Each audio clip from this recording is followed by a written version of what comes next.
All right, all right. Can you hear me? Can you hear me? Can you hear me? Let me check up my phone. Oh, that's my novel. Never mind. Oh my god, let me pick up this thing. Let me pick up this stupid thing here.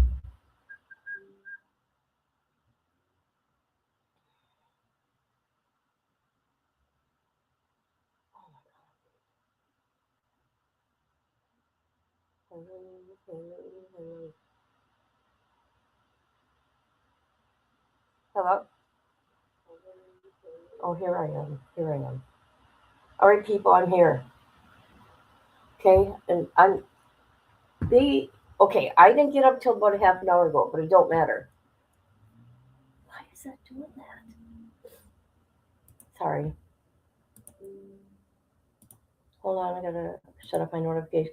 Thank you. Thank you so very much. So very much. All right, let's do this.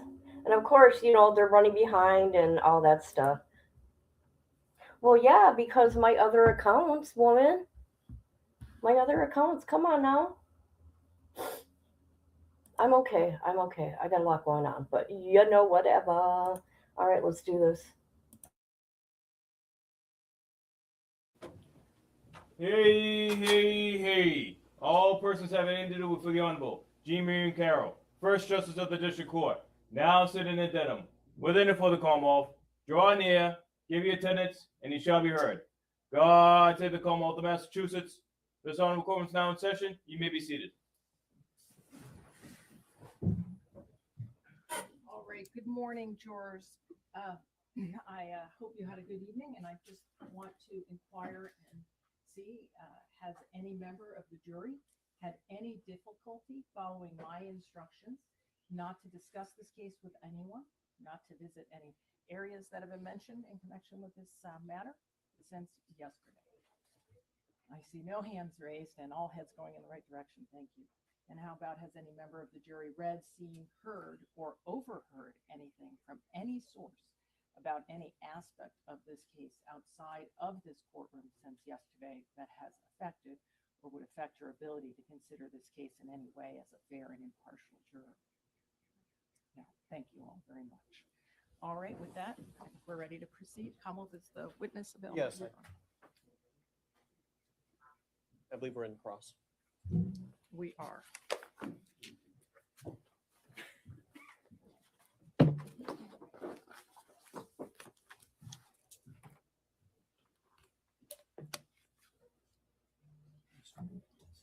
Just reminder.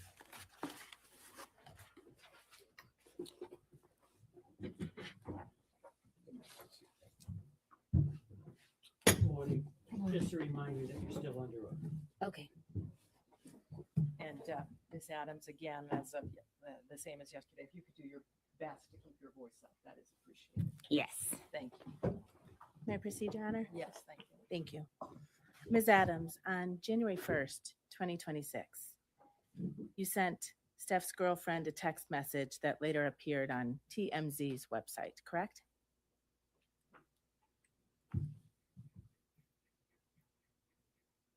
Yes.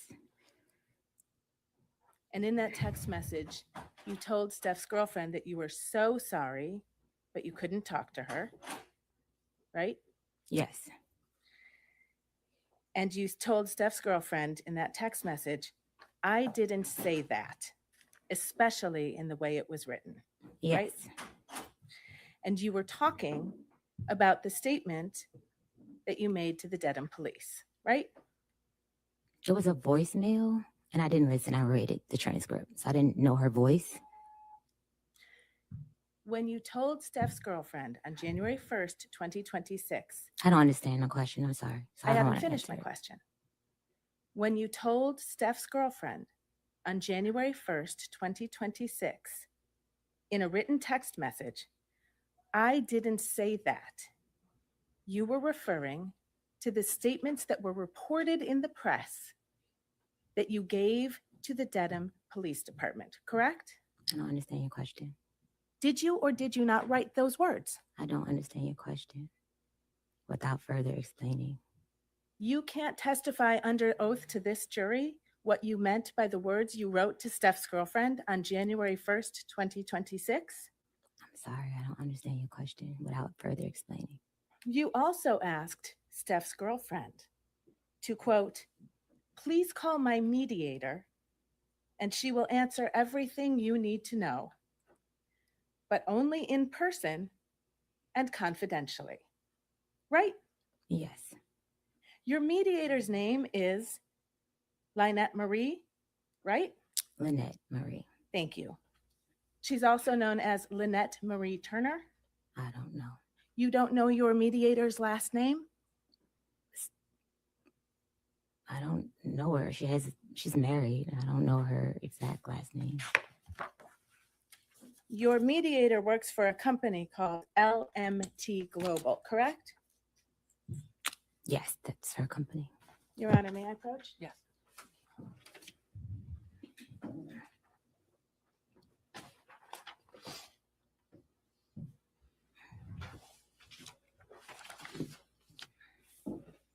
I'm showing you a corporate document from the state of Michigan. It is an amended annual report filed by LMT Global Corporation. Can you please read the name of the president of that company? Objection, Your Honor. Sidebar.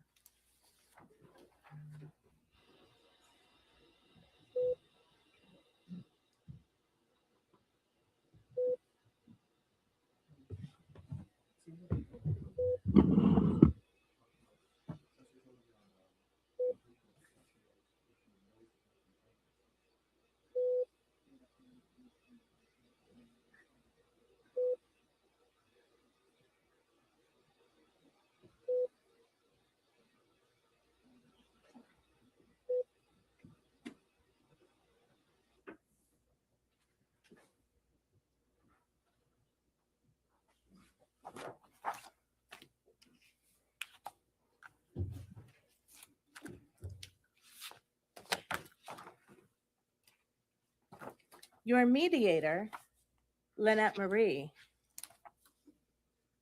issued a money demand to Stefon Diggs on December 29th, the day the criminal complaint in this case issued, right? I'm not sure of the date. Oh, may I approach, Your Honor? Yes.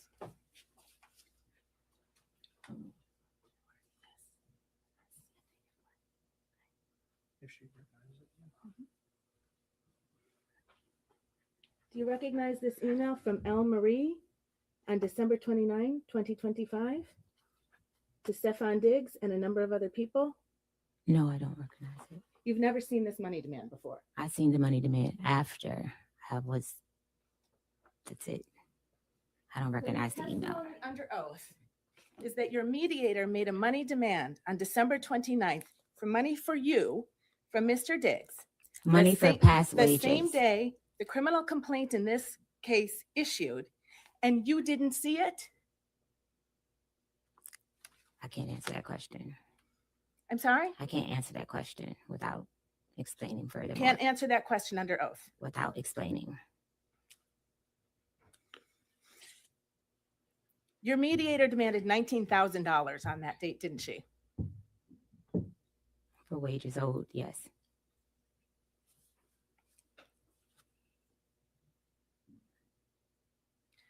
Your Honor, I move to strike that. Overruled. Answer stands. Sorry. Answer stands. Thank you, Your Honor. You've made another money demand in this case, haven't you?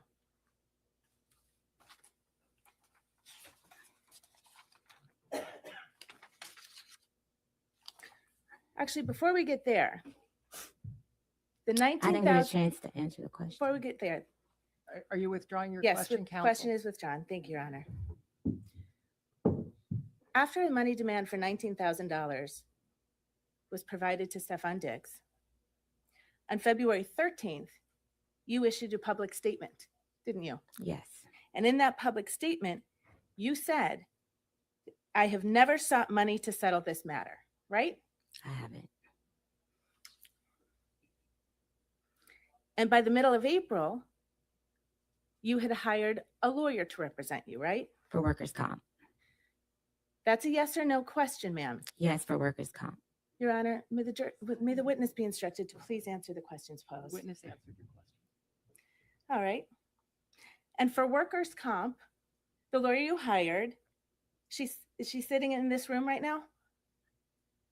Yes. And she helped you prepare for your testimony in this case, right? She came to support me. She came to the meeting with the Commonwealth's lawyer to help prepare you for your testimony in this case, correct? I don't know how to answer that question. You can't answer that question under oath, ma'am? No, You met with the prosecutor last Thursday, right? With your lawyer, I was right? told to have a lawyer because you guys asked me to plead the fifth on some things. So I was instructed to have my lawyer come. So your testimony under oath is that the Commonwealth's attorney instructed you to bring your private lawyer? Or a lawyer that you guys offered a lawyer. So I brought my private lawyer. I'm sorry, when you say you guys, do you mean me, defense counsel for Mr. Diggs? Yes. Is your testimony under oath that I had some role in your preparation session with the district attorney's office to prepare you for your testimony in this case? I was told that the defense said I needed to have a lawyer, or they were going to provide a lawyer, something in that context about pleading the fifth about messages. So I brought my lawyer, which was when I walked to the side of the judge yesterday. Your personal lawyer is here today, correct? My workers' comp. She's with the law firm of Boston Law. That's a law firm here in Dorchester, Massachusetts. Ma'am, I think that was, I apologize, but you do need to keep your voice up. I don't know if you're. Okay. Thank you. Yes. Thank you. Tell the jury how much I think you described her as a workers' comp lawyer. I got her because I was injured on the job and I needed to file a workers' comp case. Stefon Diggs did not have proper workers' and comp insurance. May- The final portion of that answer will be stricken and you will disregard it. Ms. Adams, if you could just listen to the question, answer the question, and if you need it rephrased, counsel will certainly rephrase it for you. Next Okay. question. Thank you, Your Honor. 3 weeks ago, your lawyer demanded $5.5 million from Mr. Diggs, didn't he? Mr. Diggs offered me $100,000 Ma'am, to recant my statement. That is a yes. That is the Your Honor, only. May we be heard at sidebar, please? Objection, move this right. The last part of the witness's answer. The last part of the witness's response will be stricken as non-responsive. You will disregard it and you will not consider it during your deliberations.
Arise, jurors, can you step down this way, please? All right, and this is all just. Court stands in a recess. All right, let me tell you guys something. I'm looking at all your opinions. Nobody thinks anything happened. Okay. And good morning to everybody. I'm sorry. I'm going to give my quick opinion. I think the prosecutor is not doing his job. Oh. I feel that he gave up the case, like the end of it, like when it got handed over to defense. However, he did not come back and clear up some things that they have said. Okay, I was not in that room, so I don't know what happened. But what I do think is he did do something. Okay, I don't know what, and I think there's like more going on than we know, and a lot of things. There was a lot of motions that were filed, and was omitted from the trial. They couldn't talk about other incidences where he has harmed women. His mom don't have to testify. Party don't have to testify. None of that shit, and something else. But that's just my opinion. And yeah.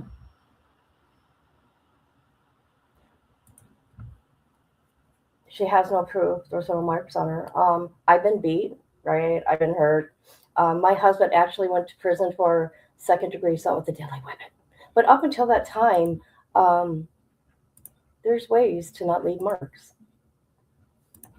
I believe something happened to her, but she needs to try a little harder to help her and stop being an idiot. Well, you know what? I think that she has lost her case, right? Or the prosecutor. His team was good at buying off, allegedly, I don't know, buying off film from her friends she was recorded in.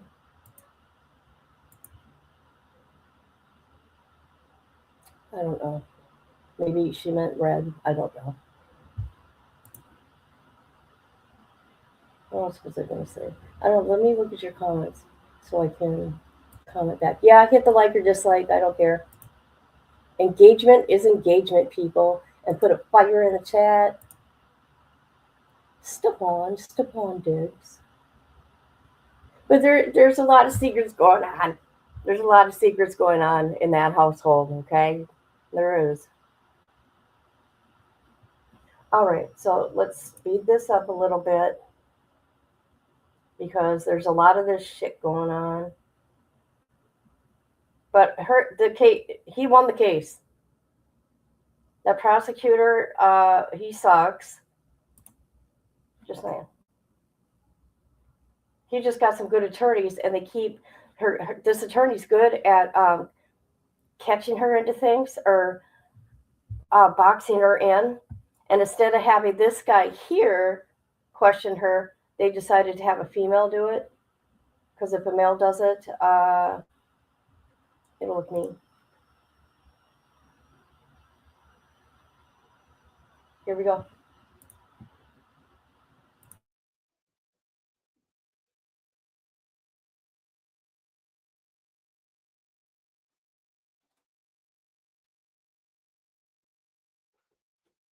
Court, all rise. Court goes back in session. May be seated.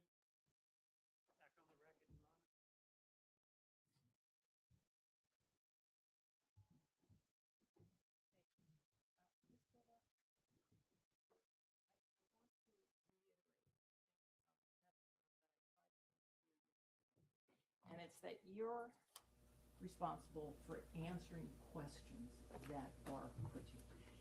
If you don't understand a question, you can say that, and I'm sure counsel will rephrase. If you can't hear a question, tell them that as well. But courtrooms function and especially trials, unfold in a question and answer format. This is not an opportunity for you to interject your own narrative and evade responding to questions the court deems appropriate. And if you continue to do so, your entire testimony may be stricken. Am I clear? Yes. The jurors. Look at that judge. That judge is a bitch. I don't care what anybody says. Jesus. She rolls her eyes. What kind of judge is that?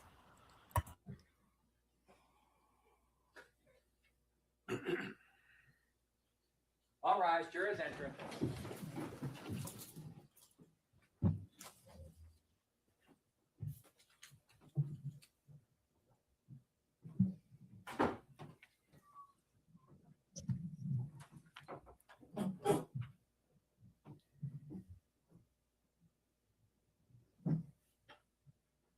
May be seated.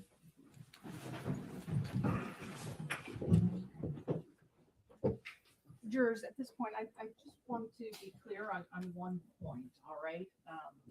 And it's the following. You may not consider anything you heard that was stricken from the record. When an answer is stricken from the record, it does not exist. And in determining what the facts are from this case, you're sworn to determine those facts solely and exclusively from the evidence presented, and you may not consider any answer that I have stricken. All right? Thank you. You may proceed. Thank you, counsel. Ms. Adams, 3 weeks ago, your lawyer demanded $5.5 million from Stefon Diggs, correct?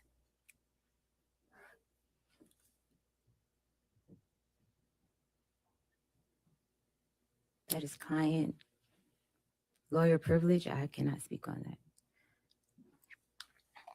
You believe that your lawyer's communications to Stefon Diggs are covered by your attorney-client privilege, ma'am? I can't answer that question. I don't know the answer to that question.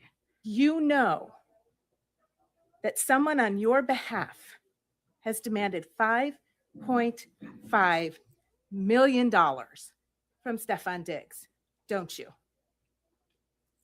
I have a workers' comp claim, and Your Honor? I've explored all civil options. Ma'am, I don't understand. are the you question. able to Sorry. answer No. that question? No, I'm Counsel, not restate able the to. question, please. You know that someone on your behalf has demanded $5.5 million from Stefon Diggs. Do you know that, Miss Adams? No. I don't know. Sorry, I don't know how to answer the question. I don't understand. I have no further questions, Your Honor. Thank you.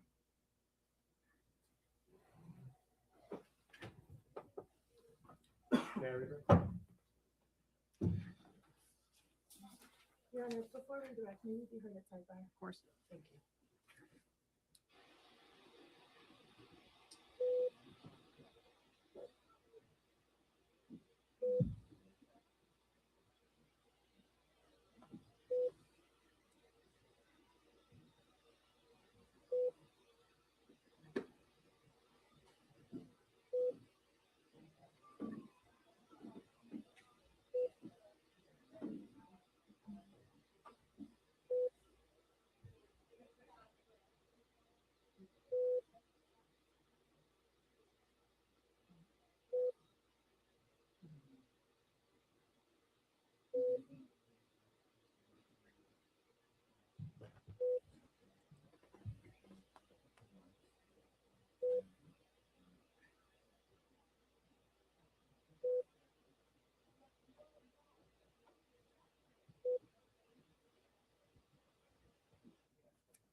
Good morning. Good morning.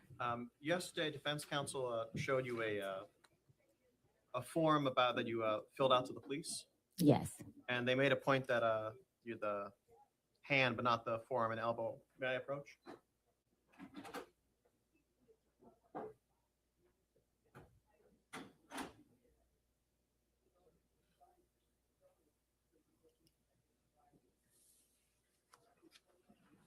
I'm putting a form in front of you. If you could just take a look at that and look up, recognize it. Yes. And I may direct the witness's attention. Could you read right here when it says the expected injury? Or Objection, Your Honor. Sustain. is there anywhere on that form where you do note the forearm and forearm being used to choke you? Objection. Your Honor. Yes. Sidebar.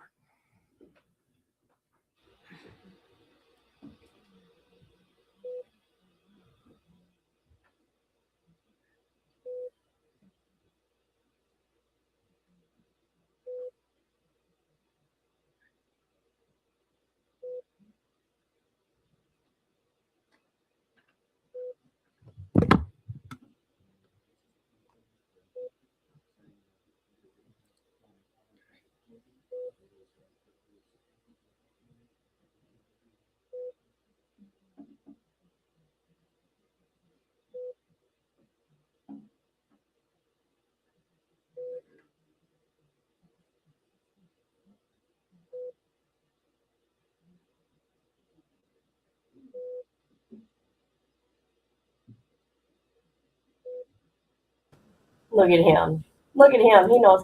Just like Cardi, you know what's funny? I'm just going to say this. Rhonda, she's silly. This Rhonda, not you, not you. Oh, no. The lady on the stand, I mean. Cardi B can act a fool as a witness on the stand. Okay? And this girl's acting a fool and everybody hates her. Make it make sense, people. I'm just saying.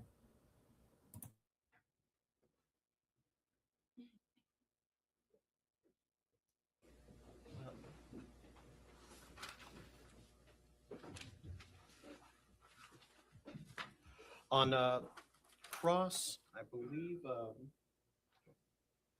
there's some questions about the text messages leading up to the assault.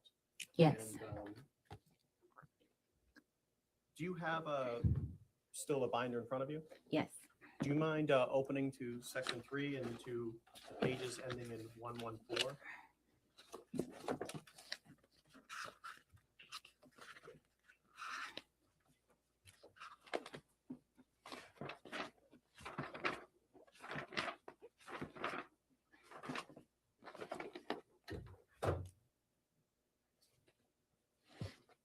Okay.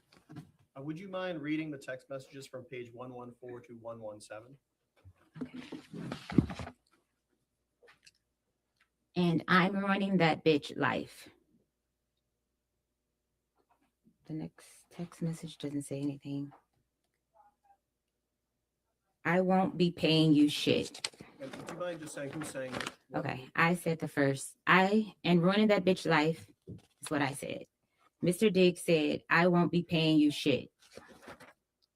Fuck, I look like paying you and paying another chef. Is you high, bitch? Who the fuck give you money for your business? Who the fuck gotta give you money for your business? I don't gotta do a motherfucking thing. And you can get whoever you want. You got my address. Tell them to come take the money then. Fuck you talking about. I said bet. Pussy. I said pussy. Show me I'm pussy. Will do. That's all. That's it. In your experience as a personal chef, is it common practice that when chefs get sent away, they get paid for the week that they get sent away? Yes, Objection. Your because Honor. that's the only job I have. And I know on cross it came out that you made a public statement where you said, I have never sought money to settle this case. When you said this case, was that referring to the criminal case? Or? Yes. Thank you. No further questions. Go ahead. That series of text messages that you just read, that was in response to you saying after you were fired by Mr. Diggs, you will be paying me out for the season and the money. I'm sorry, and this is on page 113 of Exhibit 3. You will be paying me out for the season and the money you said you would give me for my business. Wasted my fucking time being here because you got a fucking circus going on, right? Yes. So when he said he wouldn't be paying you, he was referring to your demand that after you leave your employment on December 2nd, he nonetheless continued to pay you $2,000 a week for the rest of the New England Patriots football season while you were not working for him, right? That's not how it goes. You will be paying me out for the season, right? I was a contracted employee. It's a yes or no question, ma'am. I don't know how to answer that question. Sorry. And before you said that, if you turn just one page back to page 112, what Mr. Diggs said to you that you were responding to was, I'm going to leave you be. Thank you for cooking for me for this season. I appreciate you. Hate it even got to this. That's what you were responding to when you told him he would be paying you out for the season, right?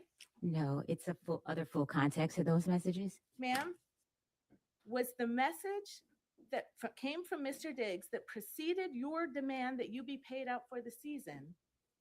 Thank you for cooking for me this season. I appreciate you. I'ma leave you be. Can you say that again? You can look right down there on page 112.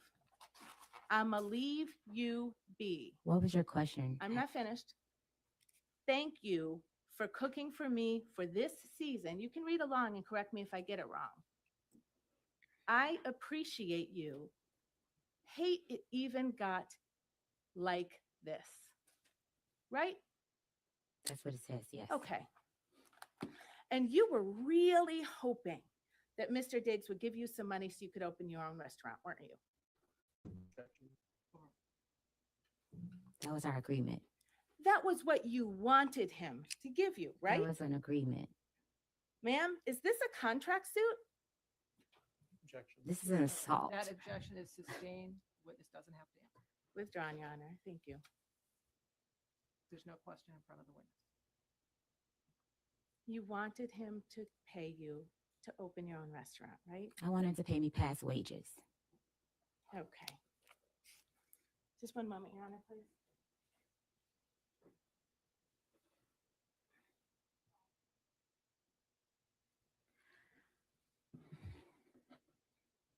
No further questions, Your Honor. Thank you. Anything else? No redirect, Your Honor. All right. Thank you, ma'am. You may step down.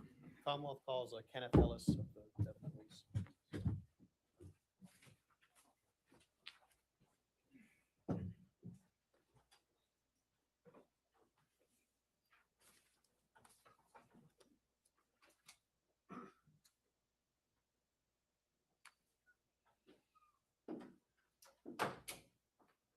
We should have Cardi B sing that song. Remember the song Cardi B sang about they came to Miami to ruin things or something like that? What song was that, you guys? They come to Miami. I can't remember. I think she wanted to be with him. I agree with you there.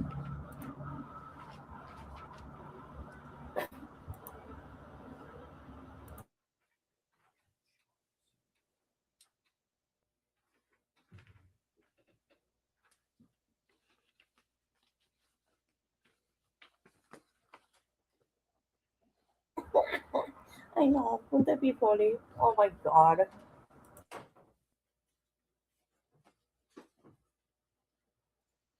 Just watch your step. You're going to remain standing and face the clerk. Thank you. Sir, please raise your right hand. Do you solemnly swear the testimony you're about to give in this hearing shall be the truth, the whole truth, and nothing but the truth, so help you God? I do. You may sit again. Thank you. Thank you. Okay, see? Go right ahead. Thank you. Good morning. Morning. Would you please state your name and spell your last name for the record? Yes, it's Kenneth Ellis, Ellis, And what do you do for a living? Dedham police officer, And how long have you been an officer at the Dedham Police? 18 years, And what's your rank? patrolman. And prior to being an officer at Dedham, did you go anywhere else? Were you an officer anywhere else? I was not. So prior to being an officer at Dedham Police, did you go through any sort of special training or academy? I did. I went through a police academy in Randolph. And how long was that? What did you do in the police academy? I was about 25 weeks, I believe.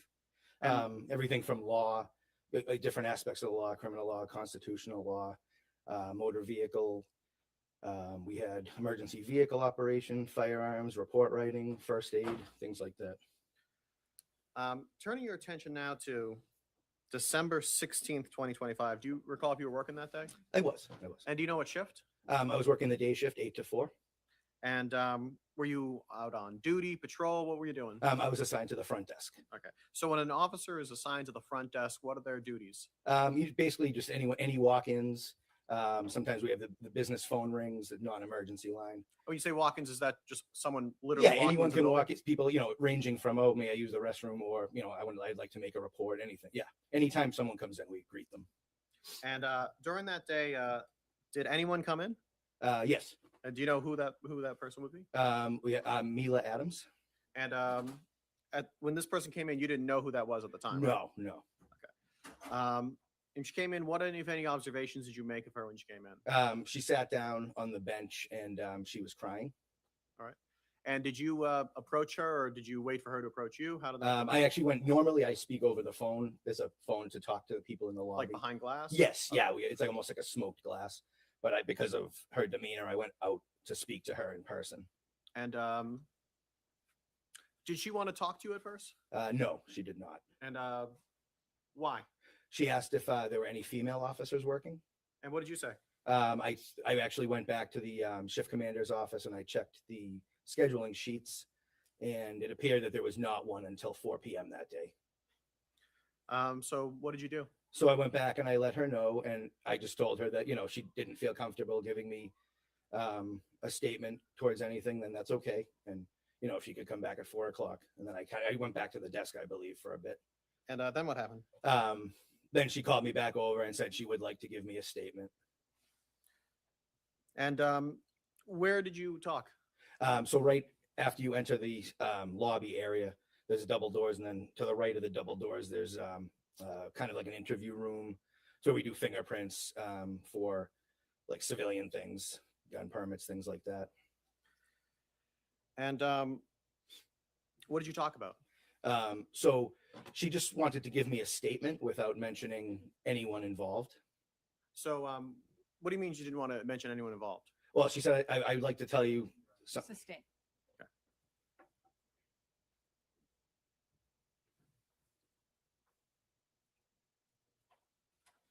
But eventually, did you come to learn the identity of the person that she was talking there Yes, about? I And did. who was that person? She identified him as Stefon Diggs. And how many times did you talk to Miss Adams? Just that time in person, and then I believe there was multiple emails, and then it was probably 2 more times on the phone, maybe 3. I want to draw your attention to the binder in front of you. Do Sure. you mind looking at that first, flip the page to that first one, that first tab? There's something in front of you. This is what was previously marked as Exhibit 1. Do you recognize what this is? Yes, that was those were screenshots of text messages that she forwarded me. So those are the messages that she provided you, right? Yes, yep. That one page, yes. At the conclusion of all your communications with her, what did you do? So that day, you mean, or? Just at the, I guess, end of, would you call this an investigation? I don't know enough the police term. Yeah. So like once Incident, I don't know. at the end of it, which was about 10 days or so, maybe 8, 9, 10 days from the time that she originally reported it, I ended up filing a criminal complaint. Against whom? Mr. Diggs. And for what? Was assault and battery, and strangulation or suffocation. No further questions.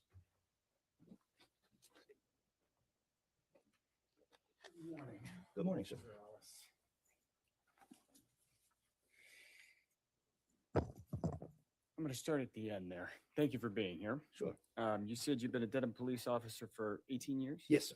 You just told us a little bit about the investigation, I think is what the DH has described it as. Is that correct? Yeah, I mean, essentially. Yeah, and so that involved what you just said. You took a statement from Miss Adams, you exchanged emails, you got a couple phone calls from her, and then you got a voicemail asking you to go to court. Correct? Yes, correct. Okay. And then that's what you did. I did contact a phone number of Mr. Diggs twice, left voicemails, and was not able to speak to him. That phone number, you don't know that that's his, correct? You didn't speak The to one, anybody. the one of them, I did use the TLO service to confirm his name. It was a 240 exchange. So I just want to be sure here, Officer Ellis. You called the phone number, correct? Yes. You didn't speak to anybody. No, I did not. You spoke on the phone to Miss Adams, Correct. You spoke in person with Miss Adams on the 16th, right? I believe it was the 16th. Yes. Right. You didn't speak to any other people, correct? That's the No. only human being you spoke to. No, there was another attorney I spoke to, but I don't believe from your firm. Okay, so some other attorney. Yes. All right. You didn't get any photographs, right? No, there was none presented. And there was none to take, right?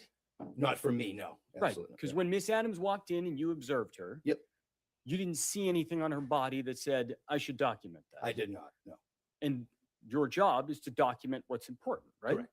And that's where you write a police report. Yes, And so about December 16th, you did write a police report, correct? I did, sir. And that was documenting the conversation that you had with Miss Adams, right? Yes. And you said you've been a police officer for 18 years. I imagine you've written a lot of police reports. I would say so. Okay. And you've spoken to a lot of folks, correct? Yes. And you know that you write that report to record all of the important information that Yes. that person has, Yes. right? To document it. Correct. And that's what you did in this case, right? To the best of my ability. Yes. Yes. And so when you spoke to her on December 16th, Miss Adams told you that there was a dispute over text message with Mr. Diggs, correct? Yes, the initial disagreement, I suppose. Yeah, and started that the over disagreement text was, messages. was about money, That's right? that's what I That's was what she told. said. Yes. She said they were arguing about money over text messages, Correct. right? Correct. And then he came into her room and this thing happened, correct? That's what she told me. Yep. Okay. And then after that, she left her position, right? That's what. Yeah, she said. Yep. Meaning her job. Correct. And then she told you she did go back to the house on December 9th to get her things, to get her belongings, correct? Is that right? That is correct. Okay. And then the next thing she told you was that she, in that interim period, after she left her position, she went to New York City on December 2nd to be with friends, correct? Yes. And when she said that, those were her friends, right? That's what I believed. Right. You didn't think she was going to go see somebody else's friends, No, correct? no. Yes. And it'd be important to you to know if those were Stefon Diggs's friends, right? I suppose. That'd be important to your investigation, Yeah, wouldn't it be? yeah. Okay. And so another thing that was important, I think you already talked about, that was Exhibit 1. You got that right in front of you, correct? Yes, sir. All right. And so Miss Adams had said there was an argument over text about money that ended in a physical altercation, correct? Correct. And you asked her for the text messages, right? I believe she offered them. I believe. Okay. Yeah, but yes. And you took them because Yes. accepting the text messages that led to physical altercation would be important, right? Correct. You want to have that. Right. You want to document that. Right. All right. And so that's what that is. You received those from Miss Adams by email, correct? Yes. I did. And then you documented them, you saved them, and they're sitting right there in front of you right now for trial, correct? Correct. All right. And looking at those text messages, if somebody deleted messages from that before they ever sent it to you, that would be important for you to know, wouldn't it? Yes, it would. If those weren't complete, Correct. It would, you would want to know that. I'd want the whole picture. Correct. Yeah. Okay. If I may have one moment, Your Honor.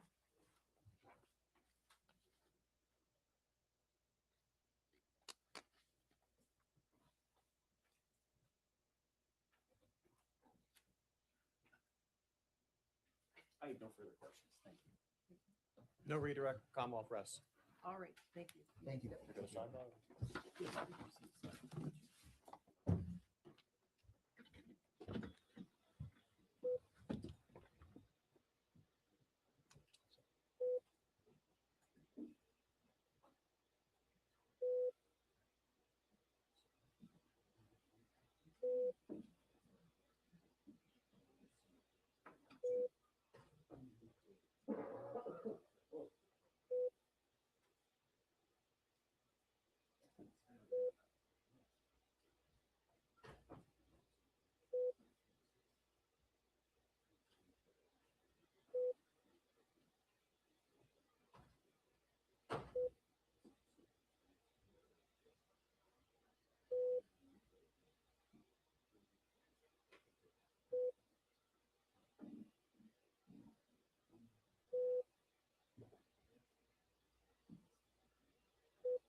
You watch. They're gonna go on a break. Hello, Melissa from the bushes. Hello.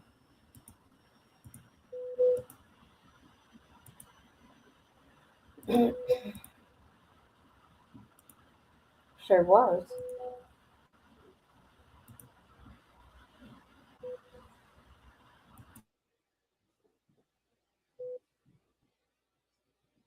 Hey, look at him.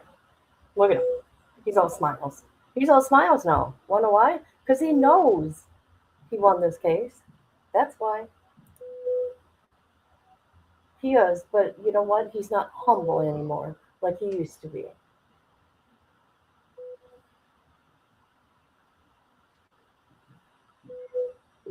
But hey, I guess that comes with fame and money.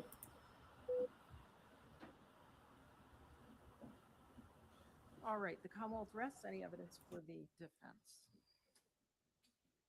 Defense calls Michael Perry.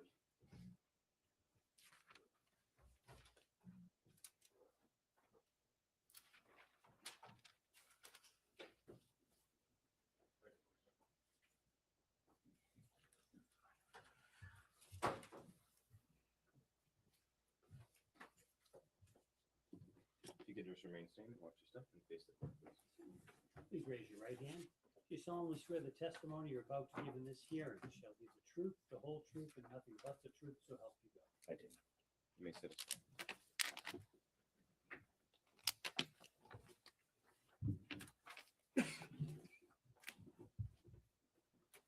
Let me proceed. Morning, sir. Good morning. Could you please state your name for the record and spell your last name for the jury? Yes, my name is Michael Perry, last name Perry. What do you do for a living, sir? I do digital forensics for a company called Level Blue. Okay. And how long have you worked for that company in that role? Essentially 15 years through a number of acquisitions. Level Blue recently acquired Strauss Friedberg, who I worked for a number of years. All right. So you've been in your position for a number of years, essentially with the same company. The name has changed at the top of the header. Is that fair to say? That is. All right. Prior to that, what kind of experience did you have? Your Honor, Commonwealth would stipulate that this witness is to this witness's credentials. All right, thank you. I'll I'm leave it gonna- to your discretion. Move along. Thank you. So just quickly, prior, what was your experience to working for the company that ended up becoming Level Blue? I worked for Strauss Friedberg. Prior to that, Aon. Then Aon acquired Strauss Friedberg. Strauss Friedberg acquired Elysium Digital. So that was kind of the progression. But I held the same position. Okay. And before that, did you work as an investigator of any kind? I did. I worked for the Plymouth County Sheriff's Department as a digital evidence analyst. How long did you do that? It was about 5 years.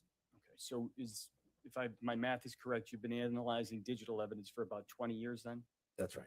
And you have to undergo certain kinds of specialized training on how to do that? Yes. And I imagine if technology is developing, you have to kind of get retrained on that fairly often. Is that fair to say? That is fair to say. Right. Do you have any experience in dealing with digital data with regard to iPhones? I do. Right. And can you just describe kind of when we're talking about digital data from a phone, what does that mean? What does that look like? Digital data from a phone is, data stored on the phone is extracted out. So I have special tools, forensic tools that I use to connect to the phone, pull all the data that I can from it, and then I load it into some applications to look at the data and find out what data is stored there. And, I can put together reports of data that might be relevant to a case. Okay. And so when you say data, what does that mean? So for a phone, it would include the things that you would use your phone for. History of phone calls, text messages, pictures that you take with the phone, maybe some internet browsing. So when a user does all those things on a phone, is there kind of information recorded inside the phone tracking the user's movements? It can, yeah. Whatever the user does with the phone typically is stored on the phone. Understood. I'm going to ask you to take a look at the binder in front of you, Mr. Ferry. I'm going to ask you to turn to, I believe it's marked C.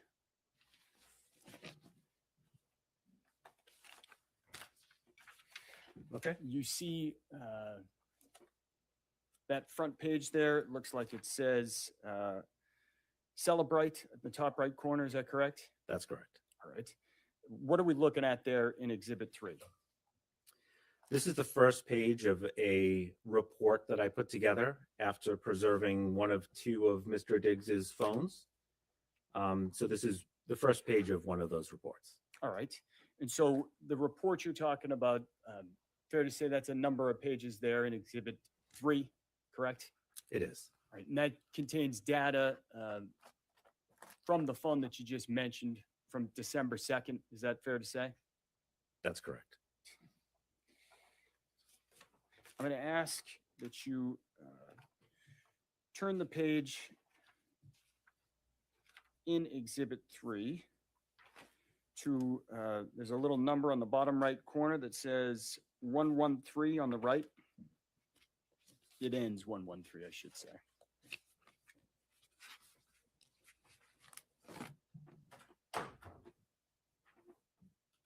Okay. All right, so I want to kind of direct your attention here to this two messages in the middle of the page. The first begins, you will be paying me out for the season and the money you said you would give me for my business, and continues. Do you see that kind of blue bubble that we're looking at there? I do. All right. What are we seeing on the page here of the report when you see the blue bubble on the left and the green bubble on the right? So this is an exchange of messages from the two parties. And you might think like, oh, I know blue bubbles and green bubbles. That's familiar. Like blue bubble is an Apple iPhone and a green might be an Android. But in this case, it's just to distinguish between the two parties. So the color doesn't really mean much here in that both parties had iPhones. So these are all just iMessages. But the report is in conversation view. So it's meant to look like you're looking at a phone. And so, the owner of the phone, Mr. Diggs, is the messages on the right in green, and on the left, their messages from Miss Adams and they're in blue. Okay. And fair to say, in terms of Mr. Diggs and Miss Adams specifically, that those are, you don't know Miss Adams, correct? I do not. You're just going off of the contact information in the phone and the cellular phone number on the page?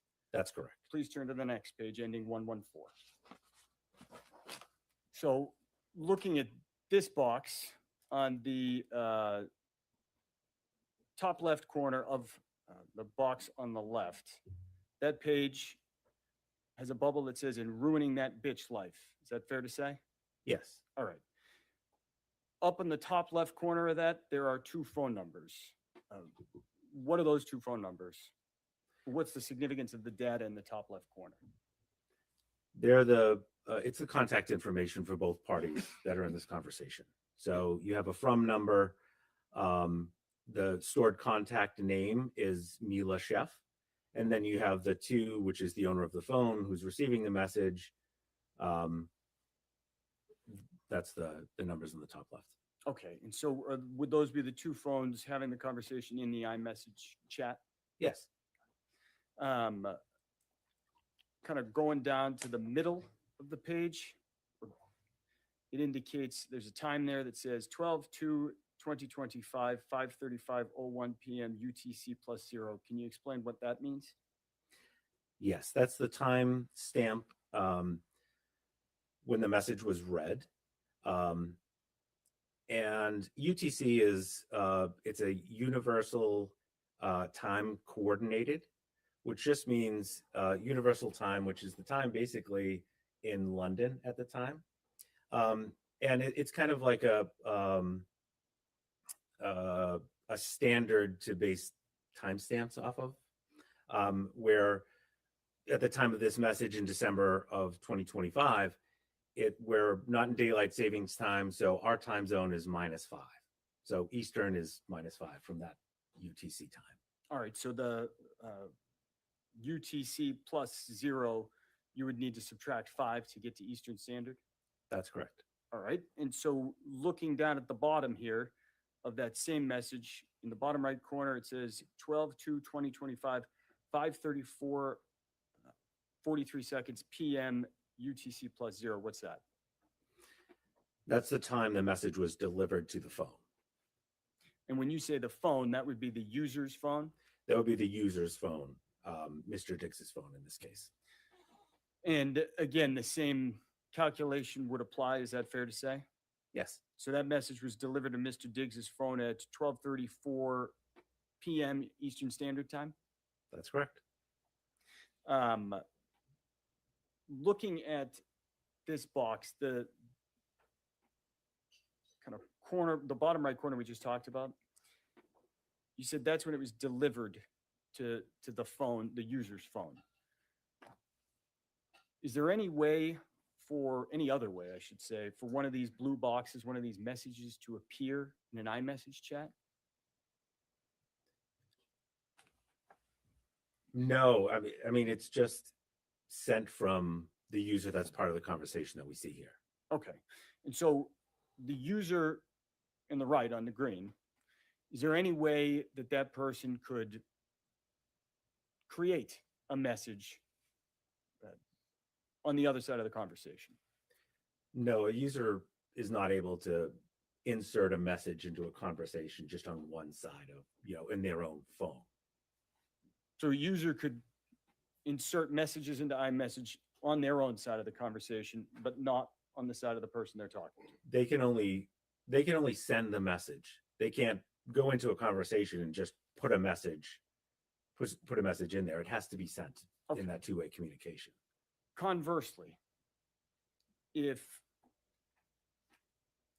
the user of an iPhone wanted to erase messages on their side of the iMessage chat, would that be possible? Yes. If just directing your attention to the bottom right of page 114, there's a green box on the right. That's a message Mr. Diggs sent. Is that fair to say? Yes. Okay. If that message were deleted, would you be able to tell from the data that was extracted? Possibly.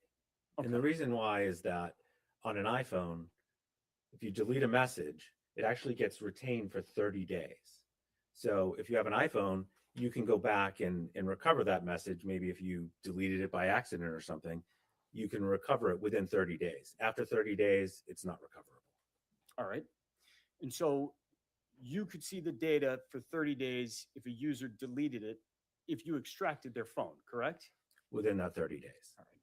How about if they deleted it and you just looked at the screen? If they deleted it and you looked at the screen, no, you'd have to go to the menu and look at recently deleted. Understood. If I may have one moment, Your Honor. Yes.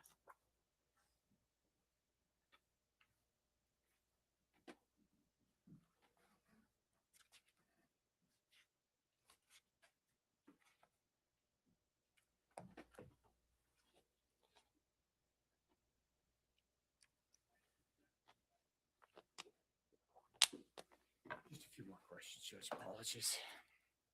I'm going to ask you, Mr. Perry, to turn to Exhibit 4. That's marked D. And I only got a couple questions for you on this. So I'm going to ask you to turn to the page that is marked 182, bottom right corner.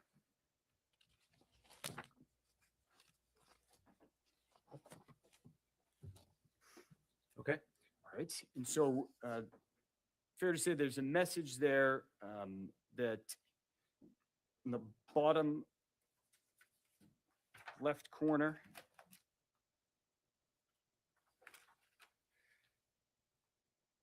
says, reacted to, all good. You know, I try not to make things bigger than what they are. You got your own life and things you deal with. Is that fair to say? Yes. Okay. So going to the time in the bottom right corner of that message, it says 12/11/2025, 8:37, 21 seconds AM, UTC -5. Can you explain what that means time-wise? Yes. So this is UTC -5, which means it's Eastern time because it's in December. So it's Eastern time zone. And what that means is for this report, after I preserved the phone, I loaded it into the application, my forensic application, and it parses the data that I extracted from the phone, and it recognizes that it looks like this phone is in Eastern time zone. Would you like me to translate the timestamps into that? And for this one, I hit yes. And so it's giving us a timestamp that's translated to Eastern time when where the phone was used. The other report, I must have hit no for that, and it was just UTC. Okay. And so Exhibit 3, there is no conversion in the actual report, and Exhibit 4 there is for the time. Is that correct? That's correct. I don't have any other questions. Thank you.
Oh my God, what a nightmare. Thank you for staying. Thank you for staying.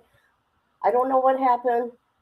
My modem's fine. I don't know. Hold on a minute.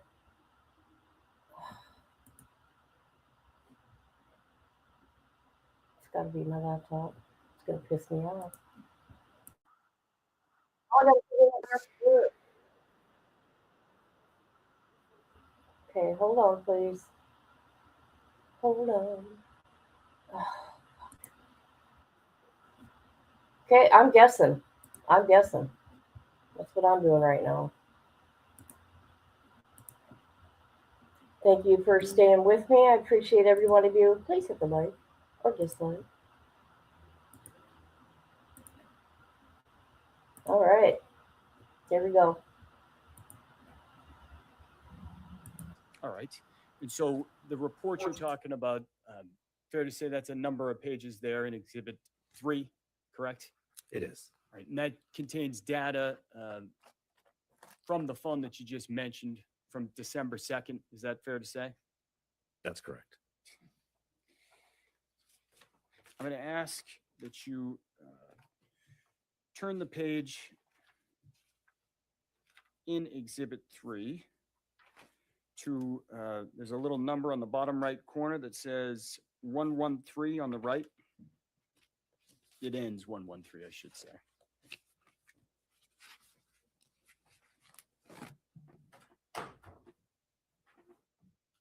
Okay. All right. So I want to kind of direct your attention here to this two messages in the middle of the page. The first begins, you will be paying me out for the season and the money you said you would give me for my business, and continues. Do you see that kind of blue bubble that we're looking at there? I do. Right. What are we seeing on the page here of the report when you see the blue bubble on the left and the green bubble on the right? So this is an exchange of messages from the two parties. And you might think like, oh, I know blue bubbles and green bubbles. That's familiar. Like blue bubble is an Apple iPhone and a green might be an Android. But in this case, it's just to distinguish between the two parties. So the color doesn't really mean much here in that both parties had iPhones. So these are all just iMessages. But it's the report is in conversation view. So it's meant to look like you're looking at a phone.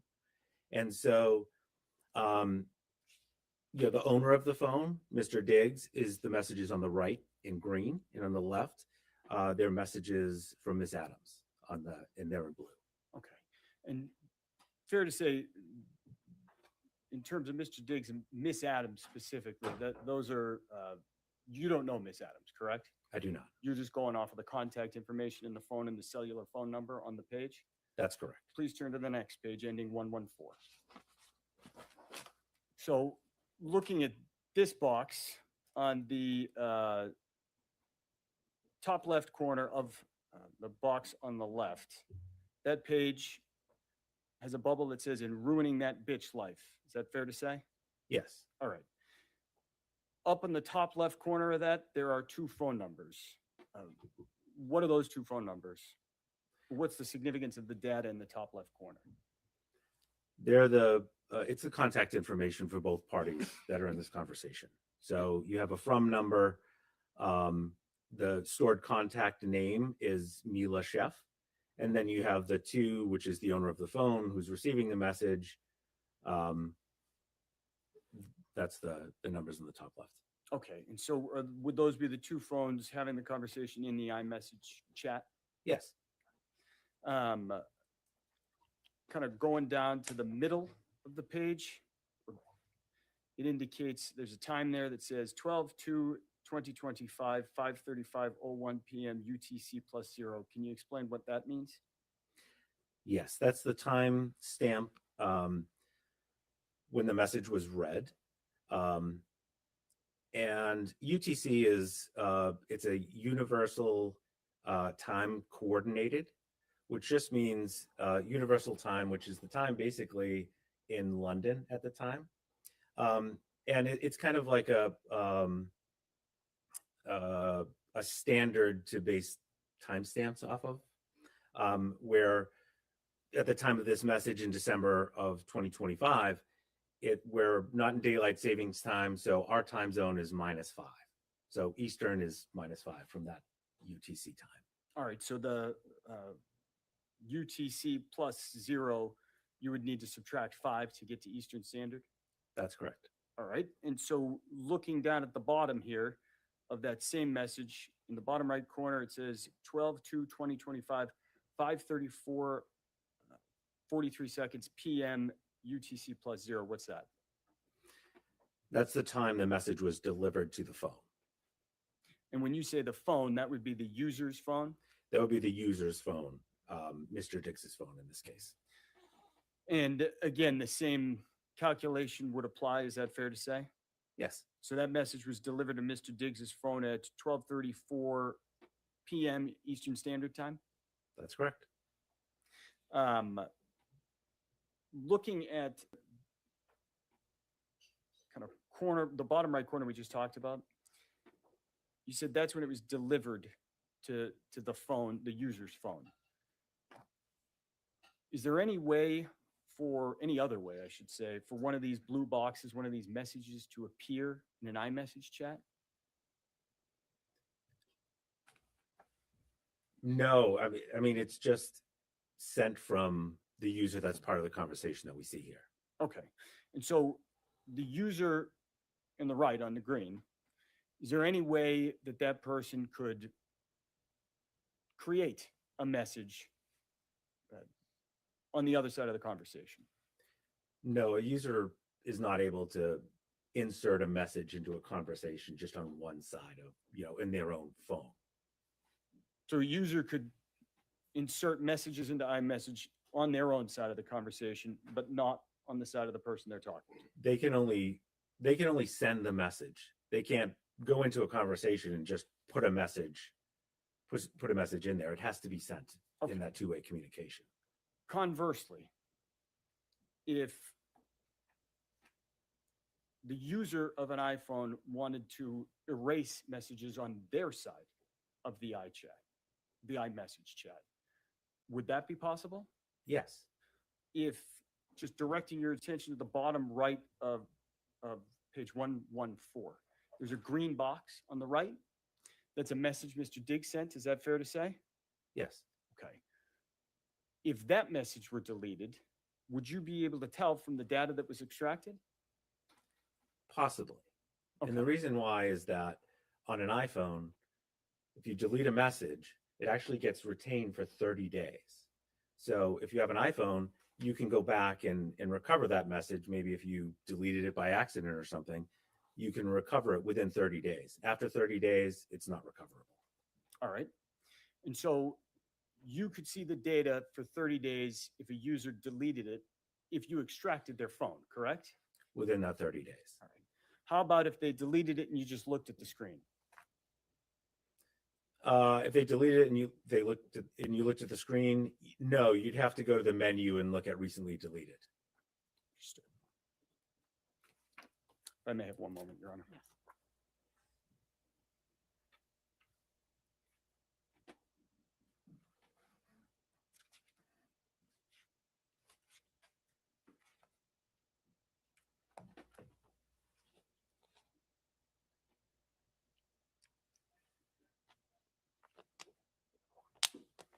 Just a few more questions, Judge. Apologies.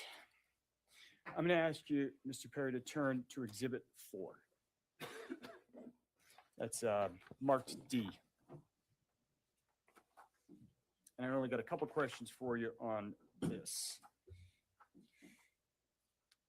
So I'm going to ask you to turn to the page that is marked 182, bottom right corner.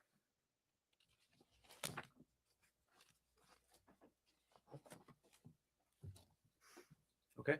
All right. And so fair to say there's a message there that in the bottom left corner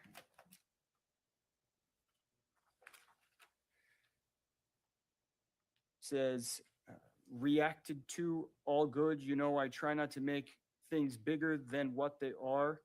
You got your own life and things you deal with. Is that fair to say? Yes. Okay. So going to the time in the bottom right corner of that message, it says 12/11/2025, 8:37, 21 seconds AM UTC -5. Can you explain what that means time-wise? Yes.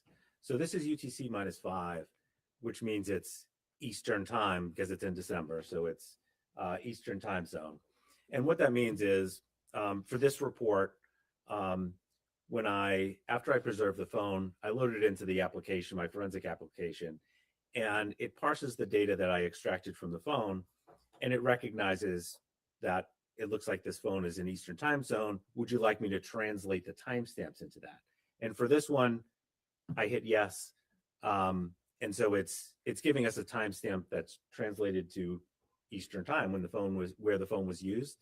The other report, I must have hit no for that, and it was just UTC. Okay. And so Exhibit 3,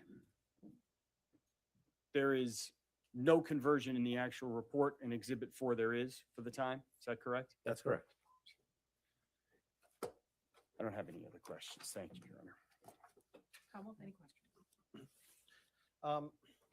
Good morning. Good morning. For the Exhibit 3, this extraction, when did you perform this extraction? This extraction was April 13th, I believe it was. And Exhibit 4, when did you perform that extraction? I believe that was the next day. So is that these text messages were sent in December? December 2025. So the extraction report you did in April was beyond the 30 days, right? That's correct. So if someone had deleted messages from this, you wouldn't be able to tell. Not from looking at this phone, no. Nothing further. Anything further? No. Thank you, sir. You may sit down. Thank you, Your Honor.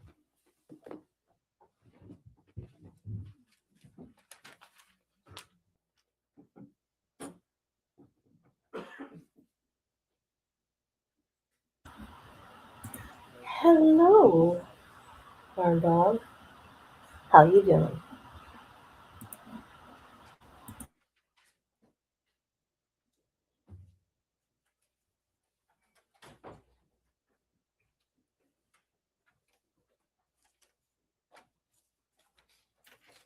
Watch your step. You're going to remain standing basically. Please raise your right hand. Do you solemnly swear the testimony you're about to give in this hearing shall be the truth, the whole truth, and nothing but the truth, so help you God? Yes, I do. You may sit or stand, whatever you feel comfortable.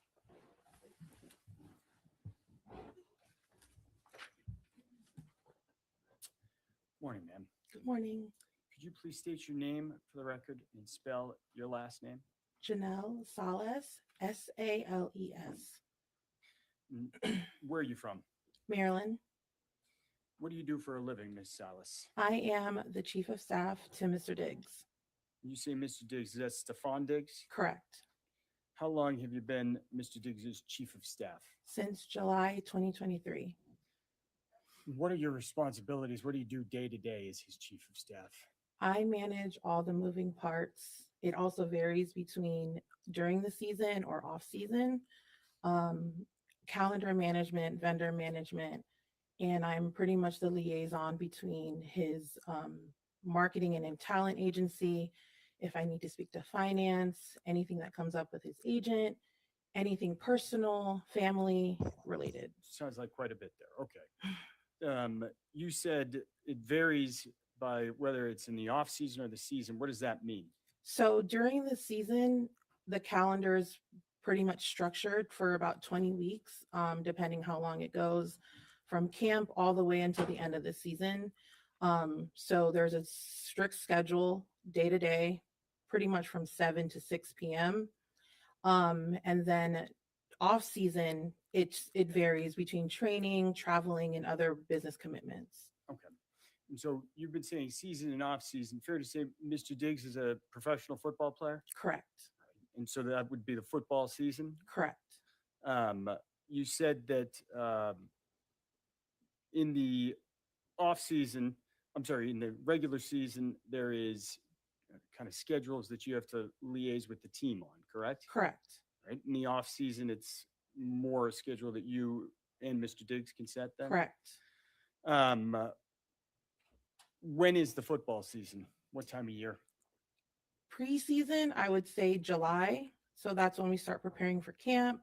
And then it starts, the actual NFL preseason is August. And then the official NFL season begins in September.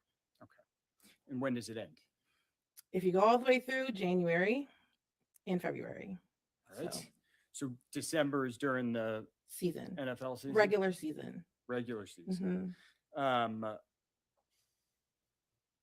Among the things I think you just mentioned that you have to kind of arrange is living arrangements, places to live, Correct. right? And have you lived in different places, or have Correct. you helped kind of secure Yes. housing over different places? Yes. And where's that been the last few years? When I first started with him, it was between Buffalo, Houston, Miami, and then as of the past season, Dedham, Massachusetts. All right. How did that house in Dedham, Massachusetts come to be the place where Mr. Diggs lived? I got connected with a realtor through a mutual business associate, and he found this open home for rent because the goal is to rent a home. And so they found this space, and we looked at it. We did the walkthrough, and it was pretty much the only one that was really available in the area because it was super limited, and it fit Let the me needs. just stop you there. I'm Oh, sorry. okay. So you were involved essentially in setting up that house? Correct. All right. I want to talk to you for a moment as well about other employees, contractors, those types of things. Okay. Are you involved at all in hiring or kind of arranging different services? Yes.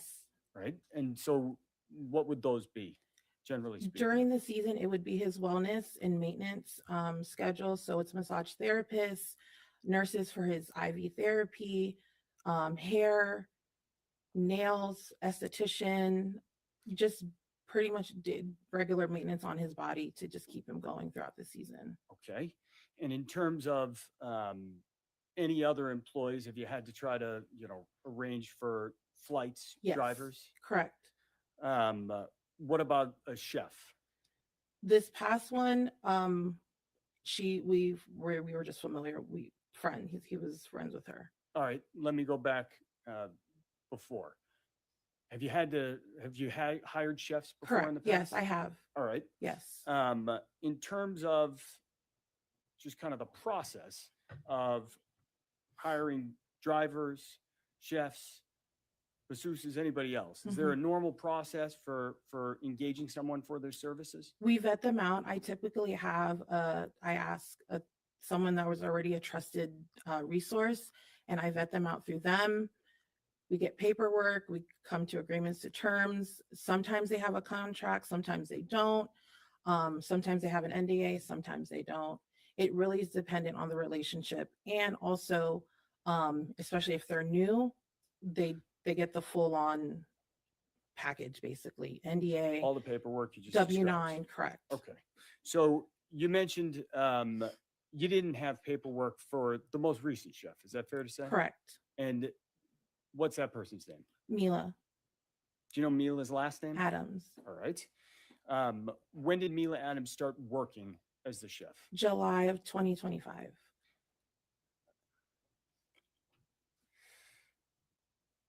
Where did she work? In Dedham at the house. All right. Did she live in the house as well? Correct. Who were the other people who spent time in that house and or lived in it? Spent time in it. I spent time in it when I would visit for games. His brother visited, one of his childhood best friends, photographer, videographer, mom, and other business associates and any friends that would come and visit. Okay.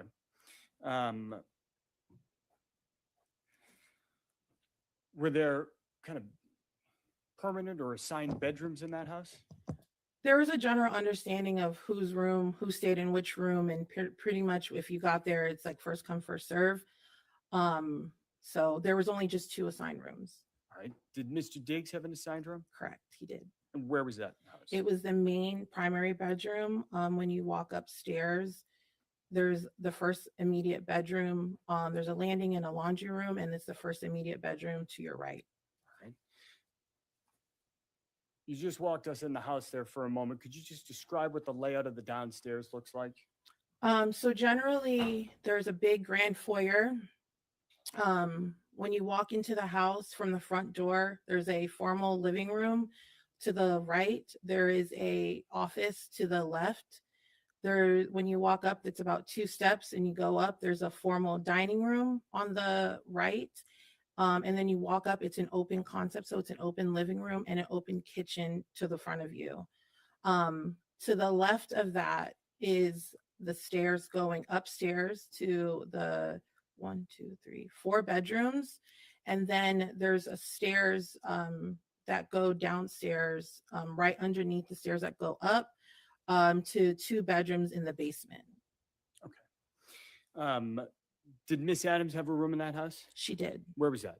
So when you walk upstairs to the landing part to the third floor, you walk up the second flight of stairs, which is about 4 or 5 steps. There's a bedroom to the right. And then there's 2 bedrooms to the left. She lived, her room was the last bedroom all the way down the hallway on the left side. I think you just described that this was an open set. Yes, it's open. So it basically looked like there was a bridge, like a U bridge from the upstairs looking down, because the middle of the house, you can look down and you can see everything. Okay. And you can look up and you can see the hallways of both going into all 3 bedrooms. Understood. So, different people at the house, did you have a key? I had a key to the front door. Okay. Were there any other security systems set up at the house other than just locks? The garage, and then doors for like her bedroom and his bedroom. Okay. And that is that And his closets. all right? Any other measures on the house? Garage door. I know there was a ring camera system, an alarm system, but other than that, nothing out of the ordinary. Got it. So I want to direct your attention to December 2nd, 2025. Okay. Were you working that day? Yes. Where were you? I was at the house. It was the day after the Monday night football game, and I had a hair appointment because we were getting ready to leave for a trip. Where were you going? Miami, Florida. Who was going to Miami, Florida? Miami trip consisted of Mr. Diggs, myself, his brother, his childhood best friend, and another close friend of his. Who had made the arrangements to get that group of people to Miami? Me. When did you start making those arrangements? The week prior, once we figured out the logistics, I typically try to do things a few days prior just because of the requirements that some of the travel vendors need from us, and because it's such a busy week. So I try to book as soon as possible. All right. What was going on in Miami? He had Art Basel, which is a art festival, art fair, and he was showcasing he was debuting his furniture line. Right, so Mr. Diggs has a furniture line? Correct. That week, was he not working? Was he missing a game? What was happening? So Monday night, he had the Monday night football game, and it was going into his bye week. What's a bye week? Bye week is pretty much the 1 week that the NFL gives to players where they're pretty much off. They just have to report back on the scheduled day that it's typically like 4 or 5 days off, no meetings. They can go on vacation. They come back that Monday. All right. Regular scheduled programming. And the plan was to go to the Art Basel, is what it was Correct. called, Correct. Yes. in Miami during the bye week. Yes. Anything else going on in Miami? We were also celebrating his birthday, What day is his birthday? November 29th. Right. So his birthday had already come and gone, correct? Yes. All right. And was there a birthday party that week? There were at his house or in Miami? In Miami, I mean. In Miami, correct. There was. You mentioned that there was a game the night before. What time's a Monday night game start, if you know? 8 o'clock. 8 o'clock p.m. Mhm. So you know when it ends? Probably midnight, and we probably didn't get out of there until like 2 a.m. Okay. maybe 1 a.m., 2 a.m. So that morning you said you were getting a hair appointment. Mm-hmm. Where was that? It was at the Dry Bar in Chestnut Hill, and my appointment was at 10 a.m. How did you get there? I drove. Do you have a car? No, Whose car did you drive? I drove Mr. Diggs' car. Got it. And how long did that take you to get to the hair appointment, if you remember? About 30, 35 minutes because of traffic and the weather. You mentioned that there was a Ring video system. Mm-hmm. I'm going to ask you to take a look at a video that is on Exhibit 11.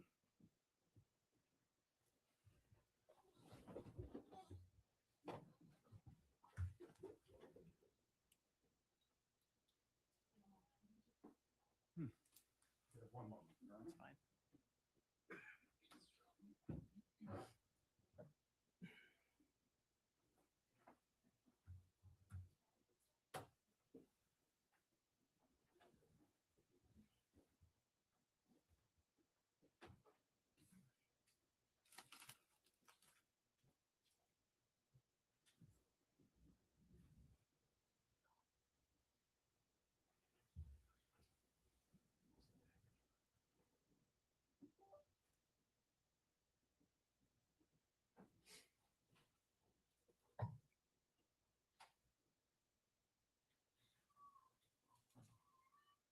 Council, do you need a minute? Because I can take the morning recess now if that's helpful. That's okay, whatever.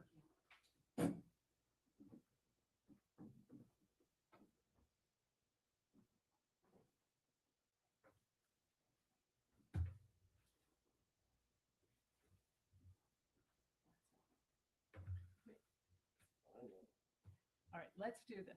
Let's give you a second and everyone, oh, wait, here we go. Here we go.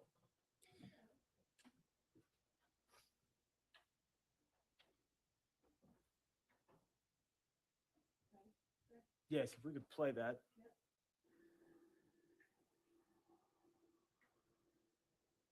And for the record, that's a video ending in the number 602. Do you recognize what we just saw there? Yes, that's Mr. Diggs' Maybach. Okay. And what's happening that He in left that for video? work. Where were you? I was in the car, probably waiting to leave and warming up the car to go. Okay. And you weren't in that car that we just saw No, drive out. I was in correct? his Porsche. I'm happy to continue, Judge, but we have a while further, so it might make No, sense. that's fine. Why don't we take, Jurors, why don't we take the morning recess? I think there should even be some coffee back there for you for a moment, all right? All right. All rise, jurors can step down this way, please.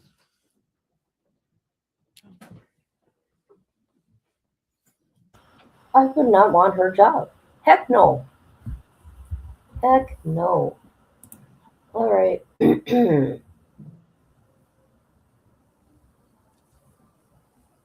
Here we go. Thank you. Salas, we just watched a video off of Exhibit 11, and I think you said that was Mr. Diggs going to work. Correct. What kind of car was that? A Maybach. Okay. You said you were in a Porsche warming the car up? Correct. I'm going to ask you to, first I'm going to ask Ms. Silva to play a video there ending in 610. I ask you to watch that, Ms. Salas.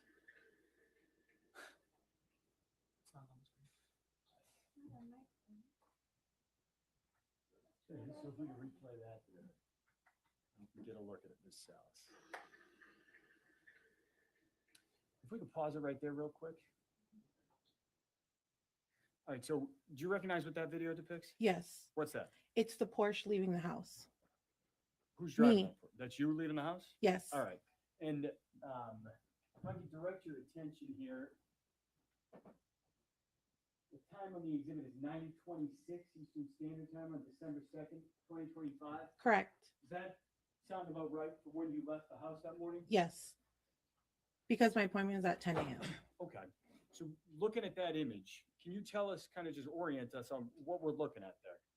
The car, so that's the front of the house, and there's a long driveway that goes towards the back of the house to a 3-car garage and a driveway where you can probably fit maybe 2 or 3 more cars in the actual plot in front of the garage. All right. Is there a way to enter the house through the garage? Yes, there's an entry door going straight into the grand foyer of the house. There's the basement entry, stairwell, a powder room on the right, the entry stairwell to the basement to the left.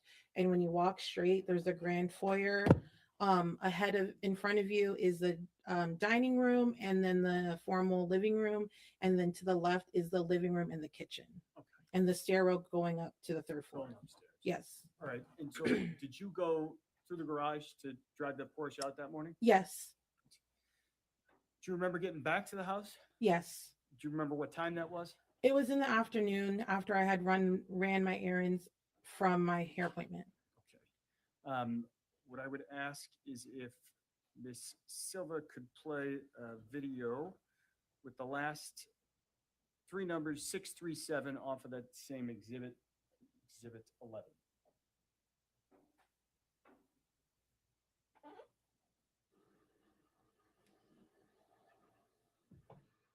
If we could maybe replay that one more time, it's only about 3 seconds.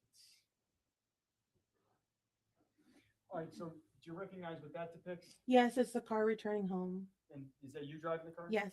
Right. And the timestamp on that indicates it's 12:59:59 Eastern Standard Time. So it's just about 1 p.m.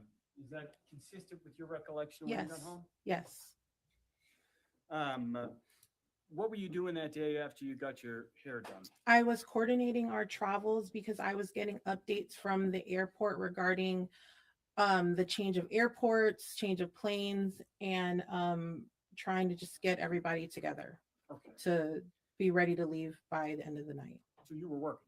Correct. And is there an area where you worked in the house? In the kitchen, in the small little dining table, like in between the kitchen and the living room. I'm going to ask Ms. Silva to play one more video for us. That's going to be 183725 on exhibit 11.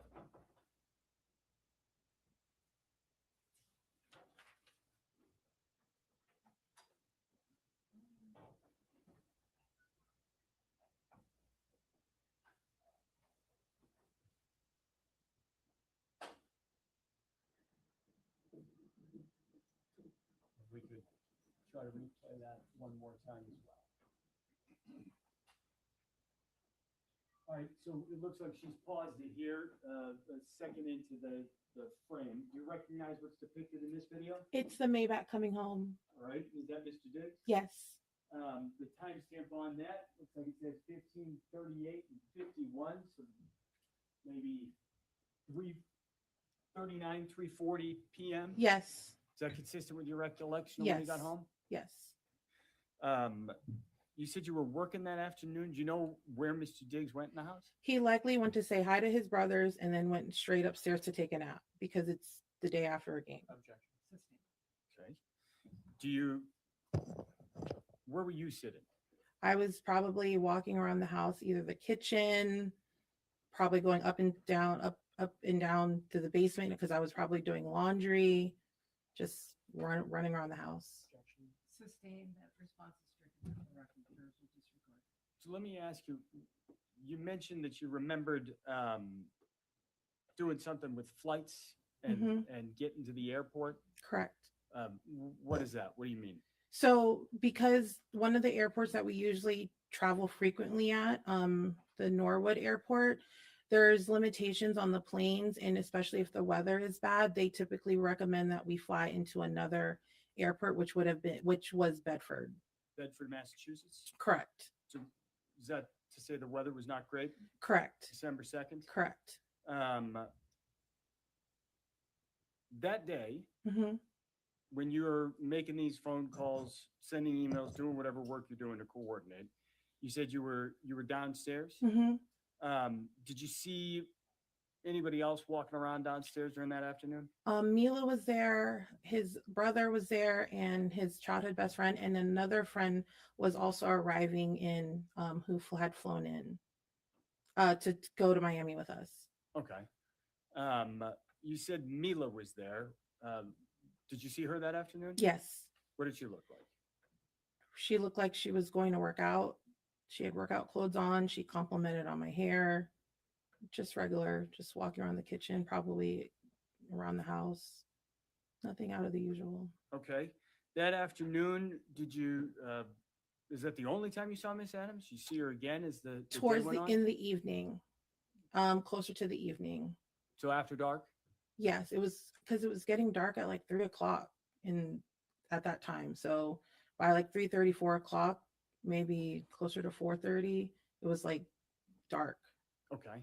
And so sometime after that, you think you saw Miss Adams again? Yes, because I was sitting in the kitchen and she had asked me if I purchased her flight. The flight, was that a flight to Atlanta? Correct. And when you spoke to her that afternoon in the kitchen, did you observe anything on her face? No, Anything on her neck? no, Did you see any redness or swelling? no, Was she crying at all? no. What was she doing? She was walking around looking for a piece of a paper and a pen to write a card, I guess, write a note to him for his birthday gift. When you say to him, is that to Mr. Diggs? Correct. That's that November 29th birthday you just referenced? Yes. That afternoon, was there anything on Mr. Diggs' schedule? He had ozone therapy and massage. So is that a nurse who comes and does fluids Yes. and a massage, you said? He has a massage therapist. What time were those appointments? I believe I told them both to come at 5. Do you remember if those individuals actually appeared at the house? Yes, Did they? I believe so.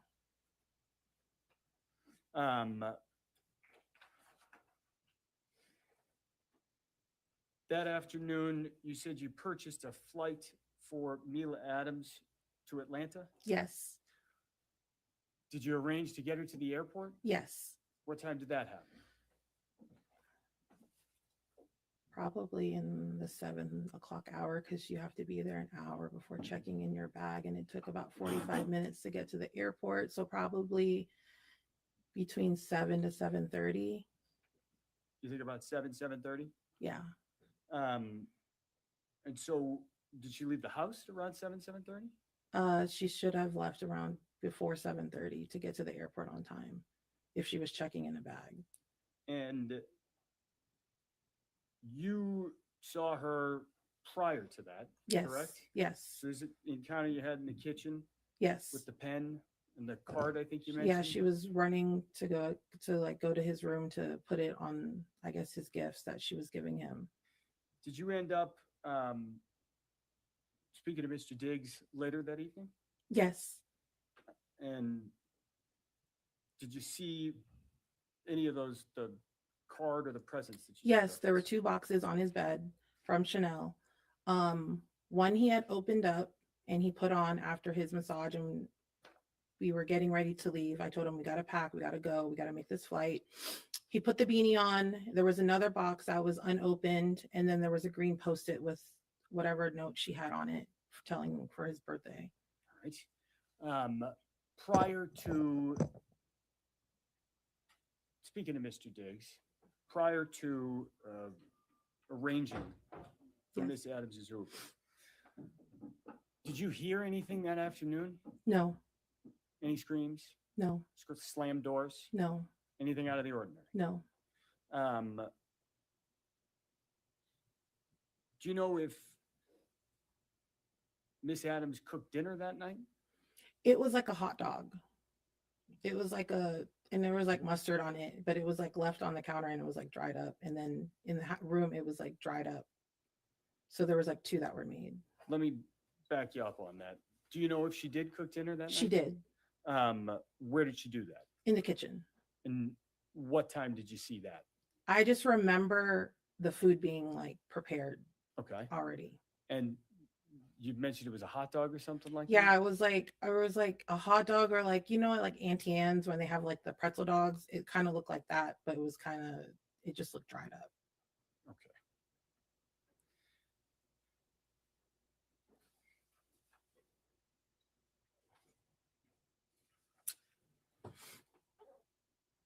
That night, did you all leave for Miami? Yes. If I may have one moment.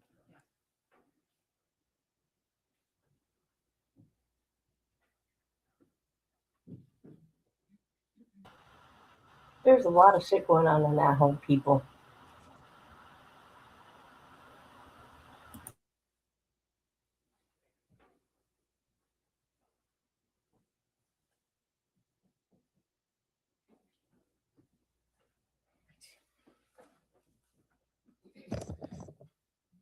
I just want to recap on one issue. Okay. I think you said Miss Adams complimented your hair. Did she tell you anything else? No. She was like, "Oh, your hair's getting long and it looks good." I was like, thank you." Okay. Did she tell you she was assaulted, No, strangled? no, You're the chief of staff? correct.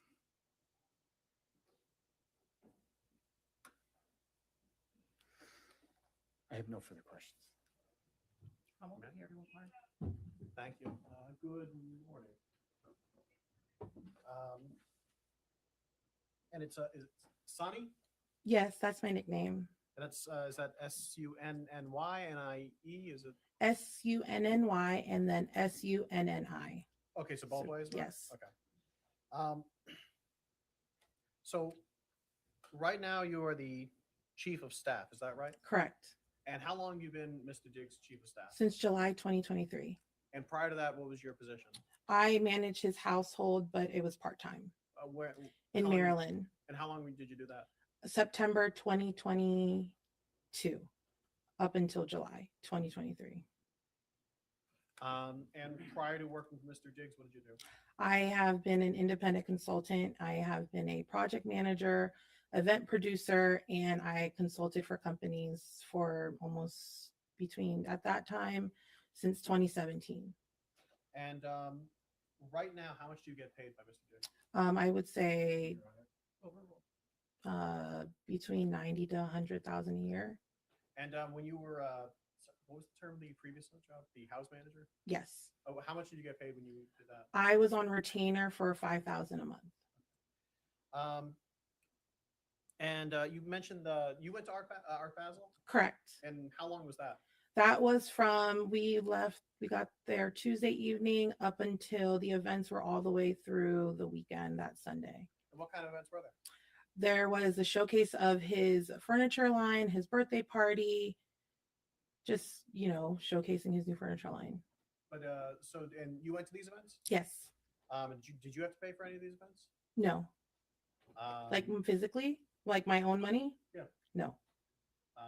And did you have food there? Yes. Did you have to pay for your food? Not with my own money. So With my company card. okay, so Yes. thank you. You mentioned driving one of his cars. What car was that? It was his Porsche. Is it a nice car? Yes. How often do you drive that one? If I need to go run errands, if I need to do something, I will use the car as an insured driver. And when you say run errands, is that personal errands or errands for Mr. Diggs? Both. Okay. How often do you go on trips with the staff? As needed, specifically for business trips, more so. Okay. On December 2nd, you were at least at some point in the house, right? Correct. And you saw Ms. Adams? Yes. So she was there in the house? Yes. And you saw Mr. Diggs? Yes. So he was there in the house? Yes. Did you, was there any time that day where were you following Mr. Diggs the whole time? No. Were you following Ms. Adams the whole time? No. So there a time when both of them were outside of your range of being able to see and Yes. hear? Have you been to Miss Adams' room before? Not all the way inside, but I knew which room she was in. So you had not been inside that room before? Not when she occupied it, but when we did the walkthrough, I was. Okay, so when you were first looking at the house? Yes. But that day you were not in that room? No. Okay, so whatever could have happened in that room, you were unaware of anything that could have happened in that room? Correct. Your Honor. Sustained in that form.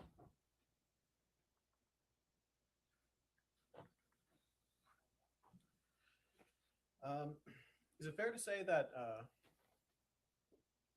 you have a financial interest in Mr. Diggs doing well?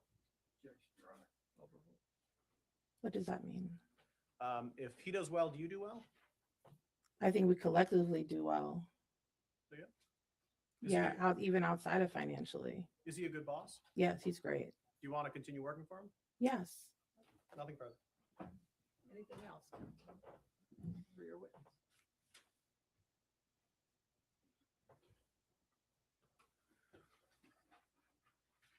I just have one question for you. Yes. You mentioned that you got to drive the Porsche. Yes. All right. Would you lie under oath to get to drive the Porsche and work for Mr. Diggs? What does that mean? It's part of lying under oath, your job. What? I'm Part of- sorry. Can is, you? is your job to lie, or would you be truthful? I'll be truthful. Okay. Who else got to drive that car? Mila and anyone around the house, if they needed to use the car, they would drive it. Did you see Mila drive that car? I've seen her drive the car before. I don't have any other questions. Anything else? for this witness? When you said just other people around the house, about how many people does Mr. Diggs have working for him? Employed, one. So then otherwise, they're all just contract or? Correct. Do you know about how many? Depending on the job, as needed. Okay. Do you know in this?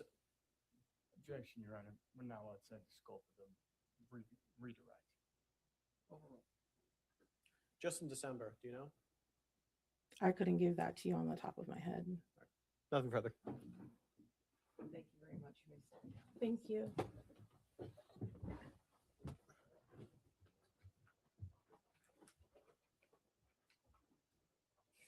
Defense calls Juliana Stratati. Well, I think I want to go work for Diggs now. Okay. Okay. I take everything back that I said. Okay. So I can drive that Porsche. If you want to tip, you can remain standing and face the court. Please raise your right hand. You solemnly swear the testimony you're about to give in this hearing. Here's that white girl. Truth, the whole truth, and nothing but the truth, so help you God. Yes. You may sit or stand. Hey guys, remember she said that white bitch? There she Sorry, is. ma'am. Could you please state your name for the record and spell your last name for the jury? My name is Juliana Stratoti, Stratoti. Are you from Massachusetts? Yes, What do you do for work? I'm a registered nurse. Right. Where do you work?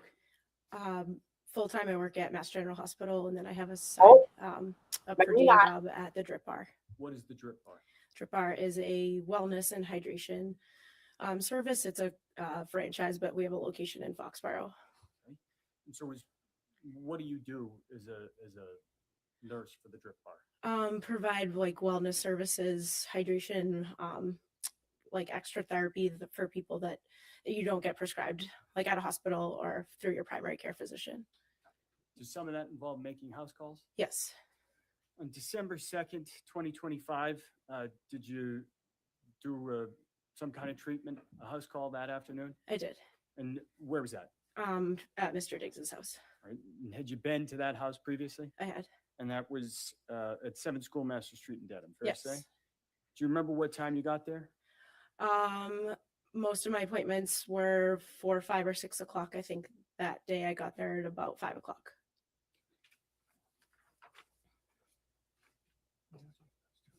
I may approach, Your Honor. Yes, right on. I'm going to put the image in front of you. I'm going to ask you to take a look at that and tell me if you recognize what that is. That's me ringing at the front door on the Ring camera. All right. And is that a fair and accurate depiction of you arriving at the house on December 2nd, 2025? Yes. I would move to admit this Exhibit 12. No objection, Your Honor. Thank you. Be so more. And I'm going to show you another photograph. Ask you to take a look at that. That's me leaving the house on the Ring camera footage. All right. Is that a fair and accurate depiction of you walking out of that house in the afternoon of December 2nd, 2025? Yes. I would move to admit this is Exhibit 13. No objection, Your Honor. Thank you. Be so more. 13.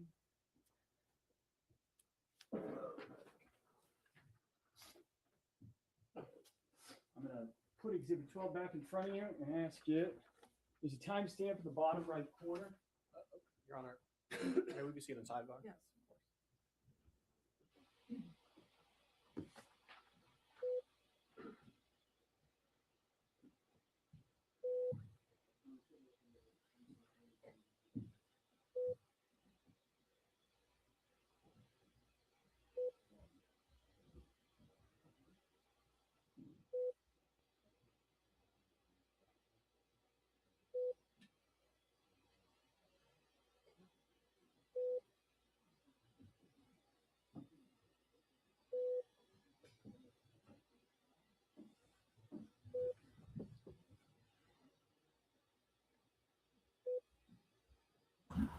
Hello, Amber. We haven't got our goods yet, by the way. I, what are they waiting on?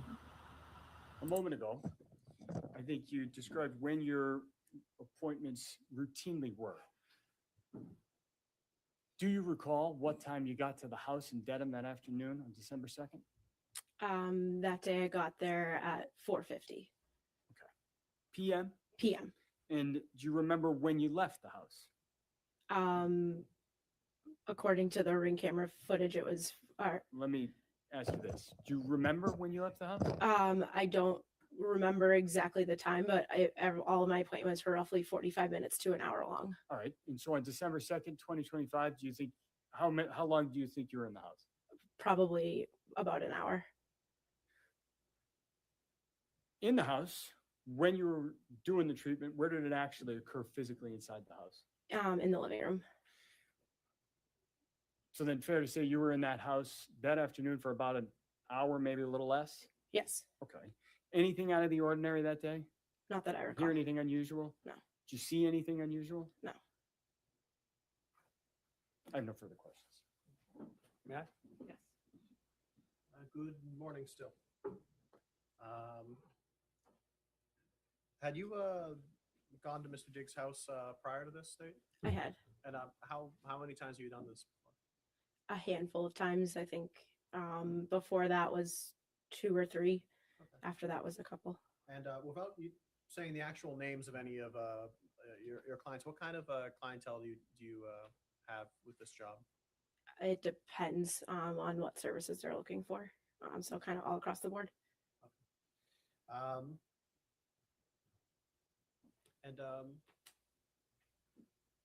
Your Honor, I have no further questions. Thank you, ma'am. You may step down. Thank you. County Defense Call Stephanie Anastasi.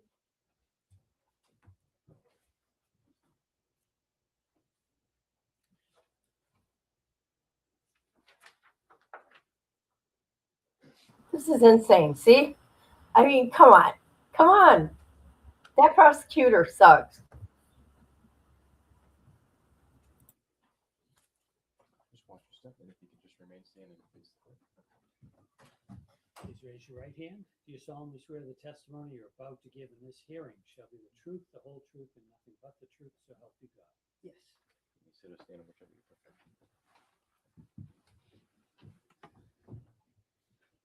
Good morning. Good morning. Can you state your name and spell your last name for the record, please? My first name is Stephanie. My last name is Anastasi, Anastassi. And do you live in Massachusetts, Ms. Anastasi? I currently live in Rhode Island. Where do you work? I work in Massachusetts. And what do you do for a living? I'm a massage therapist. Are you employed in that work? Yes. Who do you work for? The Right Touch Day Spa in Attleboro, Mass. And you provide massage therapy treatment to clients? Is that Yes.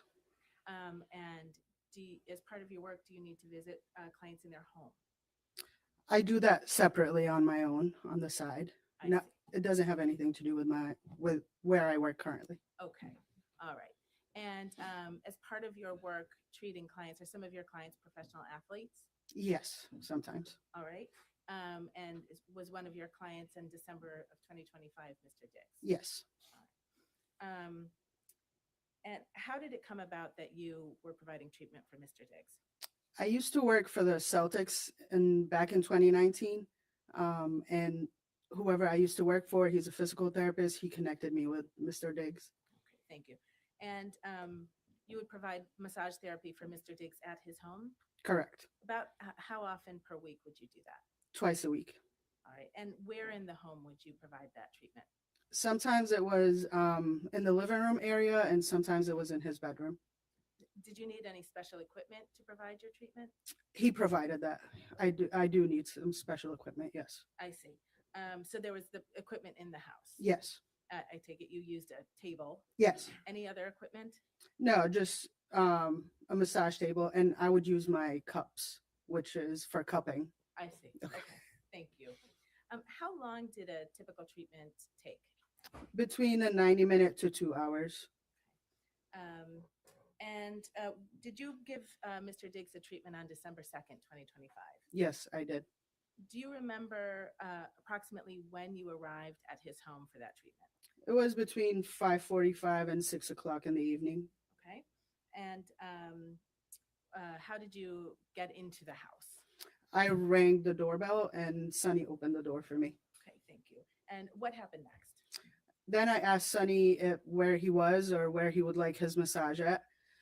She told me he was in his room and that's where he would like his massage. So I went and grabbed the massage table.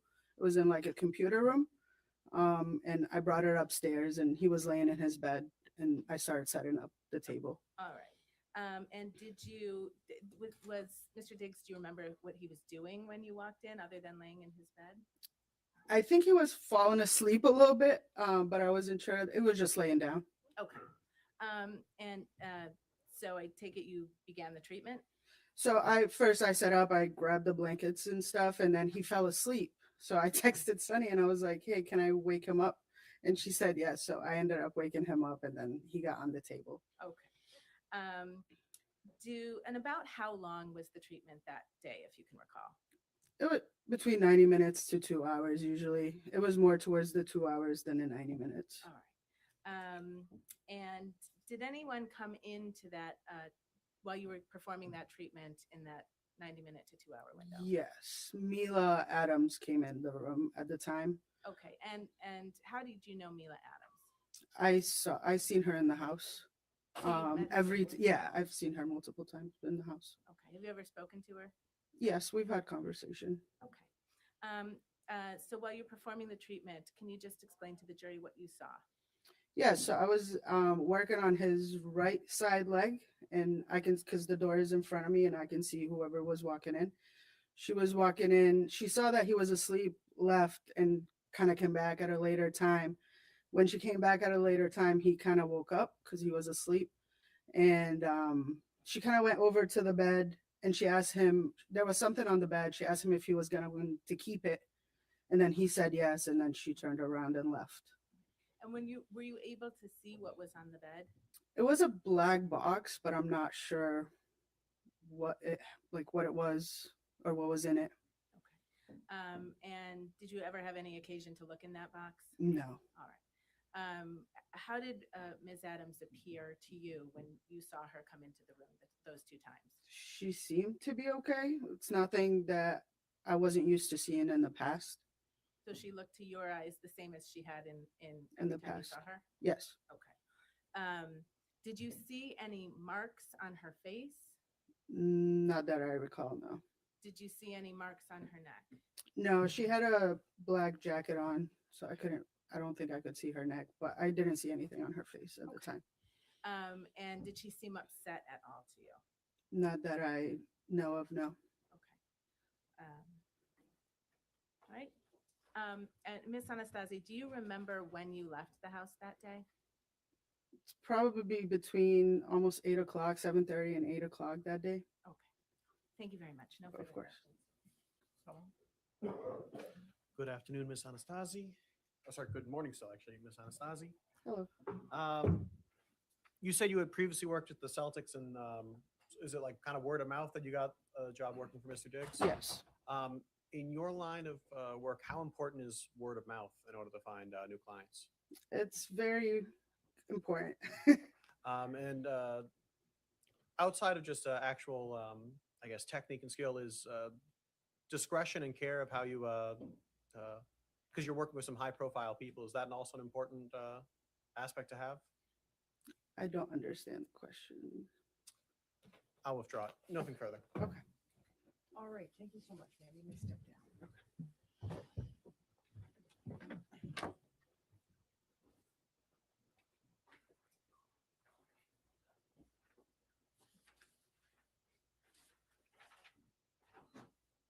And Your Honor, the defense calls Melissa Goddard.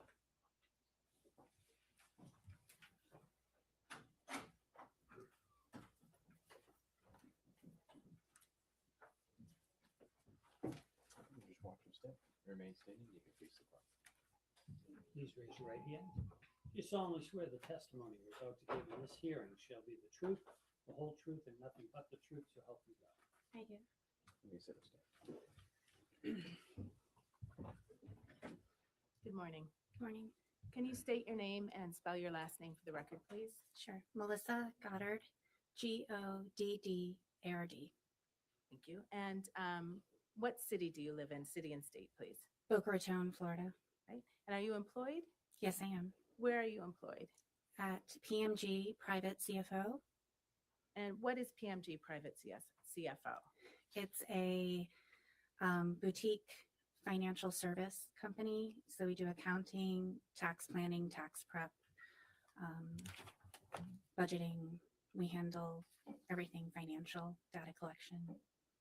And is one of your company's clients Steph Diggs? Yes, it is.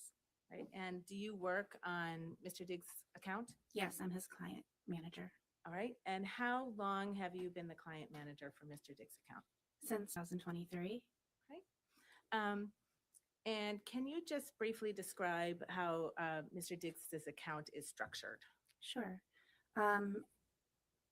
He has the personal side, which we call concierge, and the business side. So the personal side is his life personally, but because his person is a business, it transfers also over into businesses. And then he has several businesses that we operate.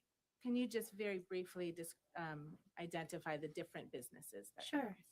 Diggs Deep LLC, which is for his name, image, and likeness. Liam Brands International, which is a clothing brand. CV Passem, which is a furniture brand. And Diggs Deep Foundation, which is his charity organization. And so those businesses that you just described, are those handled on the business side of his account? Correct. All right. And then there's a personal side or a concierge side to handle his business. To handle his personal expenses. Correct. Okay. And up until starting before October 2025, so from 2023 to 2025 October, which side of his account did you handle? I handled daily business transactions for the most part. Okay. And did you have a different colleague to handle the personal kind of concierge side? Yes, the practical everyday concierge side we did. And would expenses for private staff be handled on the business side or the concierge side? The concierge side. Okay. And did something happen in the fall of 2025 that caused you to take over responsibility for the concierge side? Yes, we had an associate leave. Okay. So the associate left, and then were you responsible in the fall of 2025 for both the business and the concierge side? Yes. Okay. And did you have responsibility at that time for payments to Mr. Diggs's private chef? Beginning of November, yes. Okay. Beginning of November 2025? Correct. And do you recall, well, what did you do when you took over responsibility for those payments? I was notified at the beginning of November that the data collection program that we used was updated so that personal payments needed to be made. And one of them was for the chef. And I asked, catch me up. Does she have a contract? How do we pay her? Does she have a W-9? Does she have an NDA? Just general information like, what do I do? And who are you talking to when you were getting this information? Sunny. And who is Sunny? Stefon's personal assistant. Okay. All right. Do you recall receiving an invoice from Ms. Adams on December 1st of 2025? Yes. And do you recall what that invoice was for? It was for 3 weeks of services in November and reimbursable expenses. Okay. What did you do with that invoice when you received it? I checked, immediately I knew that it was incorrect because I had paid her weekly for 2 of those weeks. So it raised a flag. I needed to figure out, had I made a mistake or had she made a mistake? And that caused me to look a little bit further into the reimbursable expenses. We're much more structured on the business side, so I usually audit those before paying them. Okay. So when the flag was raised and it caused you to look a little bit deeper, what did you do to look a little bit deeper? I pulled up every payment that we made to her for the last 18 months, as far back as I could go. And then I went through every receipt and reimbursable that we paid her for the last 6 months at that And time. sorry. And at the conclusion, so would you describe that as a kind of an audit? Yeah. Okay. You know, if you receive an invoice and it's incorrect, I want to know, is it our mistake or was it her mistake? So I wanted to make sure that we had paid her correctly. All right. And what did you learn from conducting your audit? That she had submitted receipts multiple times over the course of 6 months, the same receipt, that she had submitted reimbursements for packages sent that were paid by our Federal Express account for reimbursement, that we had overpaid her. And were you able to quantify the amount of money that she had been overpaid based on your audit? Yes. And how much money was that? I think the total was 2,500 and change at that time, with an additional 744 that maybe was legitimate. I couldn't substantiate because there wasn't a date on it. So that was more in a gray area. Did you ask Ms. Adams for more information about the money that she was seeking? Yes. How did you do that? I contacted Sunny and asked for her email.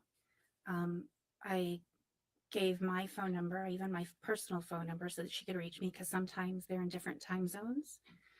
I reached out to her twice. Okay. And did you ever hear back from her? No, she never responded. Did you tell Mr. Diggs what you had identified, from at least from the audit that you conducted? Yes, he called me. We spoke about it on December 5th. All right. And what was his reaction? He's like, "Get me a report." And he had wanted to make sure that she was paid. And I told him I would get him a report, and he was fine. In the course of conducting your audit, or actually strike that, did there come a time when you were aware that there was some paperwork not completed that you would have expected to be completed? At the beginning, when I took over, I asked for those things as I think it was the beginning of December when the invoice didn't match what I had. You know, I'm buttoning things up. It's the end of fourth quarter. We're closing out the end of the year, so I wanted to make sure we had everything. So, you know, I was going through everybody's paperwork. But yes, it was about the beginning of December I realized we don't have her paperwork. All right. And did you do anything about that? Yeah, I had asked Sunny to, I had mentioned to Steph that I think we should get one. He said to coordinate with Sunny, which I did on December 4th. And I didn't receive anything, so I followed up with it as I normally would. And how did you follow up with it? I asked Sunny if she had collected it, and I emailed Mila asking for it. Do you remember the date on which you emailed Mila for it? Sorry, Ms. December Adams. 8th. December 8th. Mhm. Did you follow up again with Ms. Adams, if you can recall? I did not, because Steph said not to worry about it. Okay.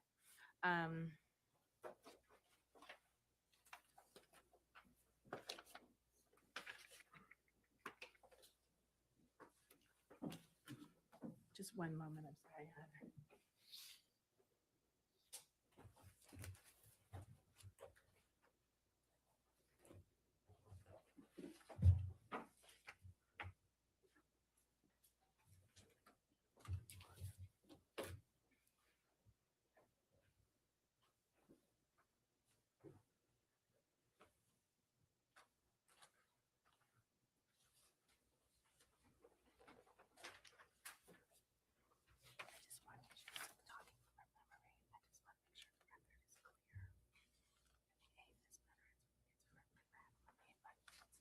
Oh, you want to refresh? Yeah. Yeah, that's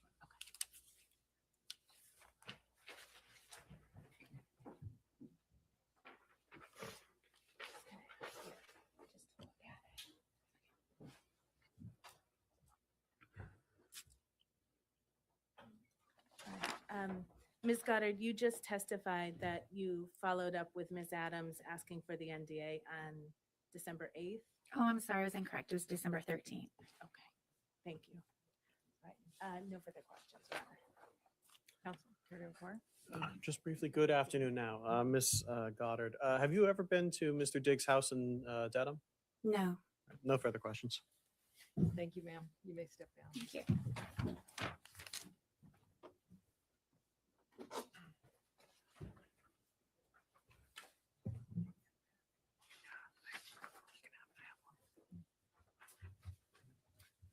Defense call is Shy Charles.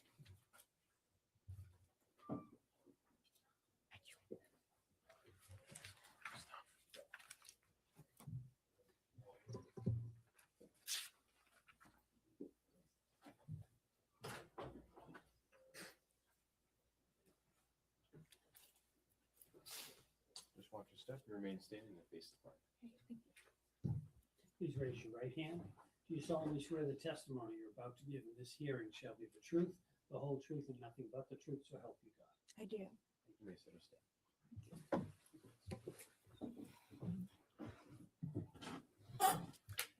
Good afternoon, ma'am. Could you Afternoon. please state your name for the record and spell your first and your last name? My name is Shy Charles. It's spelled Xiacharles. What do you do for a living, ma'am? I own a hair salon and I braid hair, natural hair. And where do you live? I live in Brooklyn, New York. You said you own a salon. Do you have an actual physical location? Yeah, I And do. is that down in the New York City area as well? Yes, it's in Crown Heights. How many clients do you have roughly? Too many to count. I have lots of clients. Okay. Is one of them Stefon Diggs? Yes, it is. How do you know Mr. Diggs? I started doing his hair when he played for the Buffalo Bills.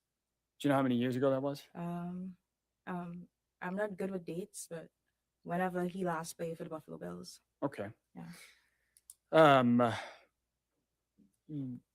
When you actually do Mr. Diggs's hair, how long does that process actually take? I'd estimate probably about 3 to 5 hours, anywhere between that. Yeah. And where have you done Mr. Diggs's hair? At his house. He travels a lot for work, so wherever he needs me to do his hair, I go. Is that true of other clients you have as well? Yeah.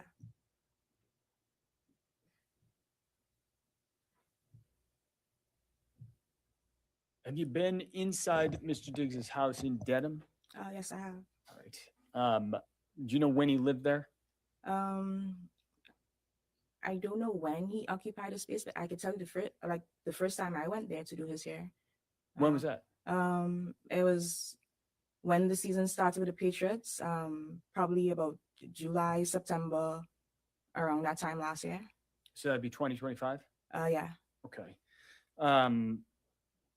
And had you been in Mr. Diggs's and other clients' house to Yeah. do their hair previously? Yeah, I have lots of celebrity clients, and obviously they wouldn't want to come to the salon, so I go to them. So wherever they're at, I go meet them there, whether it's a hotel, their house, wherever. All right. So it sounds like September or July, fall of last year was the first time you were in Mr. Diggs's home in Dedham, but not the first time previously. Yeah, first time in Denham, but not like elsewhere at his house. Wherever he lived before that, I would go. Got it. And having done that, did you meet some of the people who were normally around? Yes. Do you know a person named Sonny? Yes. Who's that? His assistant. Did you meet any other family members of Mr. Diggs? Yeah. Everybody that's in the house, his brothers, his mom, everybody. Okay. Yeah. Did you ever meet a person named Mila Adams? Yes, I have. Who's that? It was his chef at the time when I met her. And so when did you meet Mila Adams? At the same time, I went to the house for the first time, so like around July, September, whenever the season started with the Patriots. Of I found last it- year? Yeah. Did you meet at the house? Yeah. And how much time were you at the house kind of the first time you met Miss Adams? Probably like less than 24 hours or around that time, because I know I had a client the following day. So I just had to come do his hair. But that was late in the evening, and so I had to leave the following day. Yeah. Okay. And so you met Miss Adams at that point, but did you speak to her? I did because I had to go to Walgreens to get some products, and so I asked anybody in the house if they needed anything, and Mila said she needed a sponge, a makeup sponge, and so I got her the sponge. When I came back to the house, she asked me how much money it was, and I told her it was okay, and that's the first interaction we had.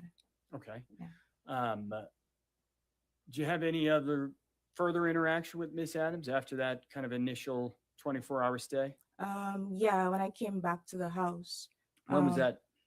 I can't give you an exact date, but I could like estimate. So probably within 2 weeks, because he'll do his hair like every 2 to 3 weeks. So about 2, maybe 3 weeks later? Yeah. You went back to the house in Dedham? Yeah. Was Miss Adams at the house in Dedham at that point? Yeah. And so did you speak more to her when you went back the second time? Yeah. So can we go back? Because even after, because I don't No, I'm know. sorry. Just Okay. I apologize, Miss Yeah. Charles. But Yeah. did you speak to Miss Adams again that second time you Yeah, went back I to did. the house? We spoke more. Yeah. All right. How much time did you spend with her that second time? More time, or like a longer time, because we were talking about food, and she wanted to come to New York to start her restaurant, and I'm a business owner, and we connected on the fact that she was a business owner, and I have like a big social media following, and I told her that she needs to do content, and I wanted to help her with her content so she could start her business. So we connected on that. Did you end up helping her Yeah. with content? Yeah. Did you two stay in touch? Yeah. How long were you around at the house in Dedham that second time? I can't tell you how long, honestly. I would stay longer if it had a game and we would go to the game together. But for however, because most times she'll be like the only female there and Sunny will come and go. And so I spent more time with her. Okay. Yeah. Kind of following that time you spent together where you said you connected over being business owners, Yeah. did you two remain in contact? Yeah. And how did you do that? We'll text, we'll send Instagram reels, we'll FaceTime. So you guys exchanged phone numbers? Yeah. How much did you talk, you think, in the following weeks and months that fall? A lot, because a lot. We talk about business, we'll gossip, we girls, so yeah.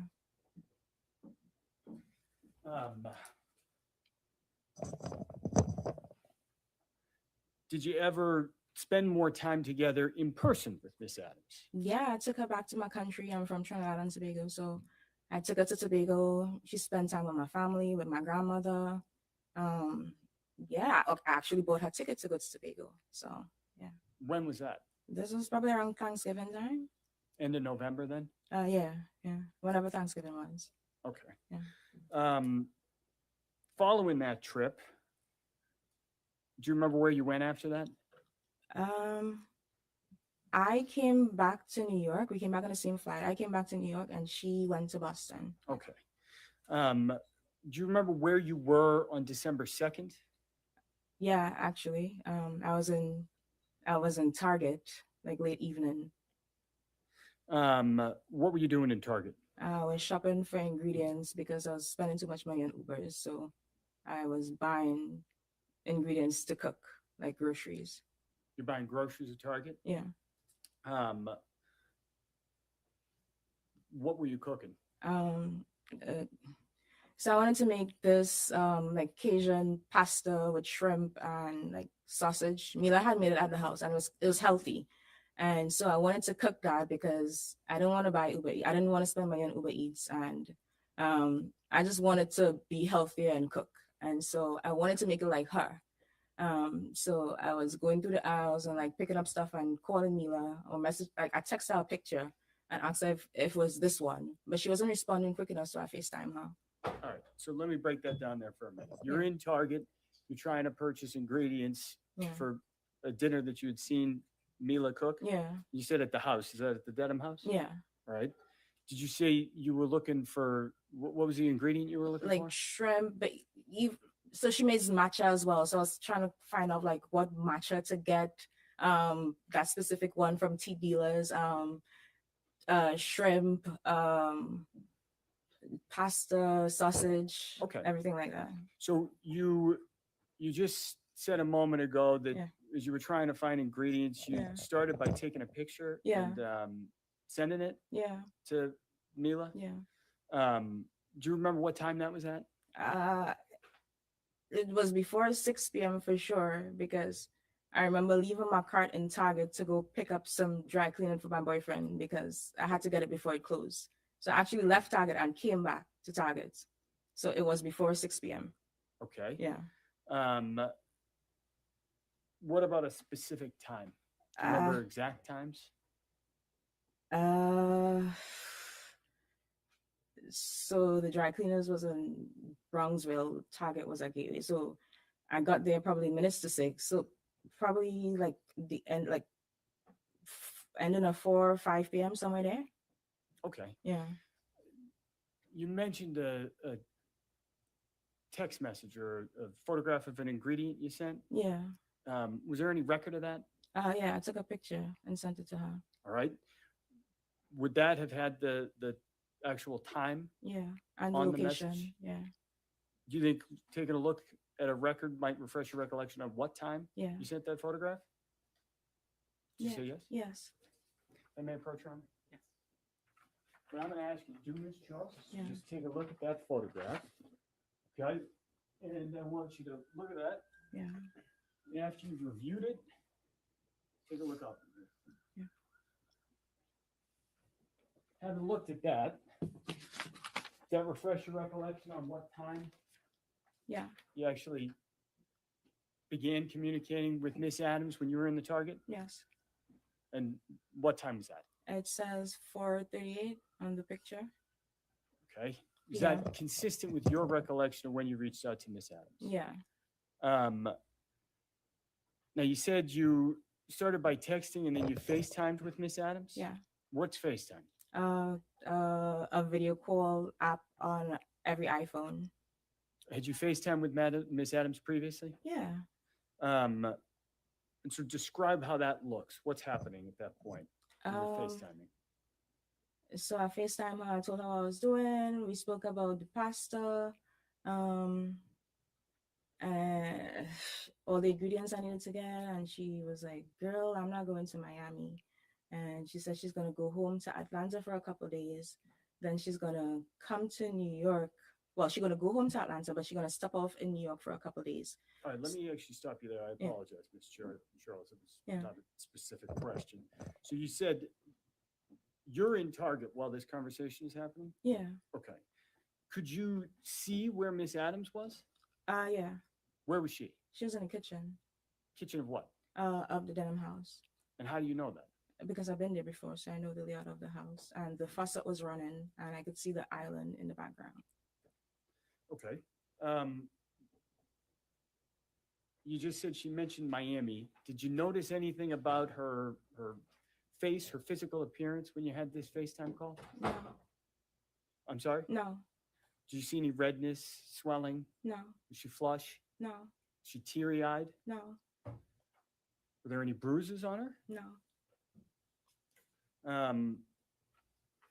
You started to talk a little bit about seeing Miss Adams that day, Yeah. Because following that conversation? yeah. 'Cause All right. she said Where was that? in New York, because she said she was stopping off in New York for a couple of days. I asked her where she was gonna stay. She said a hotel. I'm like, girl, we friends. You don't have to stay at a hotel. You could stay at my place. All right. Did you actually see her that night? Did she stay at your place? Yeah. So where'd you first see her? At the airport. What airport? LaGuardia. And what were you doing out there? I went to pick her up. What time did you pick her up from LaGuardia Airport? She told me she was on at 11, so I got there like minutes to 11. I had to wait because I think her flight was delayed. Yeah, her flight was delayed. So I waited there for like 45 minutes. And so did you end up seeing Miss Adams? Did she actually get in your car? Yeah. You picked her up from LaGuardia Airport? When she got in your car, did you notice anything out of the ordinary? Mm-mm. Did you notice anything about her appearance? No. Was there any bruising on her at that point? No. What were you doing once you Uh, picked Miss Adams up? We went to go pick up my friend Tally in Queens, and we were just chilling in the car. We were just like singing and just talking. Um,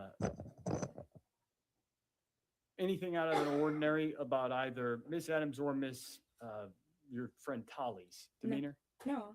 What's your friend Tali's name? if you know? Her name is Natalia Moses. Okay. Your car, what kind of car do you drive? Mercedes-Benz GLE 63S. Is there any kind of aftermarket systems that's equipped with? Talks for itself. Let me ask you this. Does your car have video? Yeah. Well, I install dash cam in my car. Oh, you put the dash cam in. That Yeah. didn't come with the car itself? No. Got it. What I'm going to ask is if we could pull up video 2, I believe, from what has been marked exhibit number 5.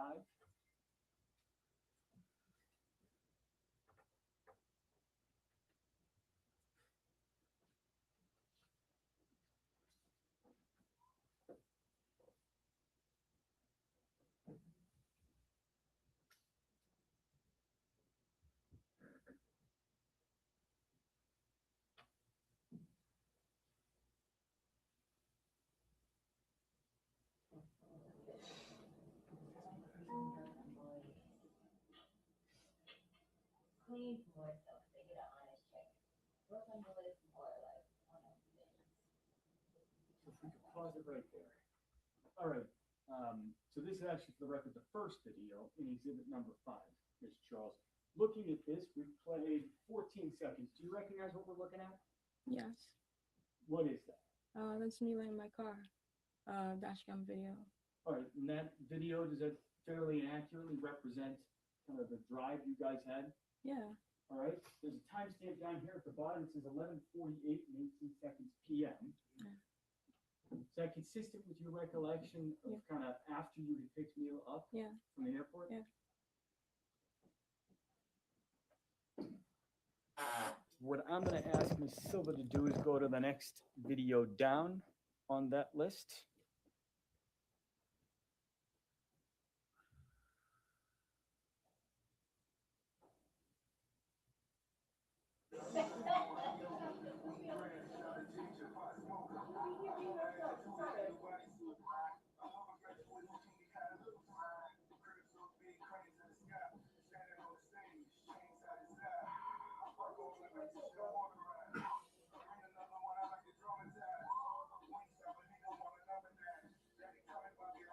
I'm going to ask Ms. Silva to pause it real quick by hitting the space bar. Thank you. So, looking at video number 2, it looks like the timestamp on the bottom says December 3rd, 24 minutes. Yeah. Watching that video, what are we seeing in the video? We were listening to Cranes in the Sky by Solange, and we were just talking about what the song was about. Got it. Yeah. So when you say there, we, who is we? My friend Natalia Moses and Mila Adams in the car. All right, so where we pause, and it's a little hard to see, but is your testimony that Miss Moses was in the car? Yeah. Who's in the front seat here? Mila Adams. So was Miss Moses in the back seat of your car? Yes. Okay. What did the 3 of you do that night? We went to Jersey. I have a house in Jersey City, so we went to Jersey City. And what did you do? Drink, eat wings, and watch TV, just chill. All right. Did you end up staying or sleeping in Jersey City, or did you sleep somewhere else? No, I went back to my apartment in Brooklyn. Who went back to your apartment in Brooklyn? Me, Tally, and Mila. And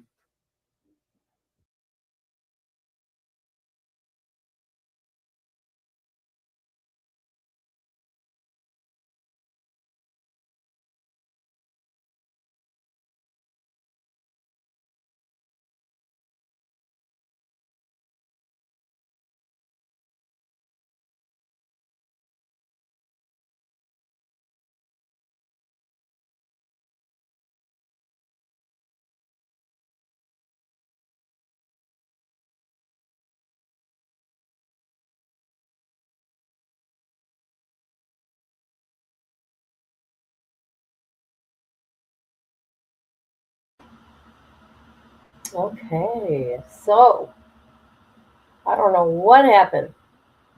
Let me look elsewhere.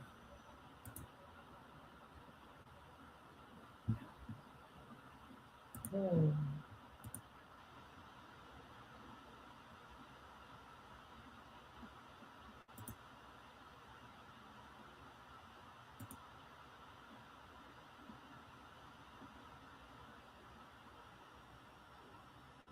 Okay, they're all like that.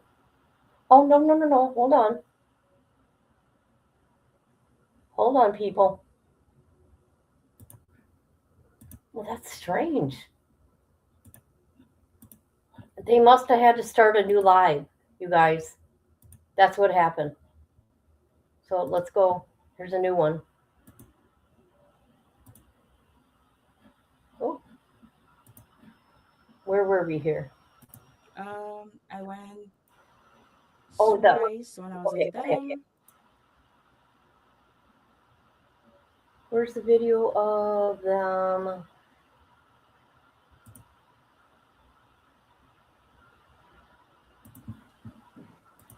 What the hell? Anytime the day of December 3rd, did you notice bruising developing, redness, any kind of physical marks on Miss Adams? No, On December 4th, 5th, 6th, did you notice any of that? no, Did Miss Adams ever tell you that she had been assaulted or strangled? no, Did she ever mention any kind of an attack? no.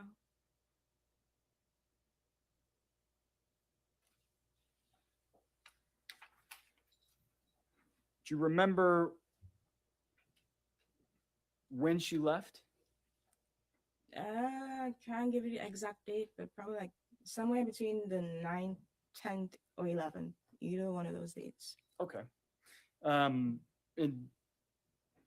after Miss Adams left,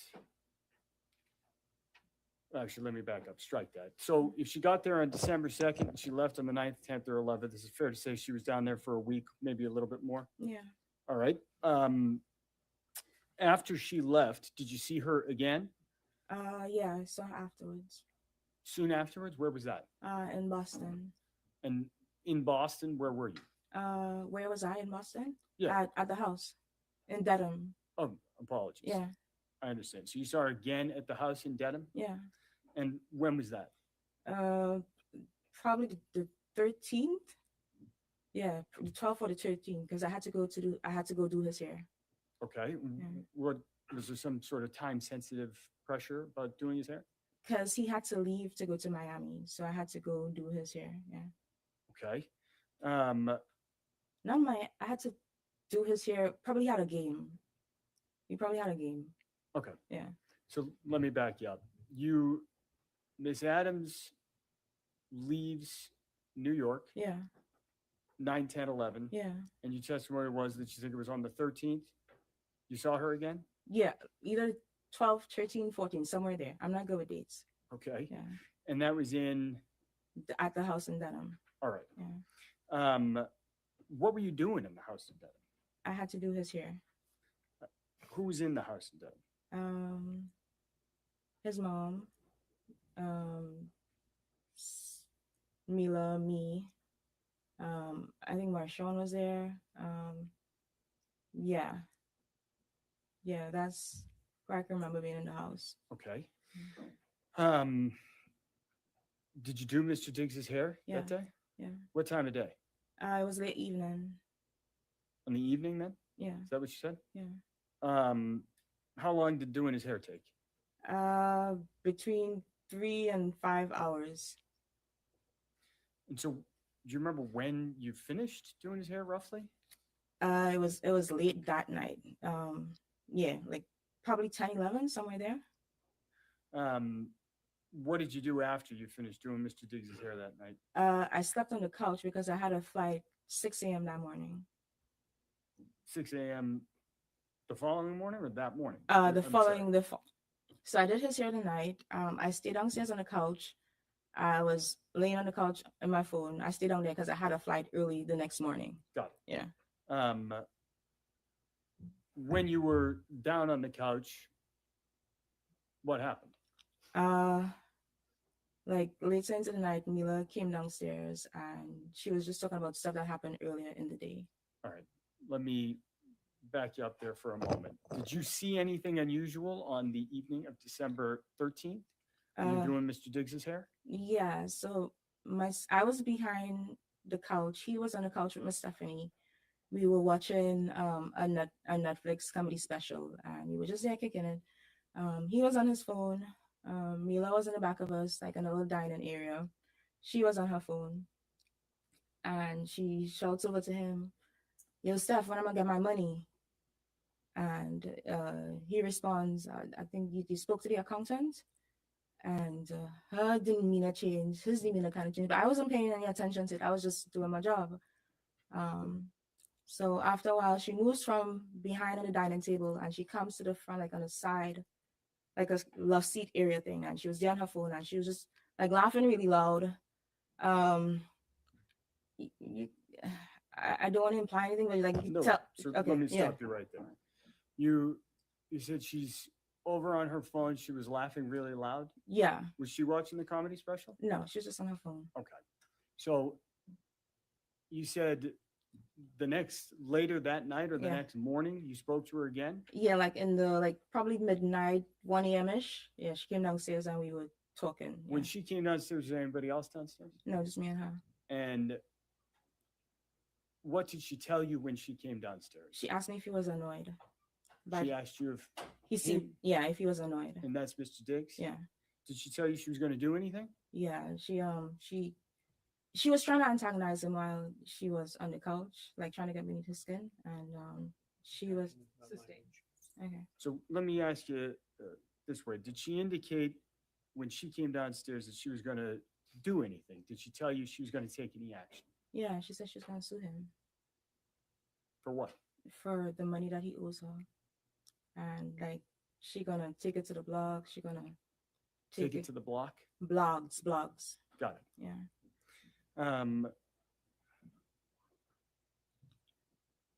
It was like an hour-long conversation, so it was a lot. Hang on. so- Let me stop you there. Oh, One sorry. moment. So do you remember her saying that she was going to make him pay? Yeah. Do you remember her saying anything about a hostile work environment? Yeah. Let me have one moment, Your Honor. Yeah.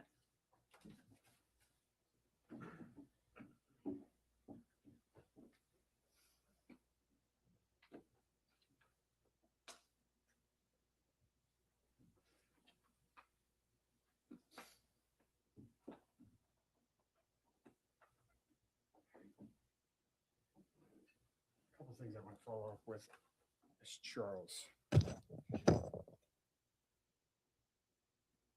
Did Miss Adams, prior to her coming down that night, 1 a.m., and having this conversation with you, did she tell you that she had been assaulted? Did you heard anything about a strangulation and No. assault? No. That night, when she was talking about the suing Mr. Diggs, Yeah. did she say that she had been assaulted? No. I want to back up down to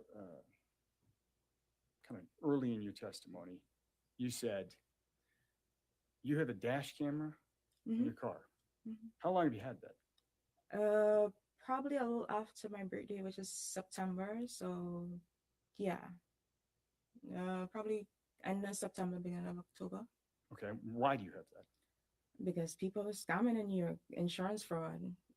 Like they hit your car, they see you have a nice car, and they try to get money out of you. In New York, you said? Yeah. I don't have any further questions. Call here to inquire. Good afternoon, Ms. Charles. Afternoon. So you've been doing Mr. Diggs' hair, you said every 2 to 3 weeks? Yeah. For how long? So I started doing his hair when he was at the Buffalo Bills, and then last year, like a little before the Met Gala last year, is when like I started doing it consistently. Okay, so for more than 1 year you've been doing it, or? Yeah. And that's you said like a 3 to 5 hour appointment every 2 to 3 weeks. Mhm. How much do you get paid when you do that? It depends on the style I do. It could range from $600 to probably $1,500. And you said that sometimes you go to the games afterwards. Yeah. How many times has that happened? I went twice when I was in Dedham, once in New York, and once at the Super Bowl. And you also said that at least on one occasion you slept over his house. Did you sleep over his house often, or? No.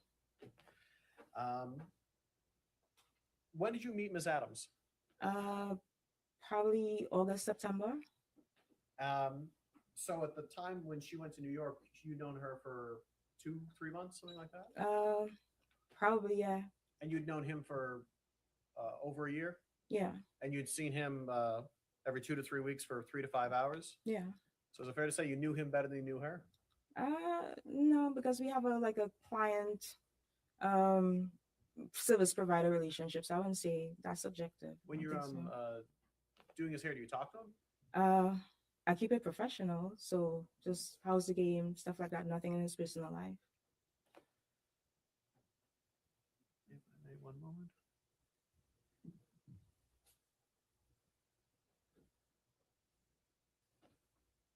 Nothing further. All right, thank you so much, Ms. Charles. Thank you.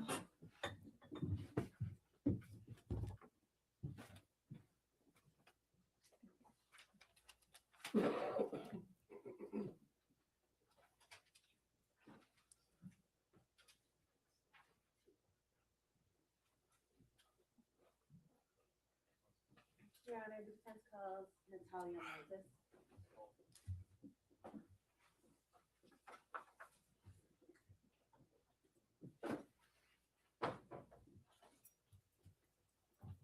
Just watch your step, and then you can remain standing physically.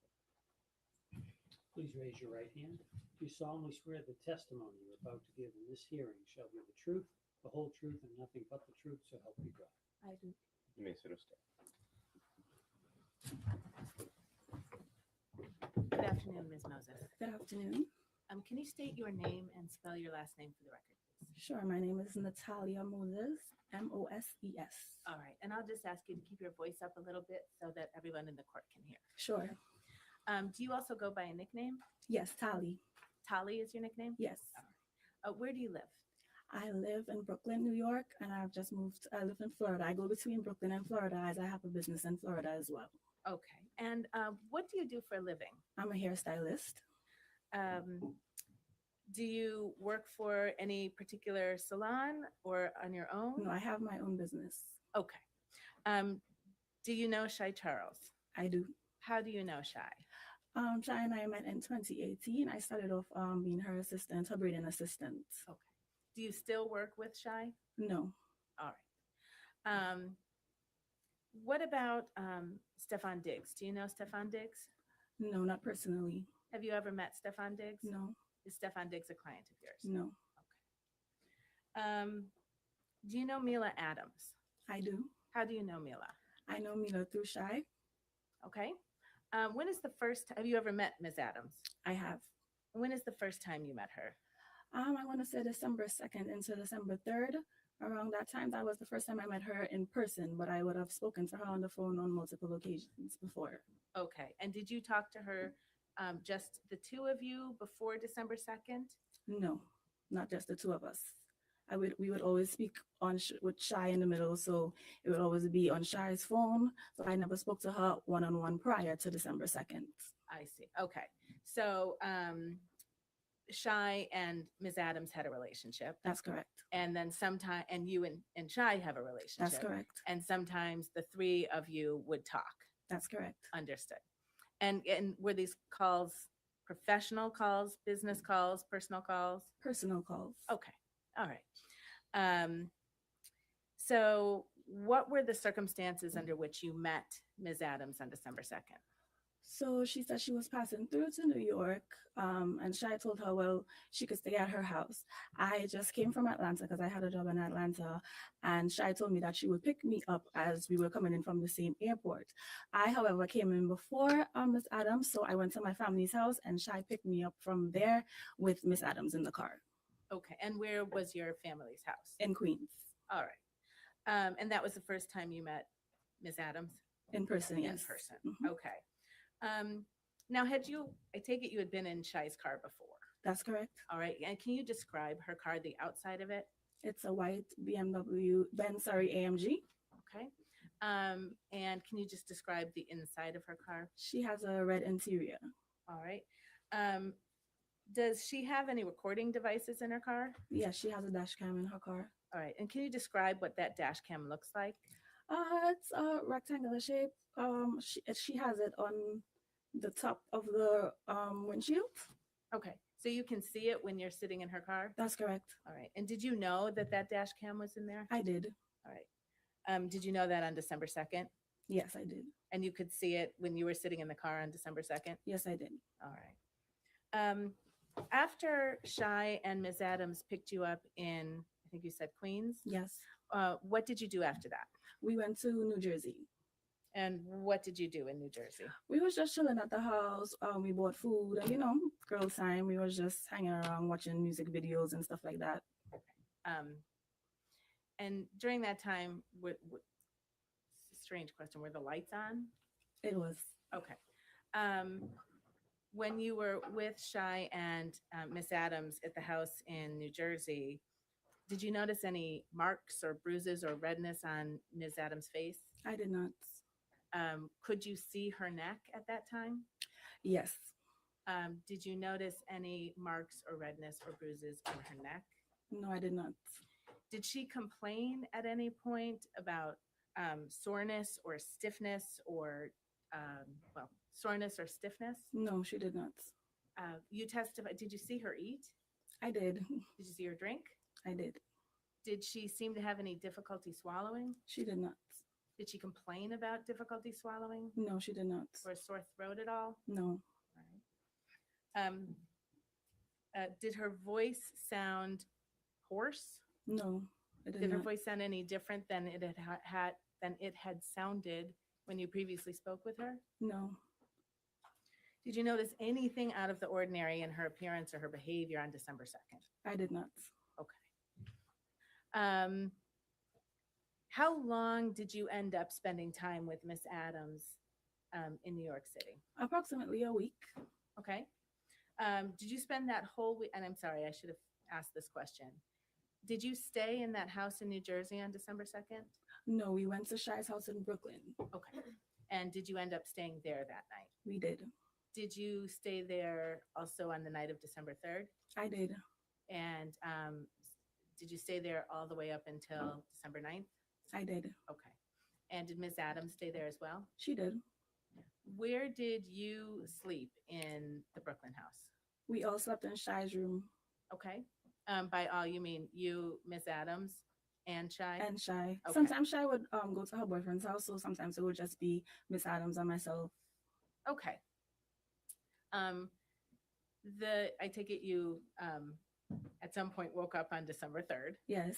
And what was Ms. Adams' behavior like on December 3rd? She was fine. She was bubbly. Okay. Yeah, a good personality. She didn't show any signs of anything wrong. Okay. Did she cook for you? She made breakfast. And same question on December 3rd. Did you spend December 3rd with her? I did. Did you see any bruises, redness, marks on her face at that time? No. Were you able to see her neck on that day? Yes, I did. Were you able to see her chest on that day? Yes, we all stayed in the same room, so we got dressed and everything together. Okay, understood. And did you see any marks or bruising or redness? No. On any of those areas? Okay. Did you see any such marks or bruises or redness, anything like that the entire week you spent together? No. Okay. Did there come a time where Ms. Adams asked you to take a look at her hair? Yes. Oh, can you, what was that? How did that come about? So I was supposed to do her hair. So a stylist, I would analyze her hair. I would lift it up just to see if, the style that we was going to do. I was trying to decide on the style that we was going to do. So I did have close up view to her neck and her hair. Okay. And in the course of lifting her hair and looking at her neck, did you see anything? No. Okay.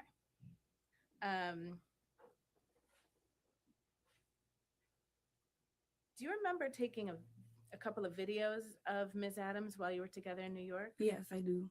Do you remember approximately when that was? Possibly December 7th or 8th, around that time. Okay. And I will ask Mr. Kettlewell to very smoothly play Exhibit 8, please.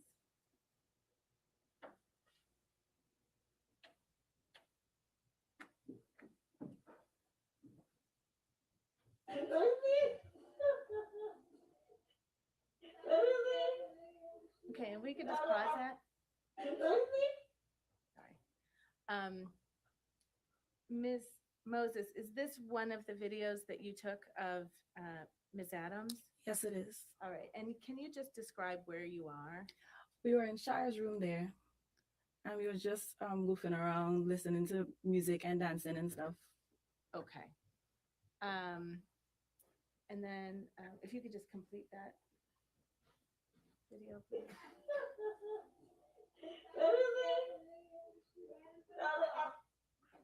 All right, and then Mr. Kettlewell, if you could play Exhibit 9, please.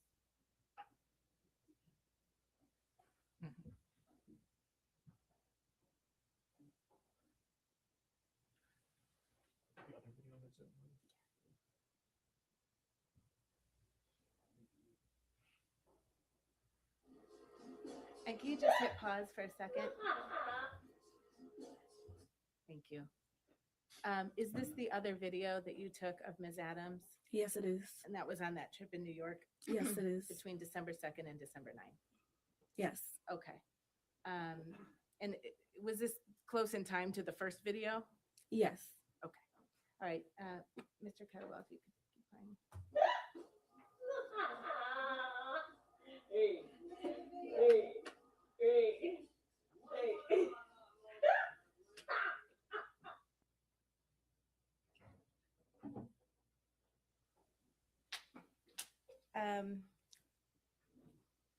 And was that video that you took, was that consistent of how Miss Adams was being with you? Yes. Okay. Did anyone ask you to take that video? No. But Miss Adams knew you were filming her. She did. Okay. And the entire time that you were with Miss Adams in New York City, did she mention anything about being hit? She did not. Did she mention anything about being choked? No, she did not. Did she say or do anything that suggested to you that Steph Diggs had hurt her or scared her in any way? She did not. I have no further questions. Yeah. Thank you. Cromwell? Just briefly, that New York trip, was that the first time you had ever met Miss Adams in person? That's correct. You said you didn't see any bruises on her. Were you looking for bruises on her? No, but she was in my face. Nothing further. Thank you, ma'am. You may step down. Thank you.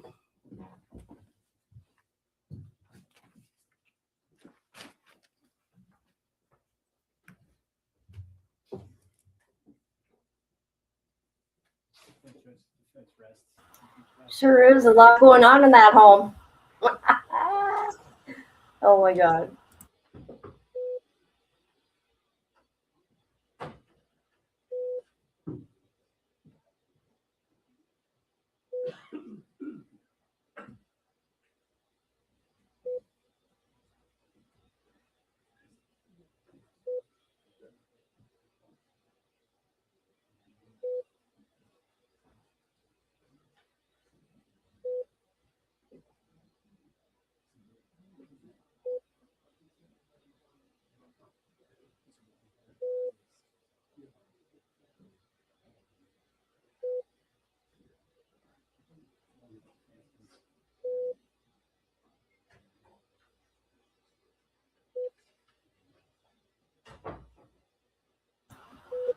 I have no idea. I guess you can walk around the courtroom if you're Stefon Diggs.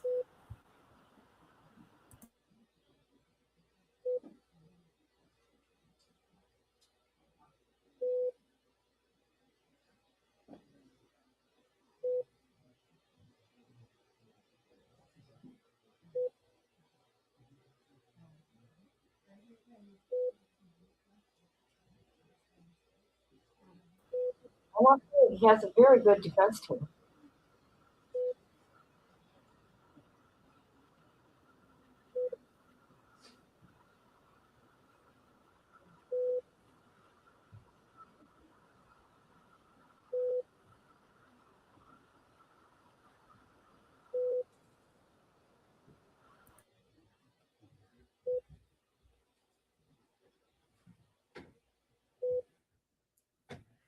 All right, jurors, so the defense has rested. There's no further evidence in this case, so that is closed. So that means that, as I predicted for you, what remains will be the closing statements of the attorneys, and then I will give you my instructions for you on the law. What we're going to do is we're going to suspend for the luncheon recess, and we will resume at 2 o'clock with all of that. Okay?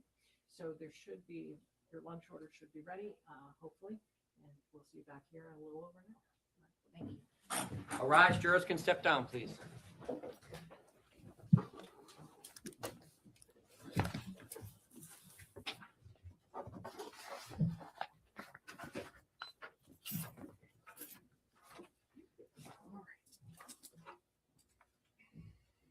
All right, any minute they should be back. The squad stands in a luncheon recess.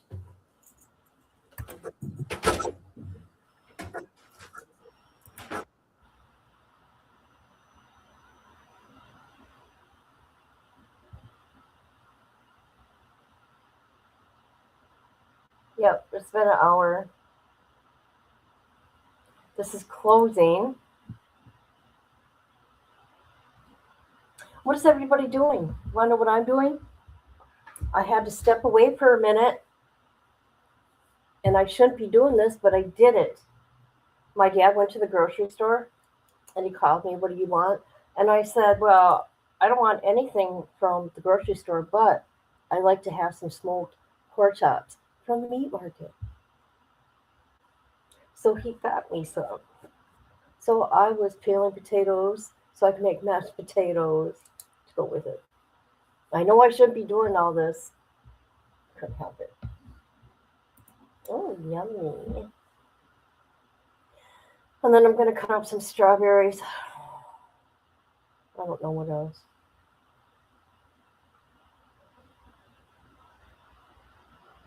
I'm not really on a diet. I'm trying to change the way I eat. I will never, ever, ever get to be teeny tiny like I was um, in 2021. But are you at home or are you at work?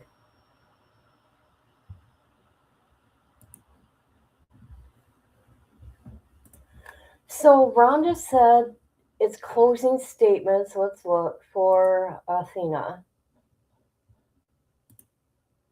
Let's go look.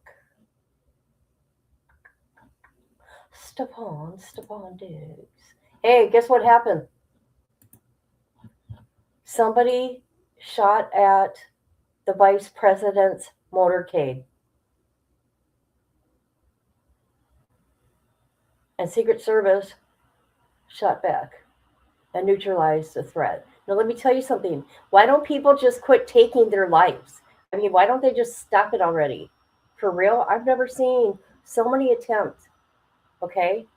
Ever. This is weird. I mean, come on. Okay, let's see. They're on break on this one. Also, everybody's on break. How about that? Okay, we're on Stefon.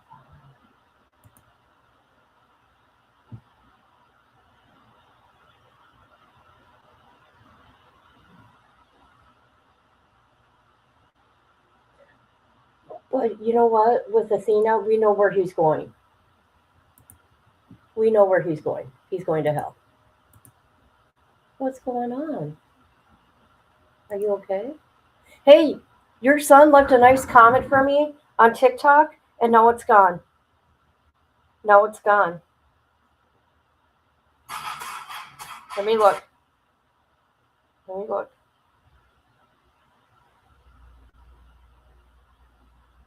It's in my notifications, but it is not. It is not on the page. Just saying. Just saying.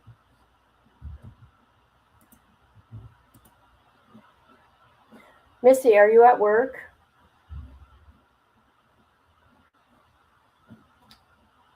Amber, where the hell did you go, woman?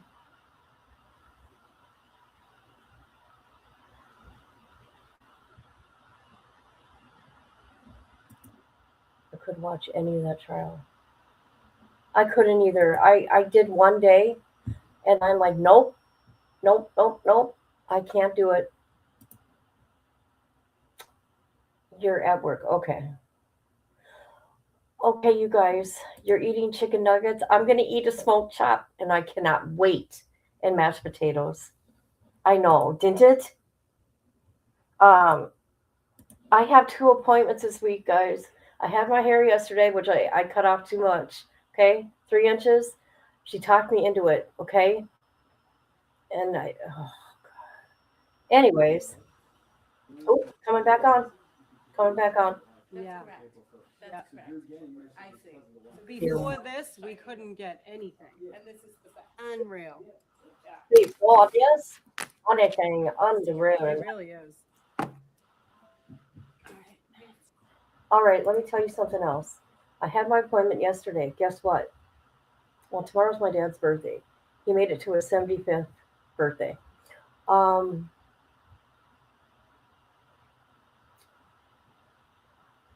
We go to the cancer doctor on Friday.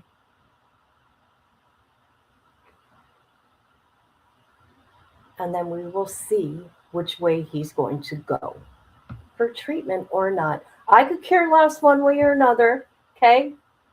Okay, you know what he said to me? And no, I'm not mean. He said to me, I'm going to see if I can make it another 5 years. I go, the hell you are. I said, I'm done with your ass. I'm done. I'm done. I'm done taking care of you. He just said he thought it was a bit much to say, but he said I thought that was sweet. Very sweet. That was nice. You got a good kid, man. You do. You got a really good kid. You did a good job. Okay, and then on the 12th, I got too much going on. I have to get it where you get those yearly stupid appointments, right?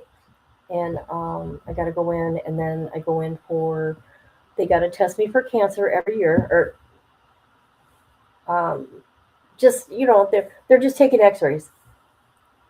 And since my mom died of cancer, I get tested every year for it.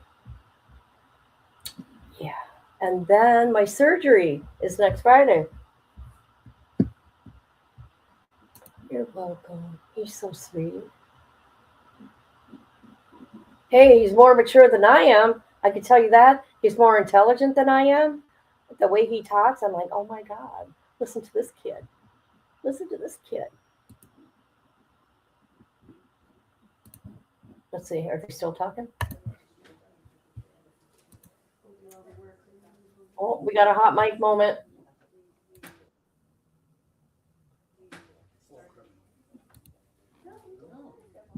Get it together.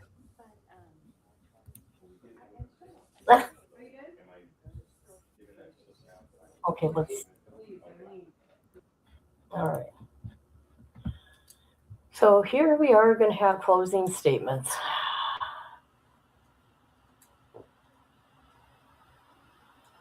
Where is VPS, by the way? Where is VPS? I'm going to take him with this live and say, where the hell were you? That's what I'm going to do.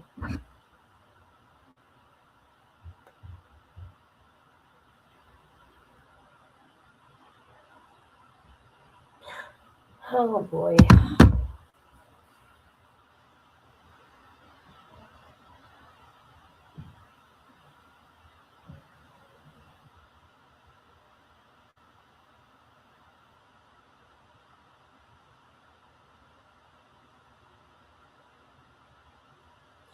Does it say day one? Oh, I see what's going on. Oh, look what I did. Hold on a minute. I wonder why it don't look right. It says day one. Come on now. Come on now.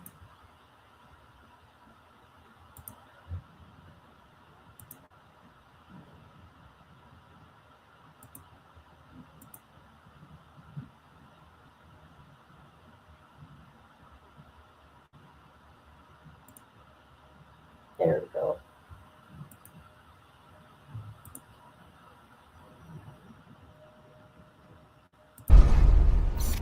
Hello. Do you want to play a game? You should have seen Nala. Oh my god. Oh my god, that was funny. You didn't like that voice? Nala, you didn't like that voice? Huh? Silly girl?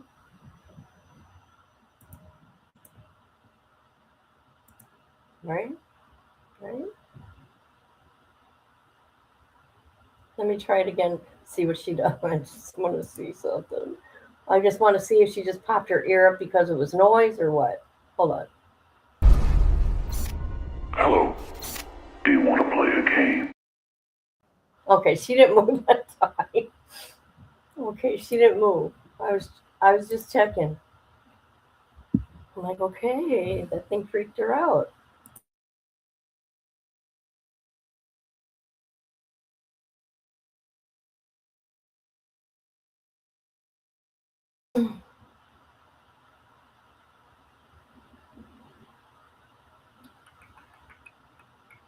Okay, come on. Let's get to it. You know what I think? I think there's a whole lot of mess going on in that house, in his household. That's what I think. And this is what's going to happen. Even if, they lose their case here, right? Because this is a criminal thing. Does she got a civil thing going on? I'm not sure. She's going to be going on talk shows. She is going to be telling dirty things. She's gonna tell all the secrets going on. You watch. You watch. I see her as that type. Since she didn't get to speak up in court, obviously she doesn't know how things run in court, right? You answer yes or no, and that's it. Or, you know, I don't recall. Those are the three answers right there. Yes, no, and I don't recall. That's it. Don't explain deeper.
Oh, now they turn the sound off?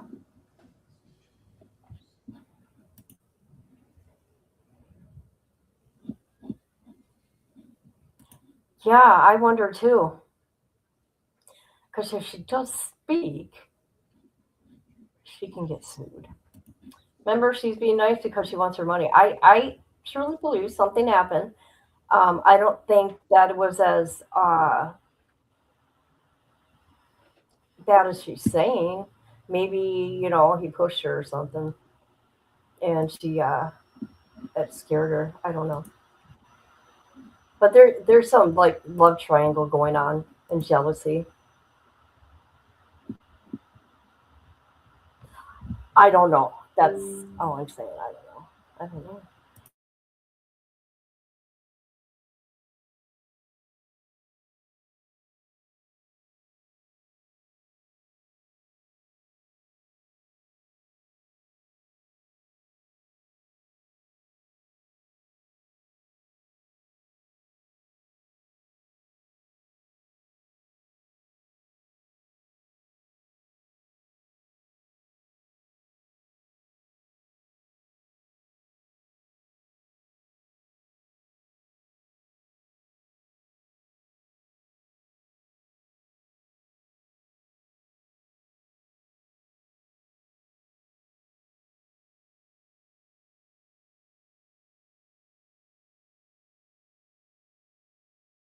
Bring in the jurors. Anything we need to address?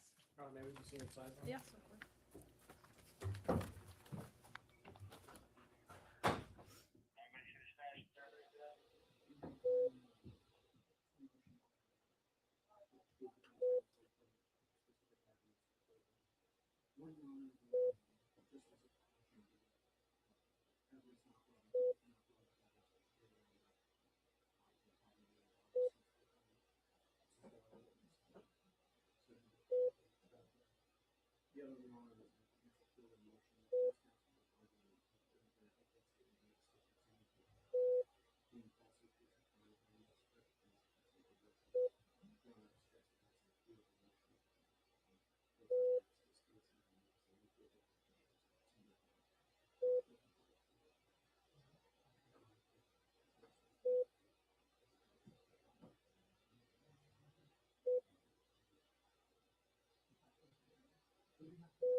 Jervis, Yes, thank you.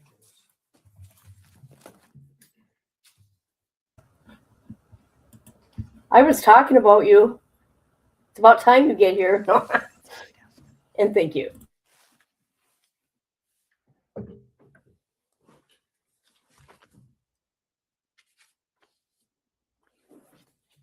Jurors enter and all rise.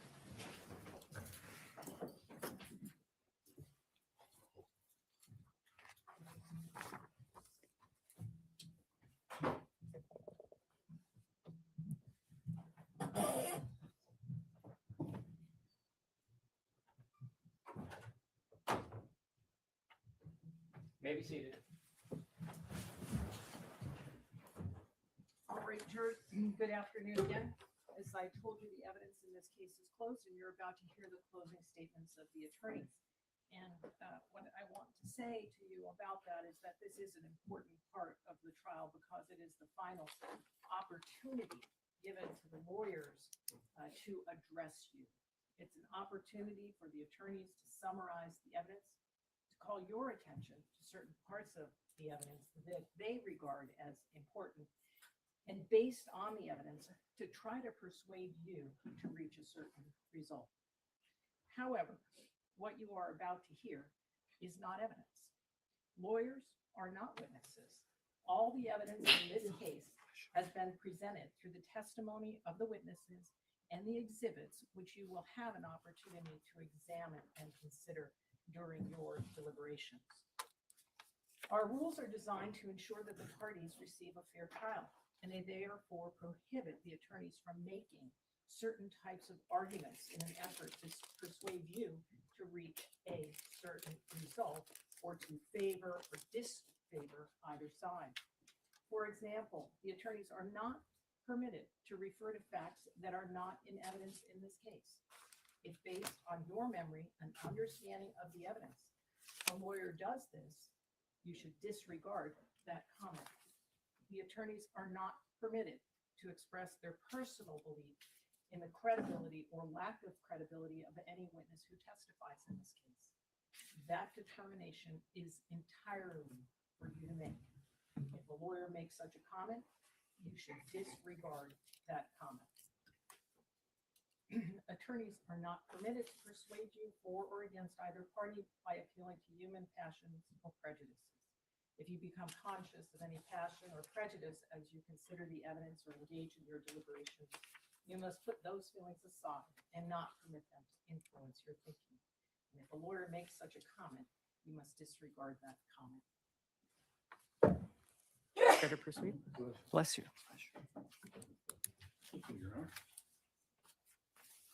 Good afternoon again, ladies and gentlemen.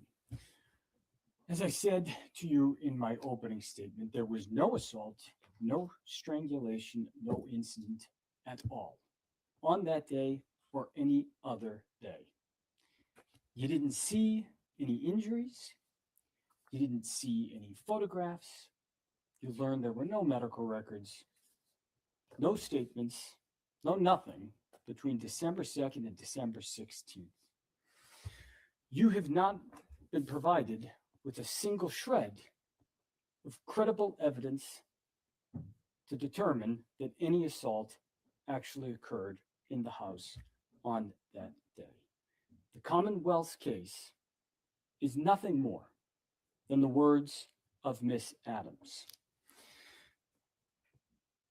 In my opening statement, I told you one tool to use as you go through this process is to consider how to find the truth. That the simplest answer that accounts for all the facts, that answer is the truth. And so what I want to do is take you through some of the undisputed facts in this case. December 2nd, Ms. Adams spent the afternoon talking on the phone.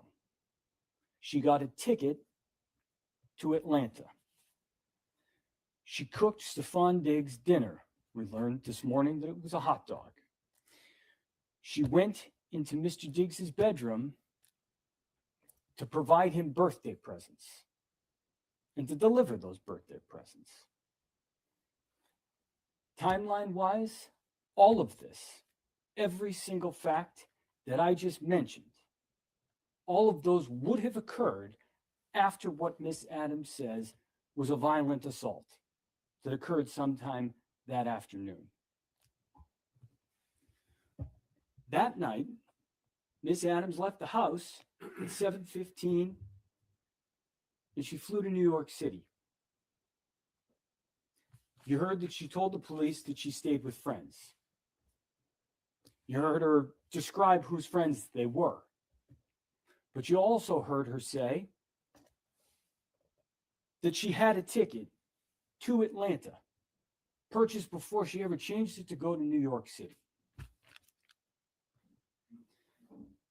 You saw videos of Miss Adams when she arrived in New York.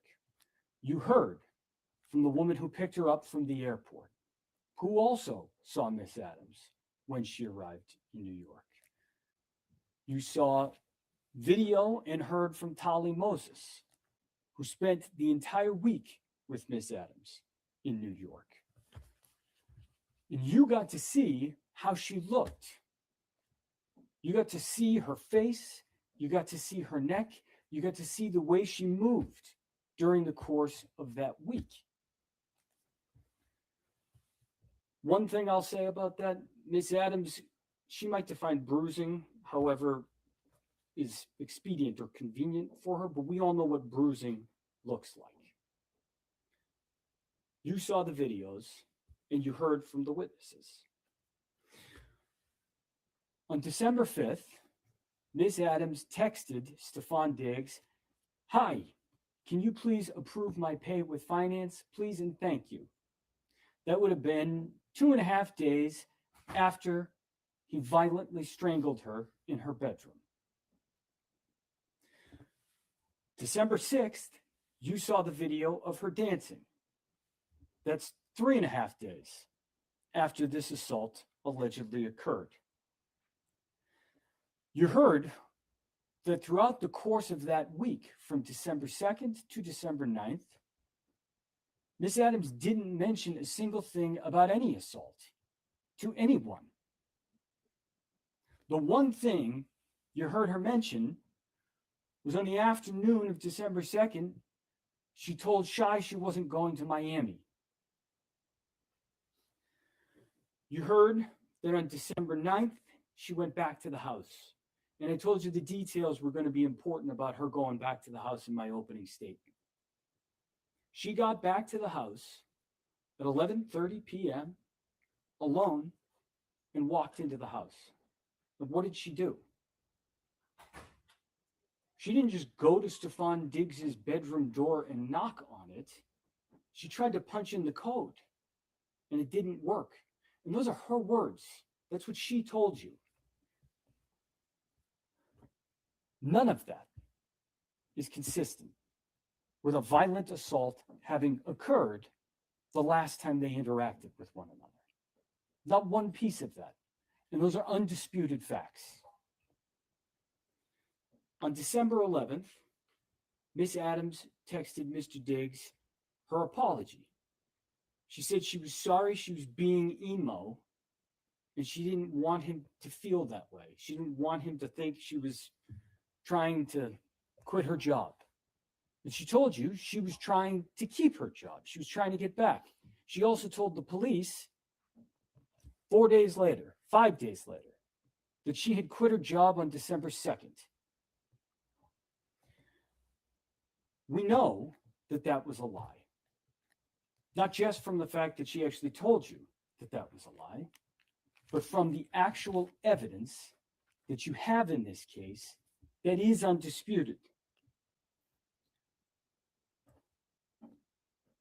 That evidence goes on. She told Mr.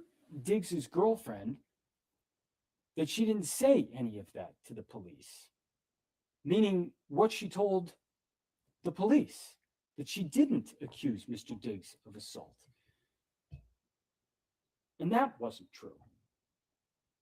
She also, a month later, told the world that she had never demanded money.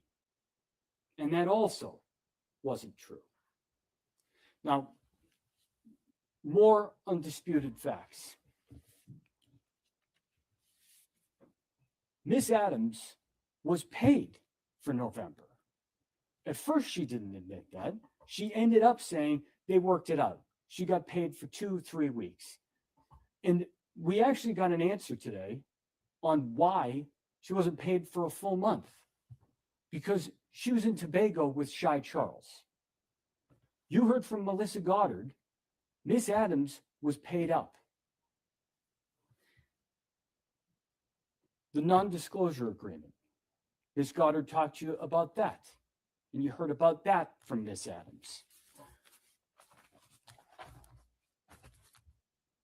I want you to look at the text message in Exhibit 4. It's on page 195. We talked about it a little bit yesterday afternoon.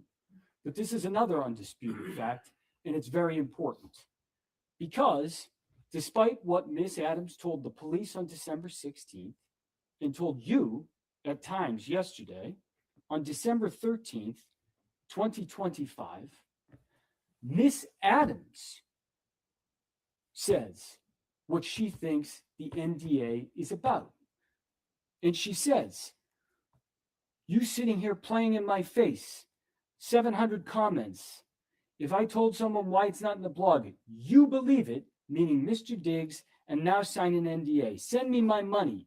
You sitting here playing in my face. Miss Adams wants you to believe she wouldn't tell Shy Charles because Shy Charles knew Mr. Diggs. That requires you to completely ignore the fact that she chose freely and willingly to go to New York to stay with Shy Charles. December 13th, she told Mr. Diggs, she told Stefon Diggs what she thought the NDA was all about. And it was about the blog issue. You think it might make a little sense if the NDA was about any kind of a physical assault, a strangulation? That she might say to him anything. Hey, you know what this NDA is really about. Or maybe just the NDA because you assaulted me? Not a word. She describes why that's there. And those are her words from December 13th. And that is undisputed. Now let's talk about the police for a few moments. Because Miss Adams went to the police, as you heard, on December 16th. And there's other undisputed facts in this report. She lied to the police. She did not leave her job. Miss Adams told you something yesterday where she said, well, I left my position was like in the house, but that wasn't my job. And you heard what Officer Ellis said this morning. I said, you mean her position, as in her job? And he said, of course. She told Officer Ellis that she just went back to get her stuff. And you know that isn't true. And at times, she seemed to admit that that wasn't true. And you know from her own words at the time to both Mr. Diggs and to Sonny that that wasn't true. The text message that you've heard about the deletion. There's two things that I want you to pay close attention to and that I want to talk to you about in both Exhibit 1 and Exhibit 2. Exhibit 1, the text message that she sent purporting to be a screenshot of the argument that led to a violent assault that ended with Mr. Diggs choking her. That's what she told Officer Ellis. And you heard that from him this morning. You also heard from her that she deleted messages. And I think what she said was something like, I didn't want to look bad or something along those lines. And if you look at what was actually deleted, the words she said, she was saying bet and pussy were what she deleted, that's what she did. She did delete those messages, right? Those are not in the text messages that she provided to Dedham police. But more importantly, what she actually deleted that wasn't about making her look bad or not, it was right after the words, I'm out of your life. And it said, and ruining that bitch life. And then you can actually go to exhibit 2 and look, there's a fairy emoji she sent. And why that's important is because, as you heard from Officer Ellis this morning, it'd be important to know if somebody deleted messages. It'd be important to see the full picture. And that message right there and ruining that bitch life, apologies for the language, with the fairy emoji, you think that might have prompted the question, hey, who's that bitch? She answered the question for you yesterday. It was Lindsay. The argument wasn't about money. You have it in evidence. And Miss Adams later admitted that. These lies to the police, the fact that they're undisputed, why? Look at all of those facts. They're undisputed in the record. They are all there. If you remove from those facts one thing, that an assault occurred, they all make sense. If you plug in that she was assaulted that afternoon before all of this happened, before everything I just read to you, none of it makes sense. Why would a person who was just strangled go down to the kitchen, chat on the phone, and not have a single mark on their face or look even remotely bothered? Why would that same person cook dinner for the man who just did it? Why would that same person knock on his bedroom door and deliver 2 birthday presents? Why would she act the way she did for the next week? And then why lie about it repeatedly to the police? And what ended up happening next, just chronologically, gives away the game on that. Because what you heard is that only a couple weeks later, her mediator made a demand for money. And if you plug that fact in, now it all makes perfect sense. We have provided evidence to you. We have presented evidence. We have called witnesses. As I said, we're doing so in order to give you the fullest picture of December 2nd and of what happened or did not happen. And think about that for one moment. How do you prove a negative? It's basically impossible, right? Pick a day 2 months ago, account for every action that you did on that day, every moment of your day. Great, now prove it. Can't be done. And this trap, the framers of our system, they were aware of it. And that's why it works the way that it does. The burden is on the Commonwealth to prove their case. And their case, as you have seen, is the internally inconsistent testimony of one witness. And that is their entire case. And that is not enough to meet their burden. The burden that you are going to hear is reasonable doubt. And the judge is going to tell you that that's to a moral certainty. How much would you bet on the words of Jamila Adams? Did you bet your own life? Someone else's? You have all of the tools in what I just laid out for you to make a credibility assessment. But it is not only that, because the other thing the judge is going to tell you is you can actually take into account the way the witness answered questions, behaved, their demeanor, how they looked. Did they sound consistent? Did the things they say actually at least stay true internally in their own story? And one example I'll give you on that is this morning, when Ms. Adams was asked about another monetary demand. She didn't answer the question. She couldn't. She wouldn't. She gave you multiple excuses. She tried to say attorney-client privilege, and when there was no response to that, she said, I can't answer that correctly.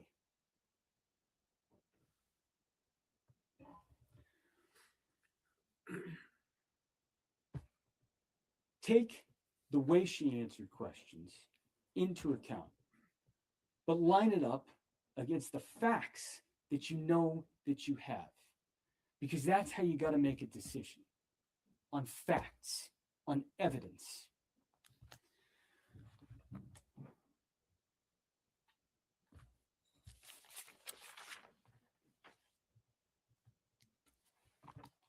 In terms of the evidence that the Commonwealth has actually presented to you, what they have presented to you are the claims of one person.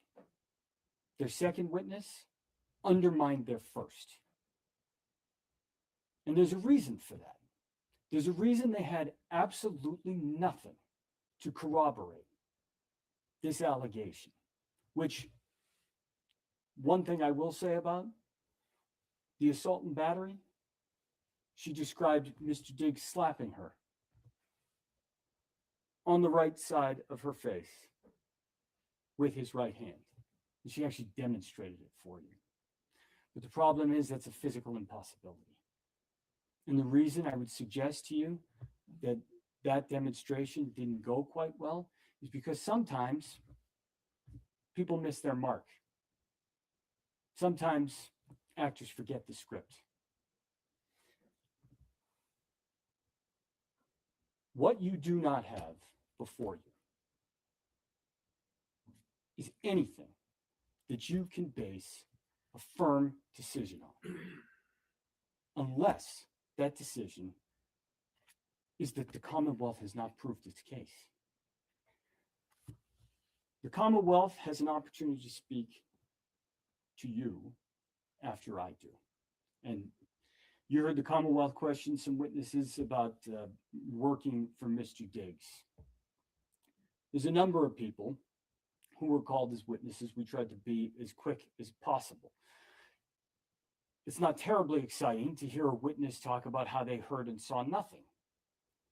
But for a moment, stop and think and ask yourself, if you were accused of having something happen at your house on some random day 3 weeks ago, who would be there with you? The people closest to you. It'd be your family, the people who are in your house all the time. And for Mr. Diggs, we talked about that. That's staff. That's Miss Salas. That's all the people that you heard from.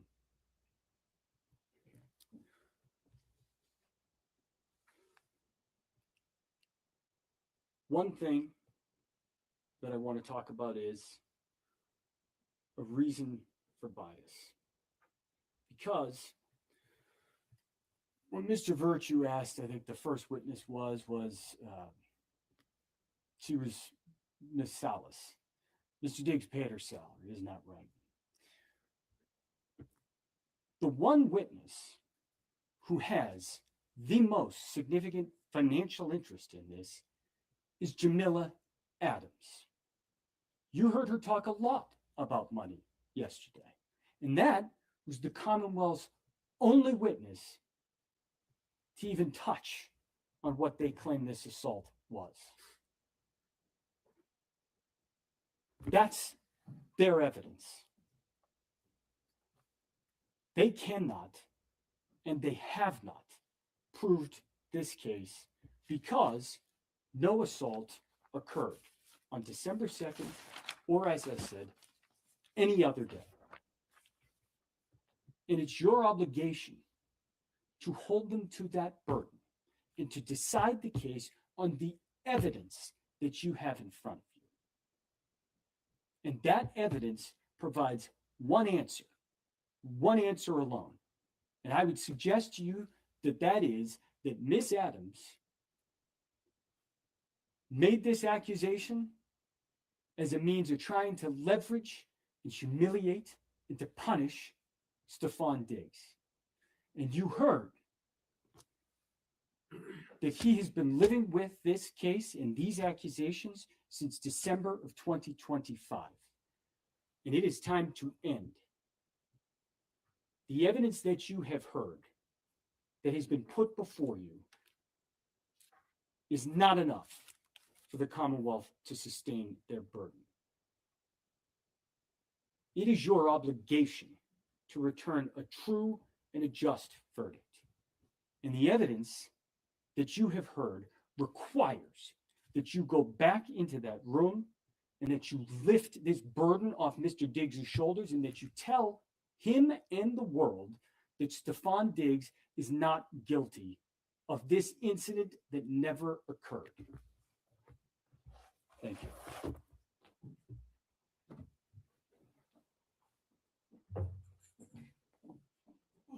Good afternoon. Feels like it's been a little while since last time I talked to you guys directly. So, was Miss Adams a perfect witness? No. She was argumentative, avoided, difficult. But does that mean you should throw away everything she says? She said? No. I think it'd be easy for you guys to do that, but that's not your job. You guys are the jury.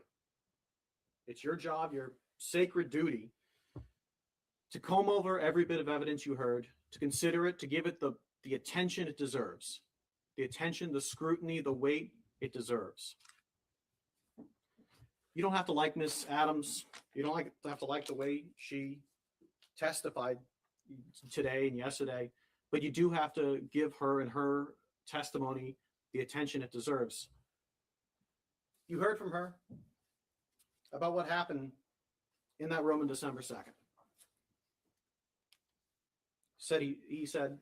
She said he entered the room, slapped her, put her in a headlock, said some things to her. I suggest if you remember how she was testifying, I think the way she was testifying to that lends some to her credibility. She was taking her time. She was looking. She was trying to remember things.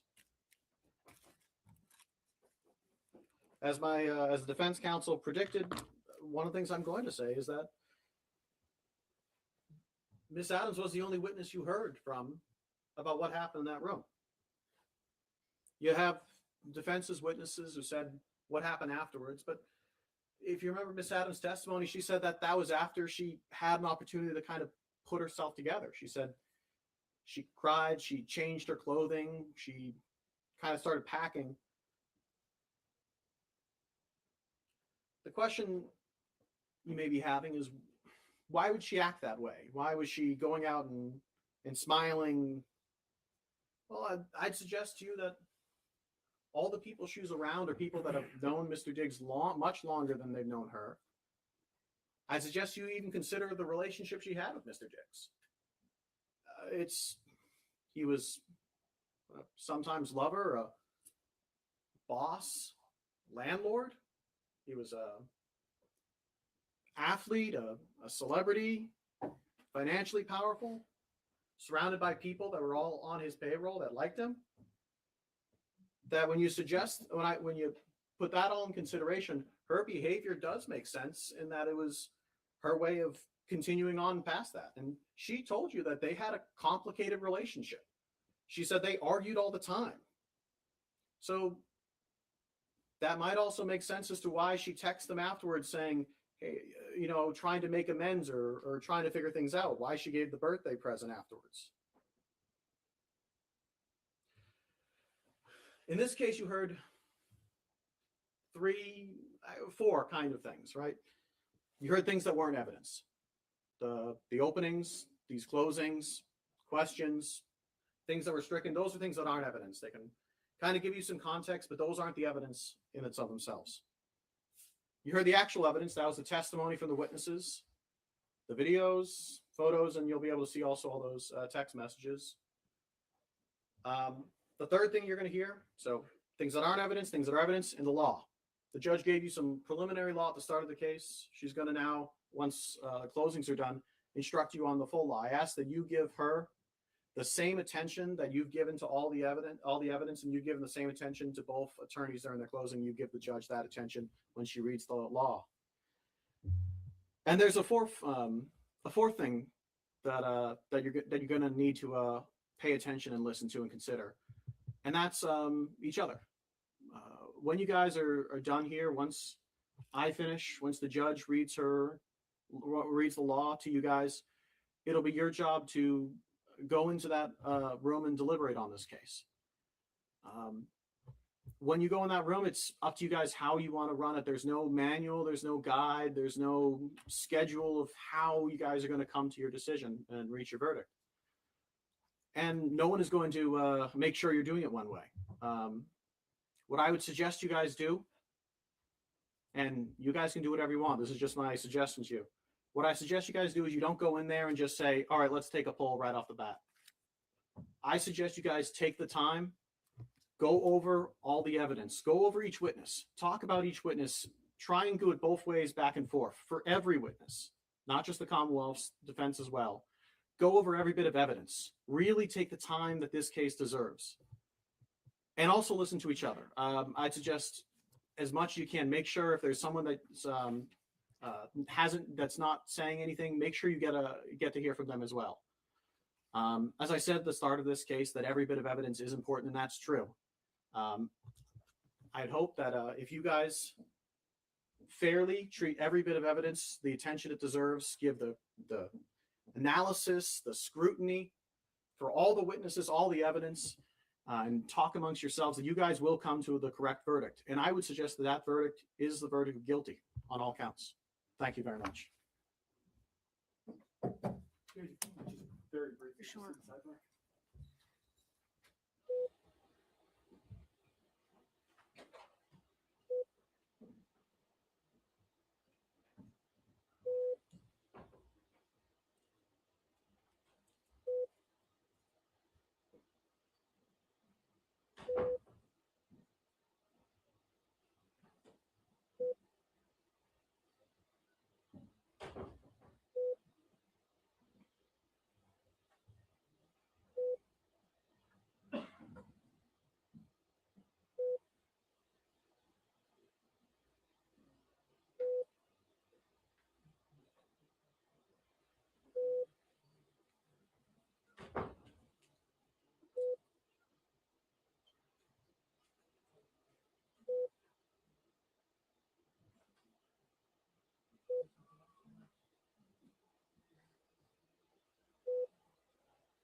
All right, jurors, you are about to begin your final duty, which is to decide the fact issues in this case.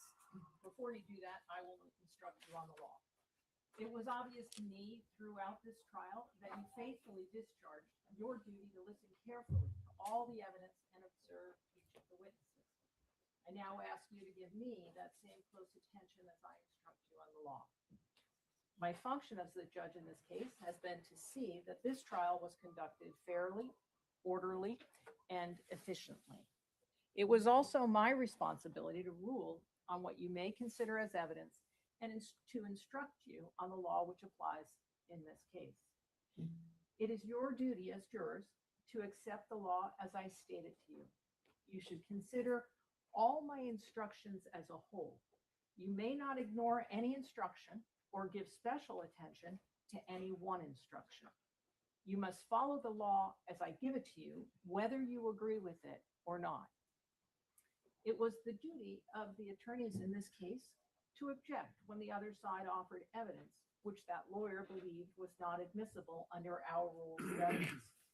They also had an obligation to ask to speak to me, with me at the judge's bench at sidebar about questions of law, which the law requires me to rule on out of your hearing. The purpose of such objections and rulings is not to keep relevant information from you, just the opposite.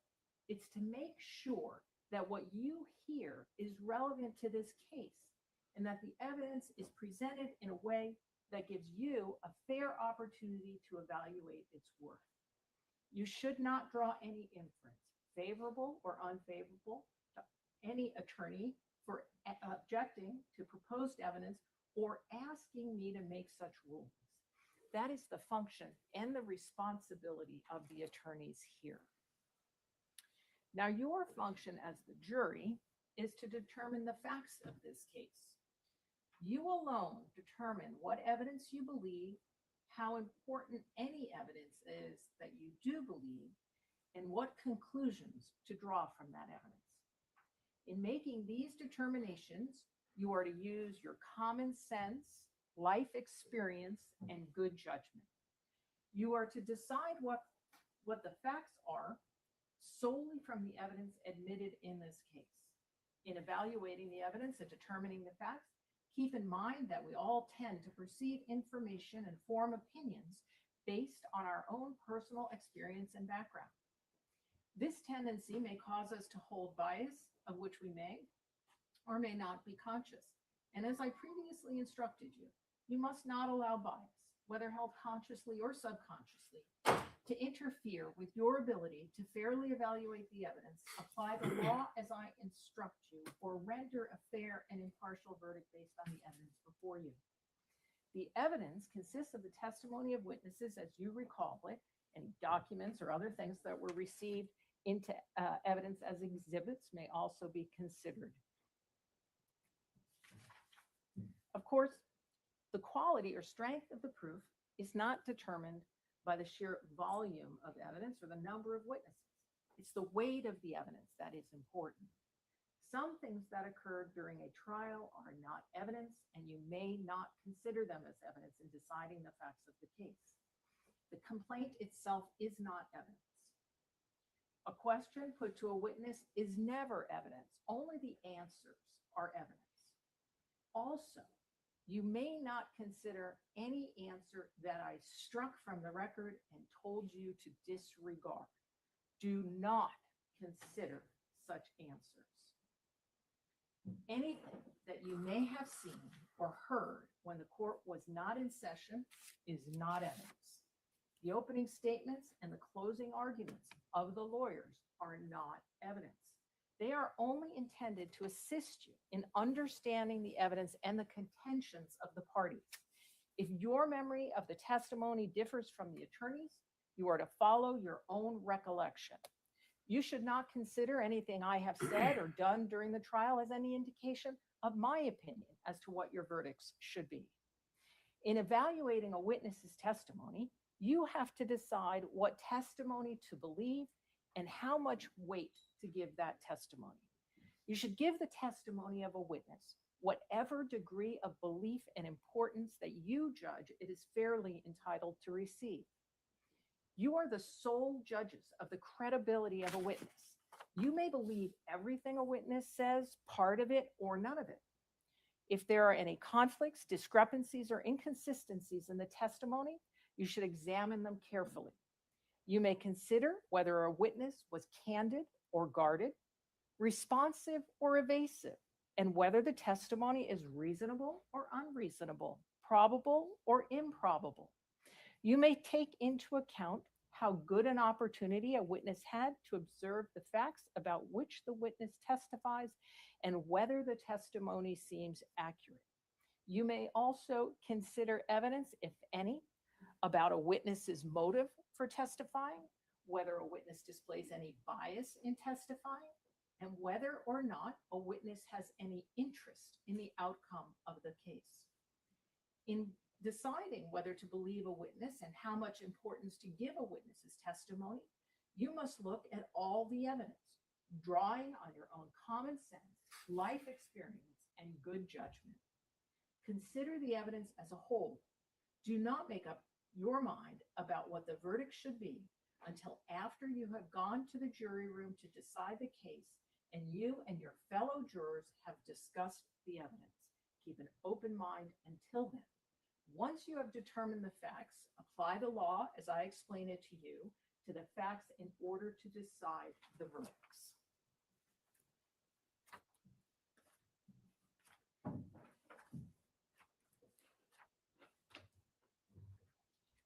Now, there are two types of evidence which you may use to determine the facts of the case: direct evidence and circumstantial evidence. You have direct evidence where a witness testifies directly about the fact that is to be proved based on what he claims to have seen or heard or felt with their own senses. And the only question is whether you believe the witness. You have circumstantial evidence where the witness cannot testify directly about the fact that is to be proved, but you are presented with evidence of other facts, and you are then asked to draw reasonable inferences from them about the fact which is to be proved. Let me give you an example. Your daughter might tell you one morning she sees the mail carrier mailbox. That's direct evidence that the mail carrier has been to your mailbox. On the other hand, she might tell you only that she sees mail in the mailbox. That's circumstantial evidence that the mail carrier has been there. No one's seen the mail carrier, but you can reasonably infer that the mail carrier has been there since there is mail in the box. The law allows either type of proof in a criminal trial. There are two things to keep in mind about circumstantial evidence. The first one is that you may draw inferences and conclusions only from facts that have been proved to you. The second rule is that any inference or conclusion which you draw must be reasonable and natural based on your common sense and experience of life. If the Commonwealth's case is based solely on circumstantial evidence, you may find the defendant guilty only if those circumstances are conclusive enough to leave you with a moral certainty, a clear and settled belief that the defendant is guilty, and that there is no other reasonable explanation of the facts as proven. The evidence must not only be consistent with the defendant's guilt, it must be inconsistent with his innocence. Whether the evidence is direct or circumstantial, the Commonwealth must prove the defendant's guilt beyond a reasonable doubt from all the evidence in the case. Now,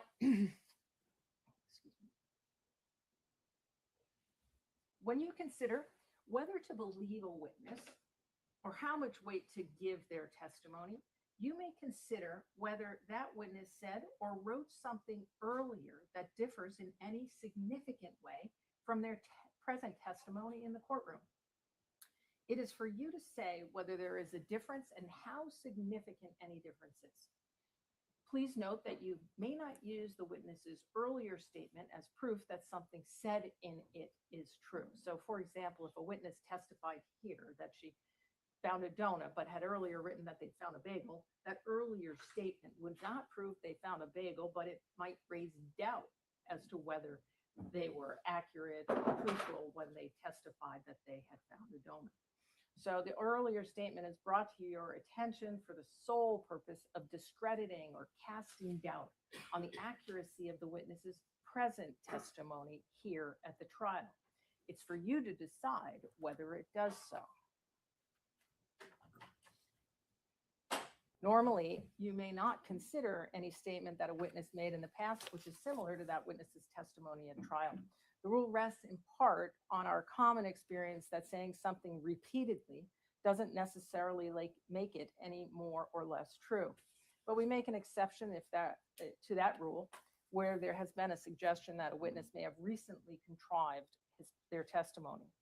In determining how reliable a witness is who has been accused of recently inventing their testimony, you may consider any earlier statements that the witness made which are consistent with their present testimony. It's for you to say how important the consistency is depending on depending on when any earlier statement was made and any other circumstances that you consider significant.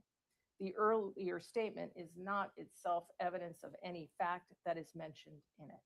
To repeat, if there has been a suggestion that a witness recently contrived their testimony at trial, when you evaluate that claim, you may also take into account any earlier statement the witness made, which is consistent with their present testimony.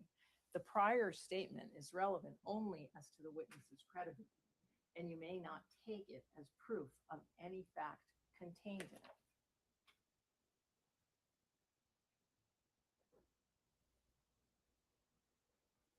At this trial, you may have noticed that the defendant did not testify. The defendant has an absolute right not to testify, since the entire burden of proof, in this case, is on the Commonwealth to prove that the defendant is guilty. It is not up to the defendant to prove that he is innocent. The fact that the defendant did not testify has nothing to do with the question of whether he is guilty or not guilty. You are not to draw any adverse inference against the defendant because he did not testify. You are not to consider it in any way or even discuss it in your deliberations. You must determine whether the Commonwealth has proved its case against the defendant based solely on the testimony of the witnesses and the exhibits.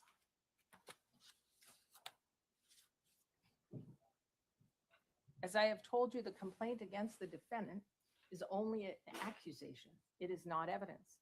The defendant has denied that he is guilty of the crimes charged in the complaint. The law presumes the defendant to be innocent of the charges against him.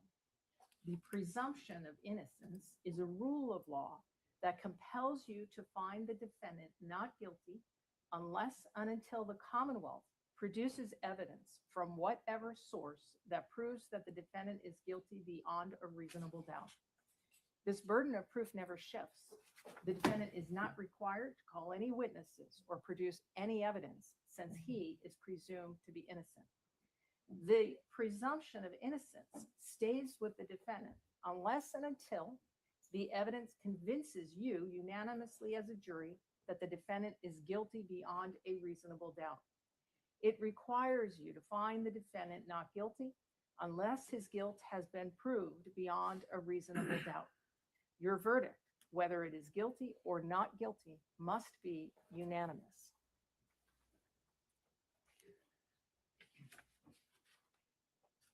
Now, as I've said, the burden is on the Commonwealth to prove beyond a reasonable doubt that the defendant is guilty of the charges made against him. What is proof beyond a reasonable doubt? The term is often used and probably pretty well understood, though it is not easily defined. Proof beyond a reasonable doubt does not mean proof beyond all possible doubt. For everything in the lives of human beings is open to some possible or imaginary doubt. A charge is proved beyond a reasonable doubt if after you have compared and considered all of the evidence, you have in your mind an abiding conviction to a moral certainty that the charge is true. When we refer to moral certainty, we mean the highest degree of certainty possible in matters relating to human affairs based solely on the evidence that has been put before you in this case. I have told you that every person is presumed to be innocent until they are proved guilty, and that the burden of proof is on the prosecutor. If you evaluate all the evidence and you still have a reasonable doubt remaining, the defendant is entitled to the benefit of that doubt and must be acquitted. It is not enough for the Commonwealth to establish a probability, even a strong probability, that the defendant is more likely to be guilty than not guilty. That is not enough. Instead, the evidence must convince you of the defendant's guilt to a reasonable and moral certainty, a certainty that convinces your understanding and satisfies your reason and judgment as jurors who are sworn to act conscientiously on the evidence. That is what we mean by proof beyond a reasonable doubt. The defendant is charged with having committed an assault and battery upon Mila Adams. In order to prove the defendant guilty of committing an intentional assault and battery, the Commonwealth must prove three things beyond a reasonable doubt. First, that the defendant touched the person of Mila Adams. Second, that the defendant intended to touch Mila Adams. And third, that the touching was either likely to cause bodily harm to Mila Adams or was offensive. To prove the first element, the Commonwealth must prove the defendant touched Mila Adams. A touching is any physical contact, however slight. A touching may be direct, as when a person strikes another, or it may be indirect, as when a person sets in motion some force or instrumentality that strikes another. To prove the second element, the Commonwealth must prove that the defendant intended to touch Mila Adams, in the sense that the defendant consciously and deliberately intended the touching to occur, and that the touching was not merely accidental or negligent. The Commonwealth is not required to prove that the defendant specifically intended to cause injury to Mila Adams. To prove the third element, the Commonwealth must prove that the touching was either likely to cause bodily harm to Mila Adams or was offensive. A touching is offensive when it is without consent. If the Commonwealth has proven all three elements beyond a reasonable doubt, you should return a verdict of guilty. If the Commonwealth has failed to prove one or more of the elements beyond a reasonable doubt, you must find the defendant not guilty. The defendant is charged with strangulation. To prove the defendant guilty of this offense, the Commonwealth must prove three things beyond a reasonable doubt. First, that the defendant intentionally applied pressure on the throat or neck of Mila Adams. Second, that the pressure was substantial. And third, that the pressure interfered with the normal breathing or circulation of blood of Mila Adams. To prove the first element, the Commonwealth must prove beyond a reasonable doubt that the defendant intentionally applied pressure on the throat or neck of Mila Adams. The Commonwealth must prove that the defendant consciously and deliberately intended the touching to occur, and that it was not merely accidental or negligent. You may examine any evidence regarding the defendant's actions or words and all the surrounding circumstances to determine whether the defendant intended to apply pressure to the throat or neck of Mila Adams. To prove the second element, the Commonwealth must prove beyond a reasonable doubt that the pressure was substantial. You may consider evidence, if any, about how, where, when, and for what duration the pressure was applied, as well as any evidence of its effect or impact on Mila Adams. To prove the third element, the Commonwealth must prove beyond a reasonable doubt that the pressure that was applied interfered with the normal breathing or circulation of blood of Mila Adams. If the Commonwealth has proven all three elements beyond a reasonable doubt, you should return a verdict of guilty. If the Commonwealth has failed to prove one or more of the elements beyond a reasonable doubt, you must find the defendant not guilty. Counsel, I'll see you at sidebar.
All right, jurors, when we impanel a jury at the beginning of a trial, we never know whether some personal emergency will arise during the course of the trial, which will require one of our jurors to be excused from further jury duty. So in order to avoid having to start the trial over again, should that occur, we impanel 7 jurors, even though the case will only be decided by 6 of them. So the time has now come to reduce your number to that 6.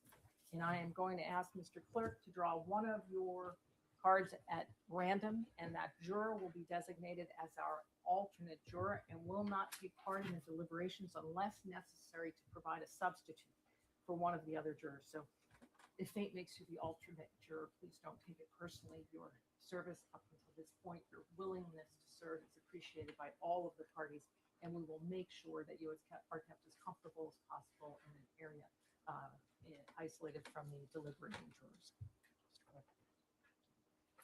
That would be juror number 1 and seat number 1. All right. Stay right there. You will serve as our alternate, but as I say, we'll make sure you're kept comfortably in a different location. If you would be good enough, Mr. Clerk, to draw another card at random, this particular juror will be the foreperson of this juror. That is juror number 25 in seat 4. All right, so you will be the foreperson of our jury. All right. What that means, oh, Mr. Clerk, thank you, is you gave it to me right here. The juror has who is designated as the foreperson has the responsibility of recording the jury's verdict on the verdict slip. Once that has been recorded, you sign it, date it, and inform the court officer that the jury has reached a verdict, and you will be brought back into court. Now, if during your deliberations the jury has any question, the foreperson should write out the question on a piece of paper, sign it, date it, fold it up, let the court officer know. They will bring the question to me, and we'll proceed accordingly at that time. Now, you're not to make any use of cell phones or any other kind of personal wireless device during your deliberations. Incoming, outgoing calls, or any other kind of electronic communications can disrupt the deliberative process or even allow for the receipt of improper extraneous information. So you're not to conduct any outside research or investigation by means of the internet or otherwise about the law or facts of this case. If during your deliberations there is a request to view any of the evidence that is not physically with you, for instance, there are flash drives that contain certain of the videos that were displayed here in the courtroom. If the jury should like to see any of that, if that is just requested in any note form, we will bring you back in here and make sure that that is displayed for you as many times as you might like. All right, so just let the court know by mentioning that in a note. At this point, I am going to ask Mr. Clerk to swear the court officers in, and they will escort you to your deliberation. Do you swear that you will keep this jury in some convenient place until they are agreed, that you will not suffer any person to speak to them, nor will you speak to them yourself, except by order of the court or to ask if they are agreed, and that you will not permit them to depart until they've agreed upon a verdict, except by order of the court, so help you God? I do. Here's the verdict slip. And can I have that sheet of paper? Thank you.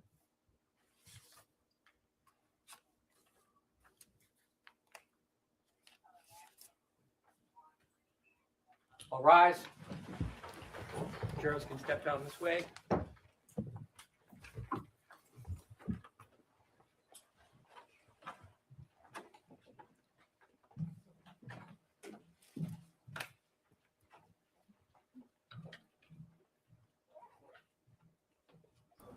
That's how they do that in Massachusetts court. Counsel, I'll see you Oh. over here.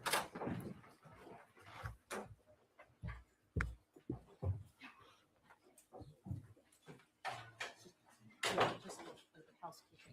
So here we have the list of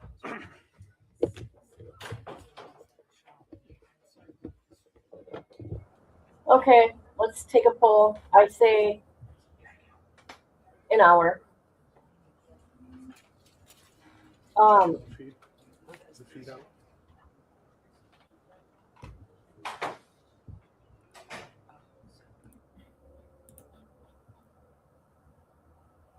Oh God, yeah. If you watch a Karen Reed trial, that's the first time it came to my attention. You know, it sounded like a heart monitor, but that's how they do it out there in Massachusetts. Okay, I can never say that word ever. What the hell else is going on? 12:30 Eastern time. All right. Let's see what's going on the internet, people. Should we check on Alan? Hold on, I need to close my window.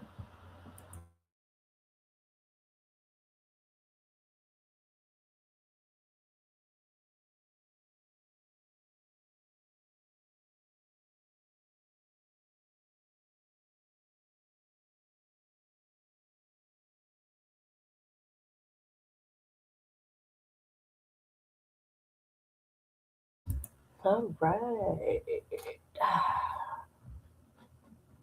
I guess I didn't notice the noise then. Are we on verdict watch? Yes, we are. I think so. Let me look.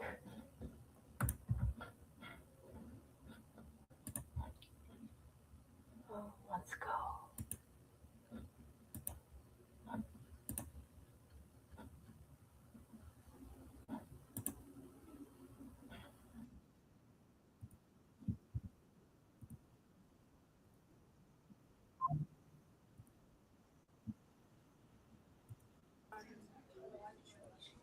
Okay, what's going on here?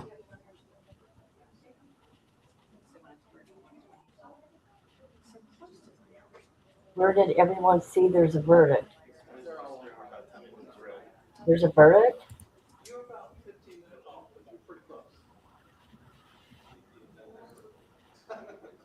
Oops.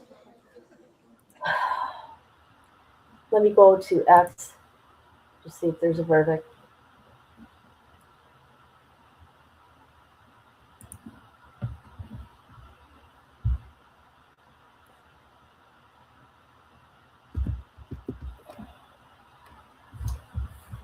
Right.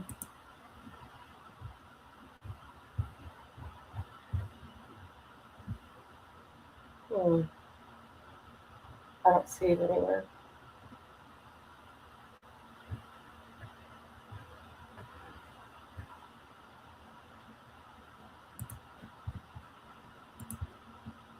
I don't know what's going on here, people. We'll just keep it here as I look around.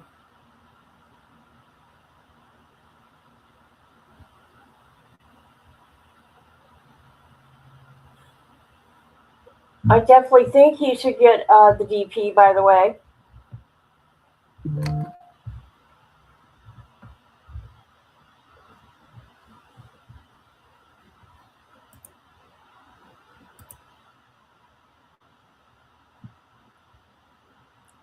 Let me check on Alan.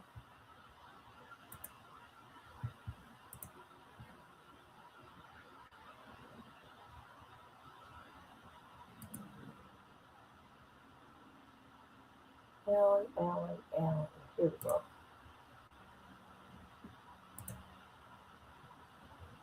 Well, he's not live.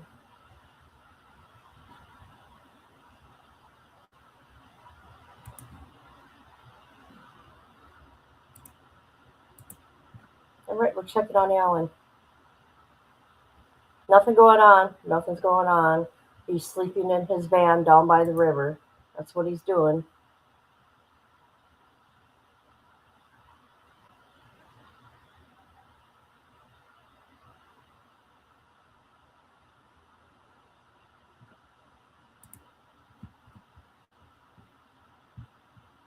Okay, let's check out Diaper 11 Lady for Melissa in the Bushes. Let's check out, see what she's up to. Oh, God, what's her channel name again? Shoot. Something Journey. I don't know. Trans something. Oh, I can't remember. Where's Melissa from the Bushes?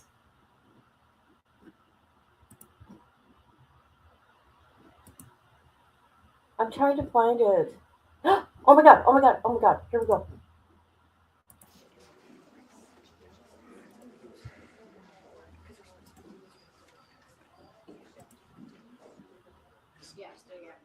Where's the. Okay.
Why haven't they brought out the little demon?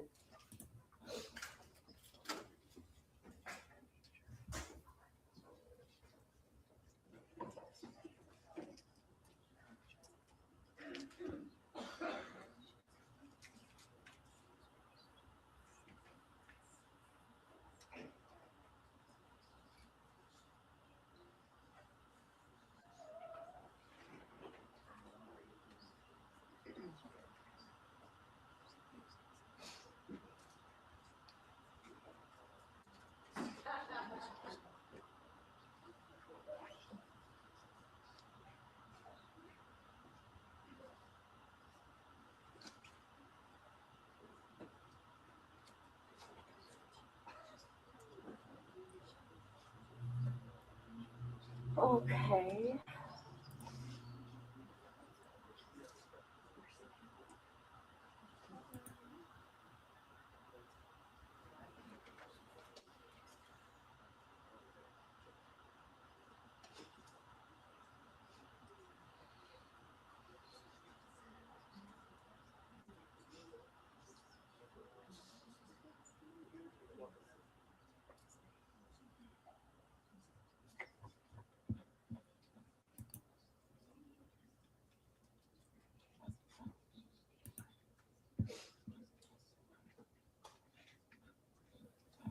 I think they're the jury's coming in.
Oh, here we go.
Court has received notification from the jury that they have reached a verdict. Both sides ready to receive the verdict? Ready, Your Honor. Yes, sir. Ladies and gentlemen, this courtroom is very full. And I do not know what this verdict is. But remember, whatever the verdict is, we're in a courtroom, all right? And there will be no reactions to the verdict, all right? Let's go to work.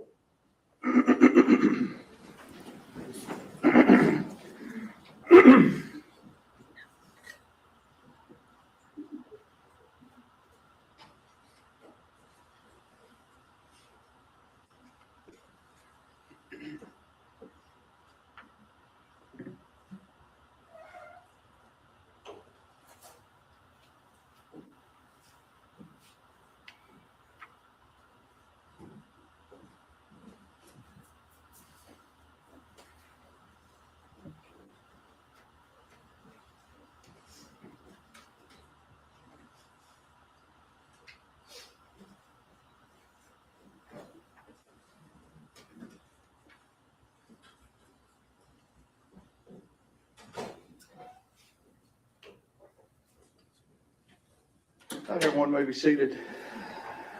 Good afternoon. Mr. Presiding Juror, it is my understanding the jury has reached a verdict on both issues. Okay, you hand it please to Deputy King.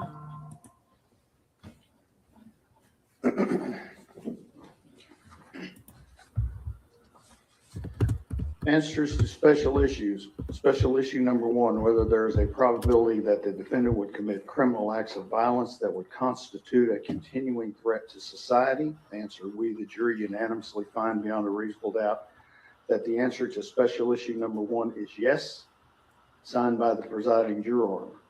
Special issue number two, whether taking into consideration all the evidence, including the circumstances of the offense, the defendant's character and background, and the personal moral culpability of the defendant, there is a sufficient mitigating circumstance or circumstances to warrant that a sentence of life imprisonment without parole rather than a death sentence be imposed. Answer, we, the jury, unanimously find that the answer to special issue number two is no, signed by the presiding juror. Does either side desire a poll? No, Your Honor. Ms. Anderson, Mr. Goebel, is there any legal reason why sentence should not be pronounced? No, Your Honor. Mr. Horner, if you'd stand, please. It's the order of the court that you, Tanner Lynn Horner, has been adjudged to be guilty of the offense of capital murder as found by the jury. Jury having answered the special issues, making it mandatory that your punishment be death. It is therefore the order of this court that your punishment be death. Before the hour of sunrise on a date to be determined by this court, upon a mandate of affirmance issued by the Texas Court of Criminal Appeals at the State Penitentiary in Huntsville, Texas, you will be caused to die in accordance with the rules and regulations established by the Texas Department of Criminal Justice until you, said Tanner Horner, are dead. Good. Said execution procedure shall be determined and supervised by the Director of the Texas Department of Criminal Justice.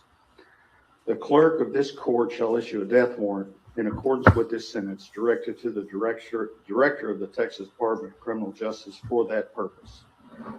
Clerk shall deliver such warrant to the Sheriff of this county and to be by him delivered to the Director of the Department of Criminal Justice together with you, and you will remand to the custody of the Tarrant County Jail to await transportation to the Texas Department of Criminal Justice at Huntsville, Texas, and the execution of this sentence. I will sign this death sentence as required by law. Your appeal of the finding of this guilt by the jury and their determination of the answers to the question in this sentence are automatically appealed to the Texas Court of Criminal Appeals in Austin, Texas. You will be appointed a lawyer to represent you on direct appeal, and your lawyer will receive a copy of the record of this charge, of this case at no charge. You have the right to have a second lawyer to represent you on writs of habeas corpus. It's a separate matter from your direct appeal. Do you wish to have counsel appointed for your writ purposes? Okay, then I will appoint you writ lawyers for that. Ms. Anderson, Mr. Goebel, if you will remain on his case pending his decision, and we have all the appellate paperwork filled out, I have received his acknowledgement certification of the right to appeal, and I appreciate you doing that. You may be seated. Is there an allocution?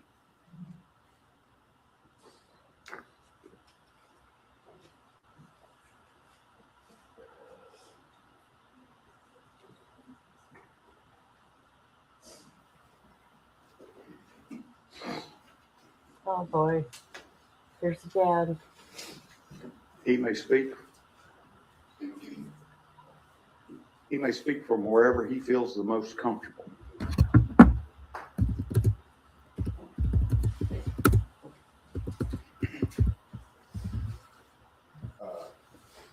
I'm Elijah's friend. I'm Jacob's brother. He was helpful.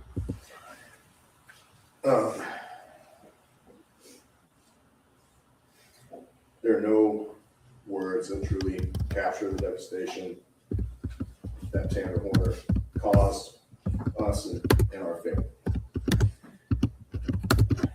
What he took from this world was not just a child.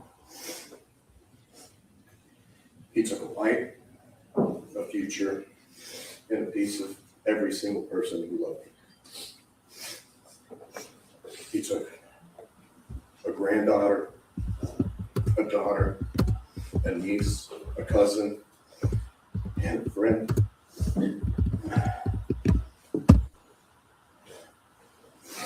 She would call me Uncle Elijah because she, for the longest time, couldn't say the Elijah part of my name.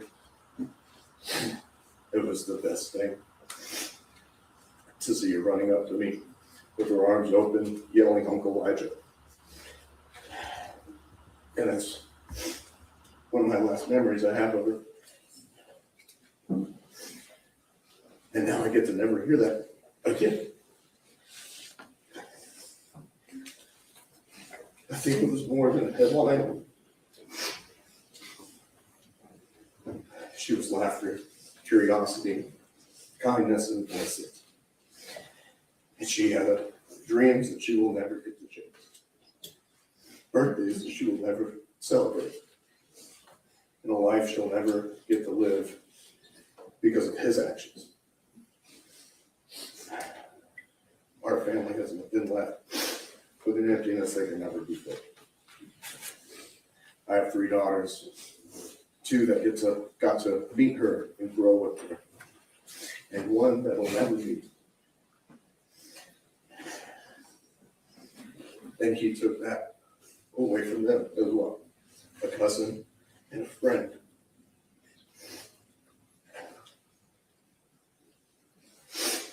He stole a sense of safety from all of us in our family.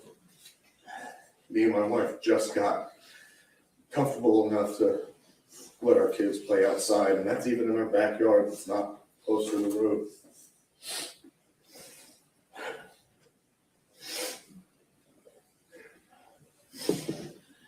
He's robbed us of safety, peace, and our trust in the world, and forever changed who we are as a family.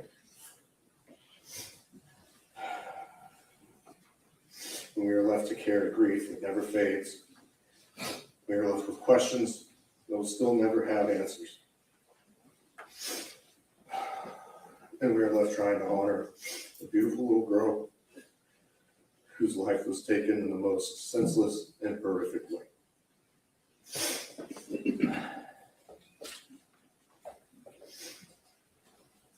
Tanner Horner, I want you to hear this directly.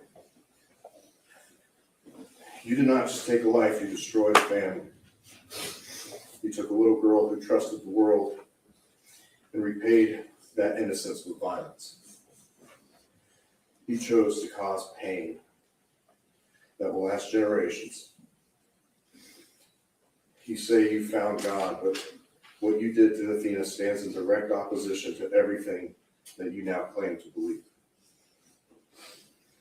In Matthew 18:6, it says, if anyone causes one of these little ones to stumble, it would be better for them to have a millstone hung around their neck than to be drowned. That is how seriously harm against a child is judged.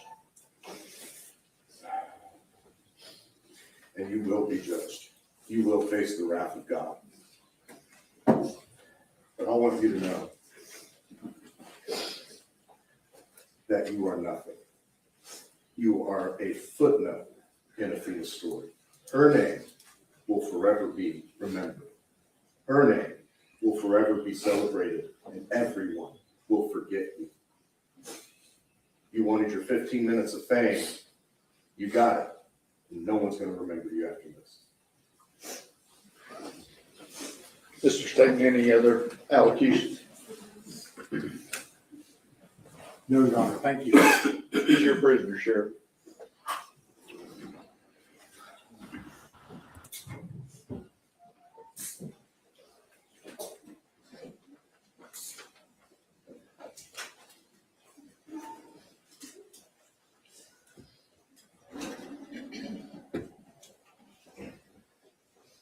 Ladies and gentlemen, this will conclude your service as jurors.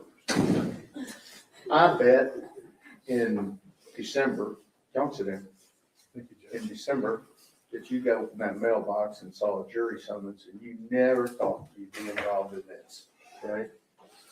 Well, here we are 6 months later, and I thank you. And also in your presence, I want to thank the lawyers. Lawyers in real life don't behave like they do on television, okay? Mr. Staten, Mr. Berry, Ms. Dool, Mr. Lapham, all the members of the staff, they represent the citizens of Wise and Jack County. And I hope that those citizens have had a chance to watch their work because I appreciate it. Sanderson and Mr. Goebel are members of the Regional Public Defender's Office out of Lubbock. That is a government corporation that provides representation to people who are accused of capital murder where the state is seeking the death penalty in counties that have 100,000 in population or less. And that is 195 counties in the state. And all these lawyers do is death penalty cases. So think about that. What they had done in this case, they have to do it in 194 other counties. The professionalism that they demonstrated to each other, the courtesy that they demonstrated to each other makes me a better judge, and I thank you. I thank the sheriff and his staff, the bailiffs, and the rock in this room is the lady that's sitting right here in front of me. If y'all will retire to your jury room, I'll be back with some final instructions. Okay, thank you very much. All right.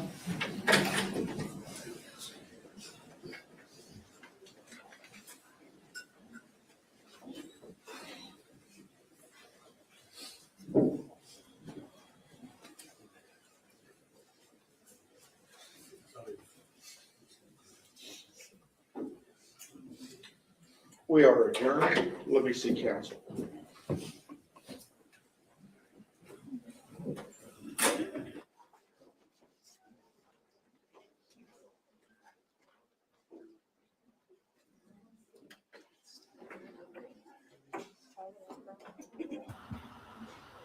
Let's see. Nothing going on for Diggs.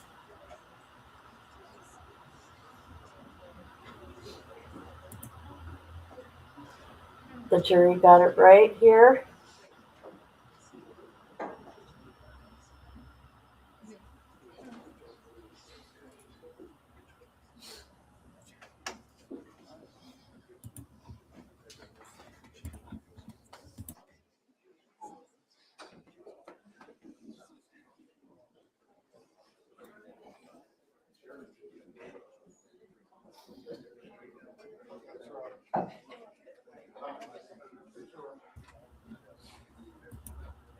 Yeah, he's a good judge.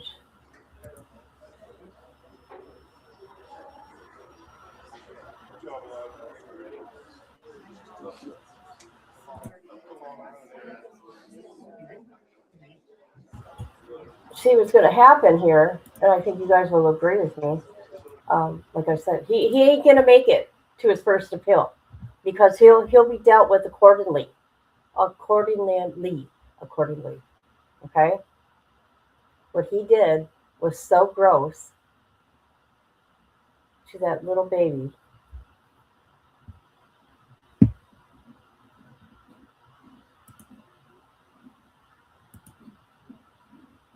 All right, let's see here. here?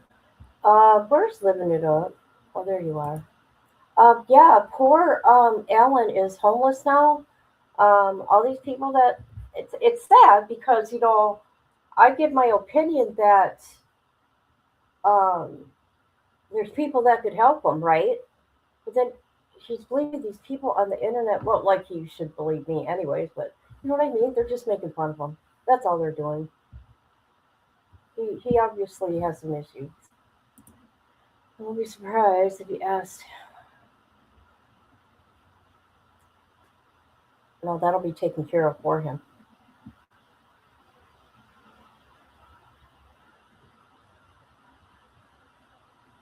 This is a screening check again.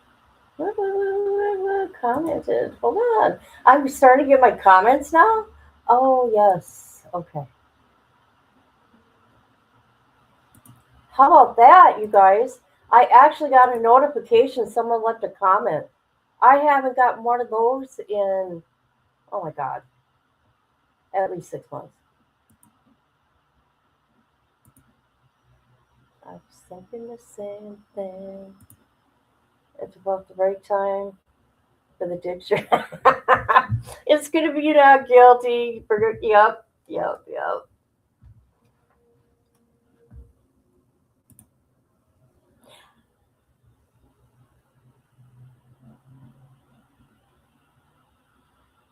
Oh, is the judge talking to the family? Is that what's going on here?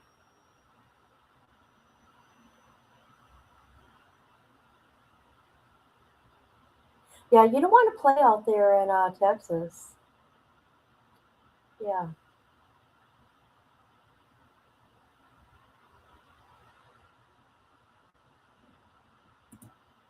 Nothing going on in Dukes.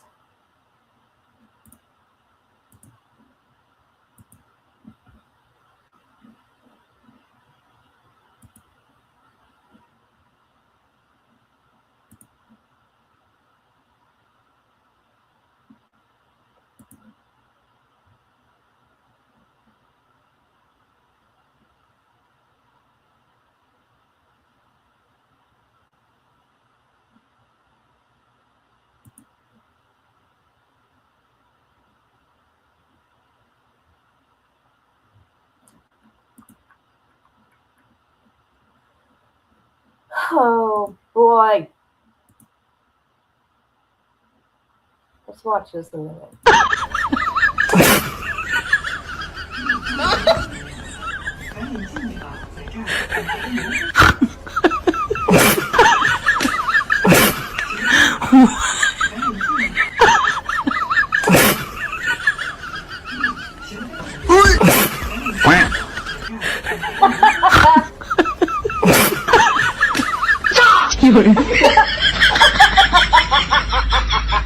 That's my favorite one. And this one.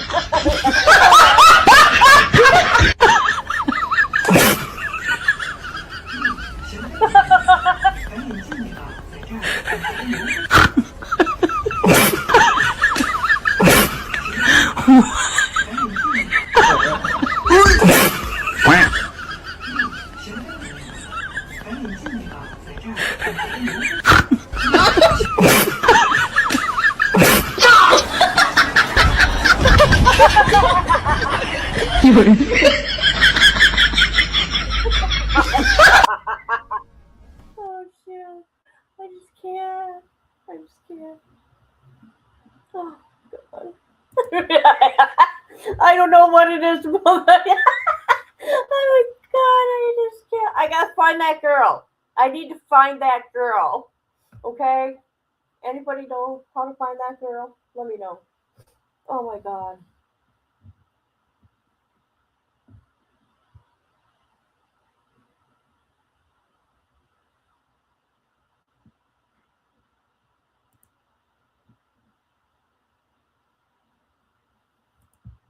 So I think people are picking on Alan.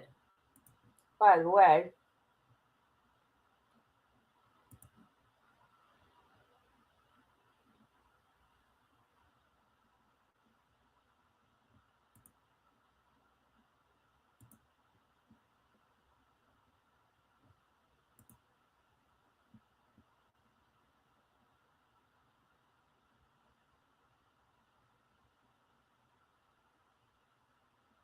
Alan is a guy on here that I found by accident. He does have mental health issues.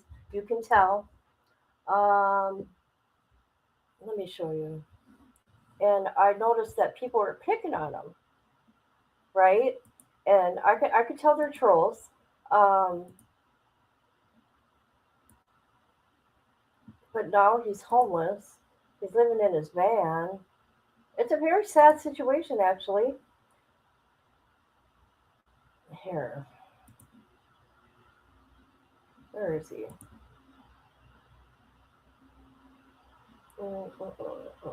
There we go. Instead of these people in his chat like looking out for him, right? Right? We know what trolls are, right? They would have helped him with like services, right? They would have helped him with some kind of services, saying, "Hey, um, like I've said, there's people out there that can help him with certain things and whatever." I just feel bad for the guy. I don't think he has any kind of family. There's Alan. All righty. We're getting ready to go to Cryptid Land. We are.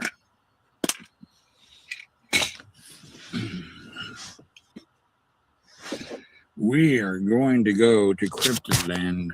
Oh, ha, ha, ha.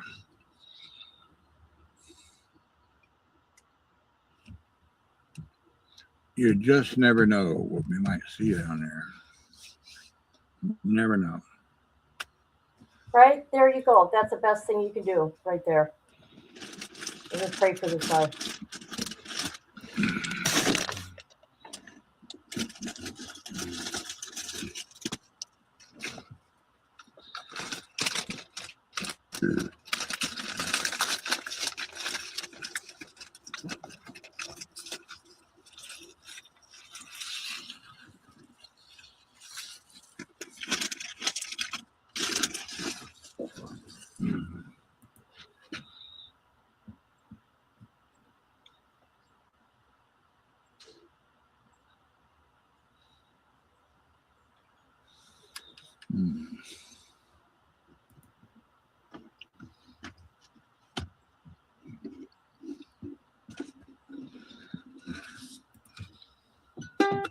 Oh no, let's not do that now. Well, remember that show?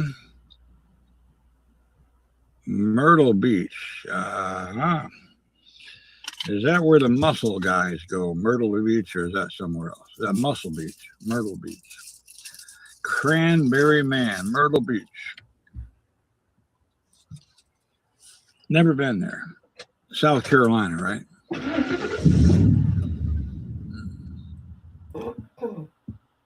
I will say, yes, he's entertaining, definitely. To be honest, he looks better in his van.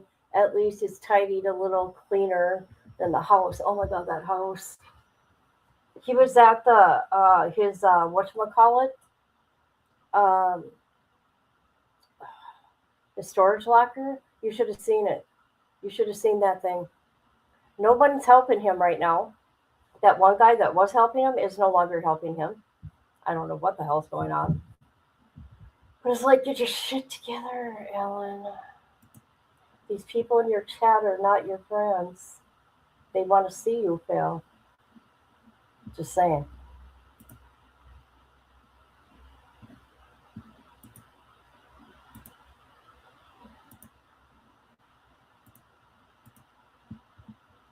All right, let's go here. Yeah, definitely.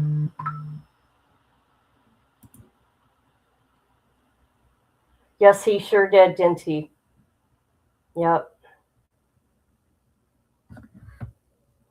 Yeah.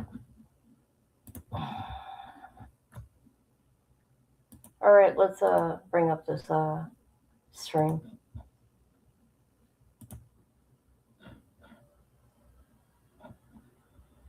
All right.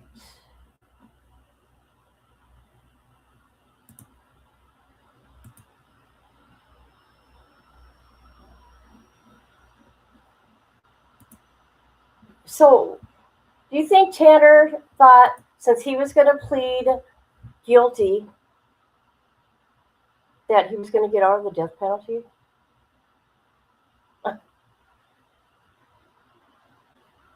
I couldn't stand his lawyer. It's not that I couldn't stand her. She was irritating. I know she was doing her job. But saying she had a problem with her family, the little girl, Athena's family, wearing pink.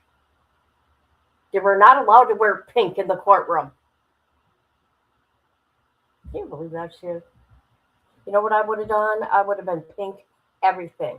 Pink, pink, pink, pink, pink, pink, pink. Everyday pink. Makeup, hair, clothes, you name it. Shoes, all of it.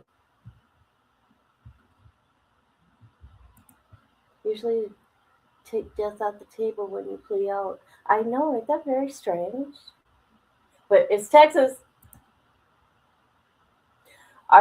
Like I told you, I only watched that one day, and I'm like, nope, absolutely not. When I seen that little girl after he kidnapped her, seen that little girl's face, it just gave me the creeps, man. It's like, oh my god, something bad is about to happen. They sure did, didn't they? They sure did.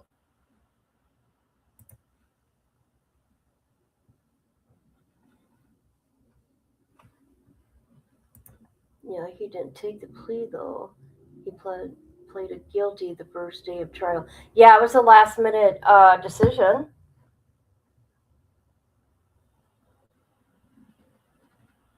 So I don't know. Maybe hold on a minute. What's going on with my phone? Never mind. I can't either. I've done too much. You should look at the journey from Nevada. Stonemeyer. Hold on a minute.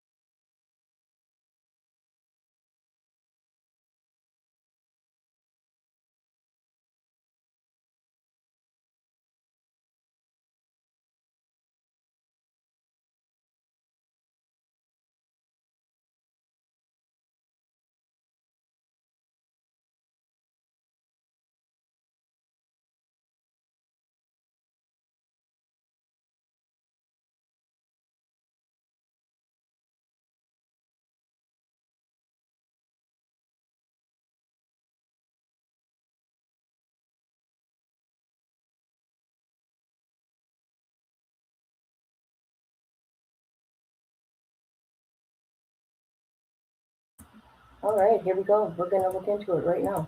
We're going to look at it while we're waiting. So it came up something surveillance. Oh, no, no. A little girl.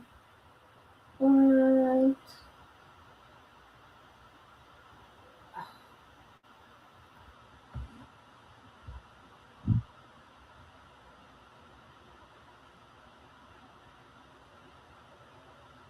Oh.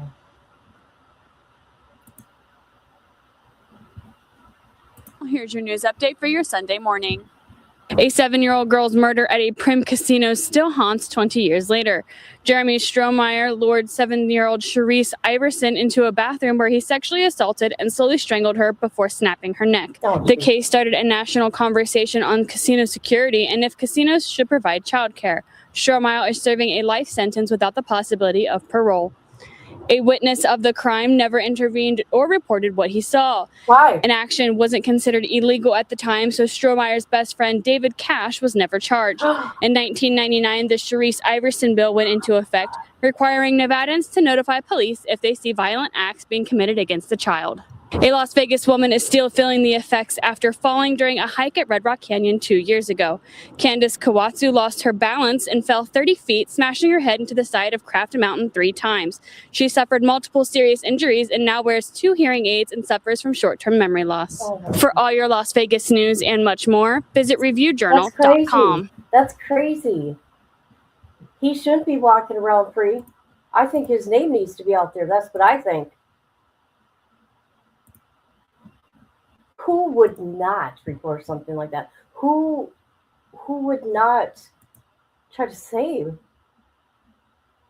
this little girl?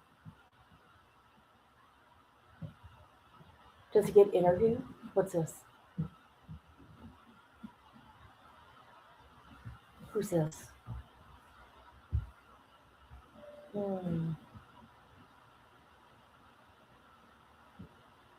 There actually really is surveillance of him creeping around. Unreal.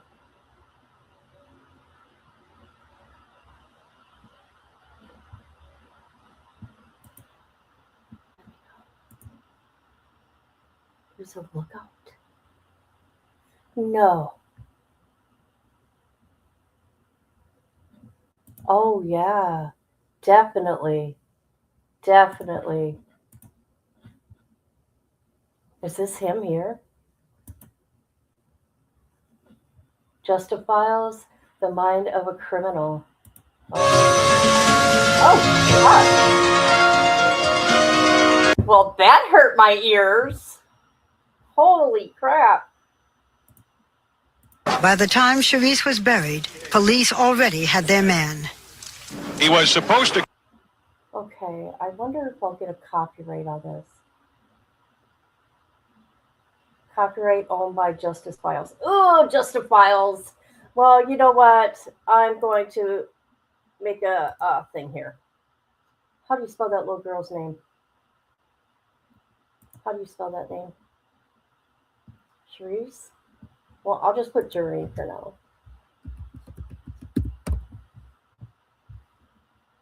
Okay, that's what I'm going to do. I'm going to start looking into that case. It does sound like Barbara Walters, yes. Whew. Okay, hold on. Father's statement to police. Okay. This is Leroy Iverson, Sharice Iverson's father. Reese. Voluntary statement to police. And that's when I went and got the lady. The lady, I asked, "You seen my daughter? We tried to survive her, and she had a trauma on her lip. All her clothes were pulled off into the toilet, except her little shirt." I'm gonna skip that. That's really graphic. Okay. But I couldn't get no pulse with her hand or nothing. I couldn't hear her breathing or nothing. She was dead then. They had raped her, you can tell. Oh. I wanna go after Cash. I think I need to bring attention to Cash.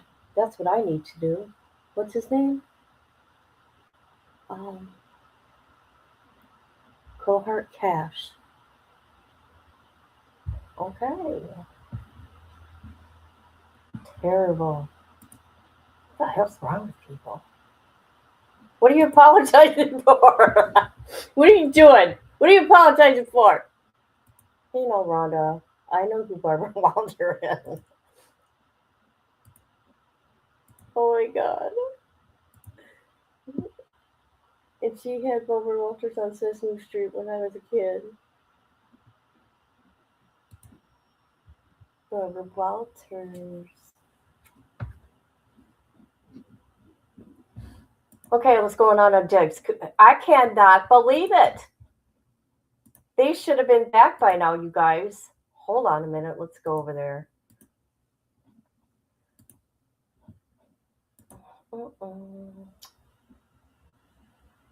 Wow, the jury's been out an hour almost, you guys.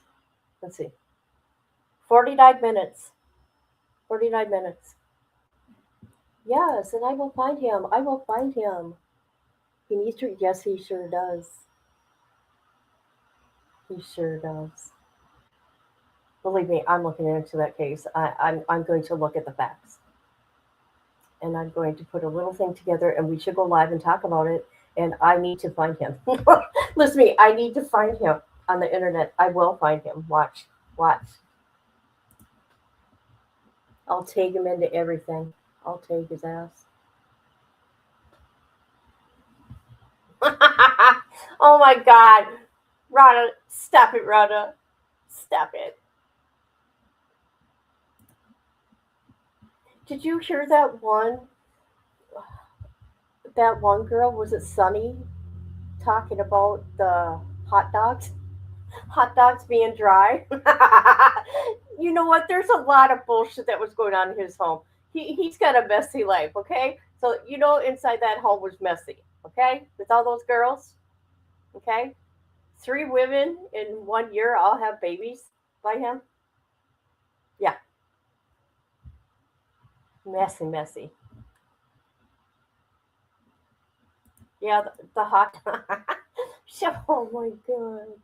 She, they're like, did she cook that night? You know, December 2nd? Yeah, she made some hot dogs. They were all dry. Oh, she was cutting down her hot dogs. Oh my God. Silly, silly. That was funny, wasn't it?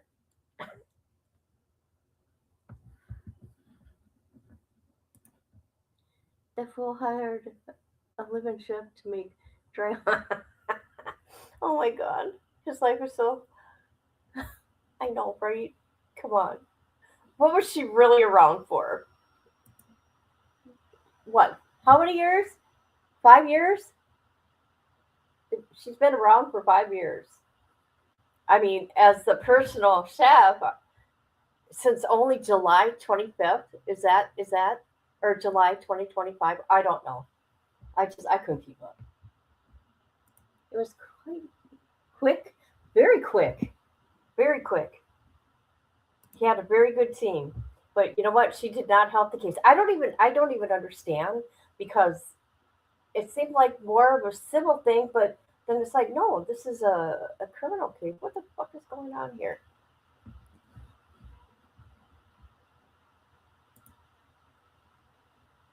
All right, let's see.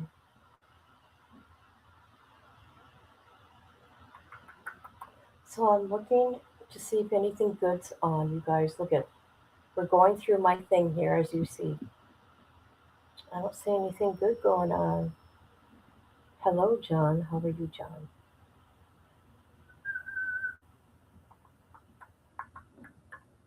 Hmm.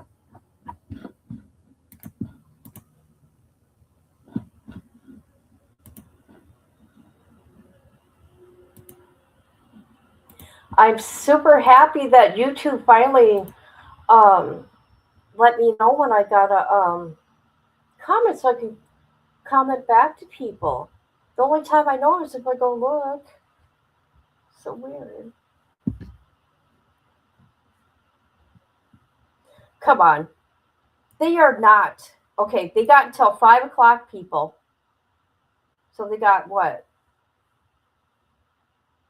An hour. Less than an hour.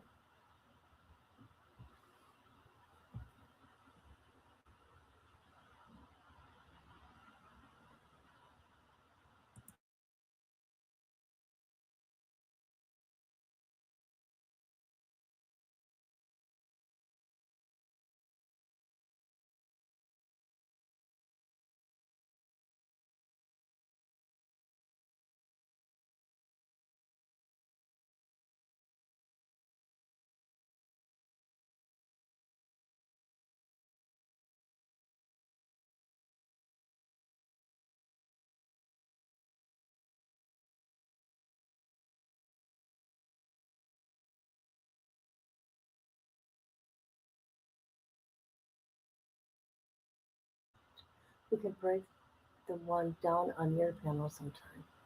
Is it? Okay.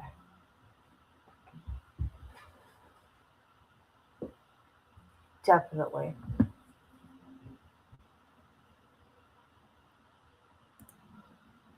I'm going to start looking through to see if I can find everything I can find on that case. That's what I'm going to do. But mainly, I'm going to go find cash. I'm going to take him into everything I do with that little girl in it.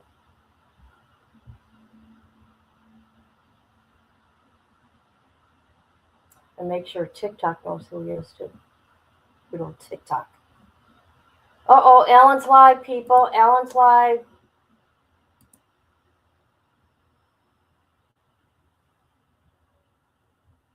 Look at the okay, people. People are so funny. Look at this shit. Look at this comment. This person says, Street Logic TV says, they're eating Mila's, is it Mila or Mila's? It's Mila. Mila's hot dog stand funded by Diggs. Deep. LIC? What? What? LLC? Funded by Diggs Deep LLC. Oh, stop it, people. I checked out your page the other day. I think he's very kind to everybody, and that's what I like about him. And, I do like that kind of stuff he talks about. Warrior's death on the thumbnail. Oh. Is that funny? And nobody responded back? Oh, let's see. Oh, shoot. Okay, yeah, everybody's talking about the hot dog. He liked them hot dogs. Let's see. Let's see. 2,000 a week for 2 hot dogs? Oh my god. Get that out of here. Oh, let's see. Let's do the vote. Let's do the vote. It's going to be guilty. Oh, I mean not guilty. Oops. I meant not guilty. Just missed that. Okay, that's going to be the joke with Diggs forever now. It's going to be the hot dogs. That's what's up. It's going to be hot dogs forever. You know what? I bet you,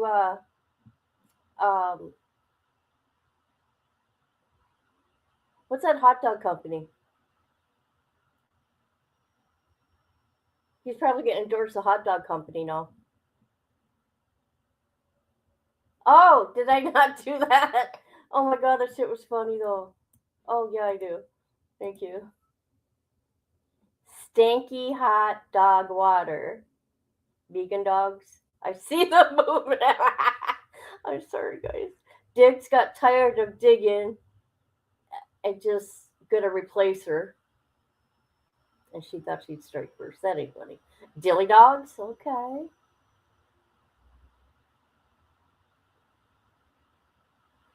Oh shit, that was funny.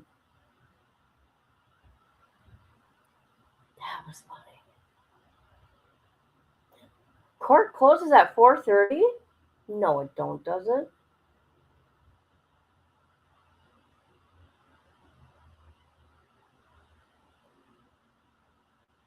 So instead of Diggs is going to be known for football, he's going to be known for hot dogs.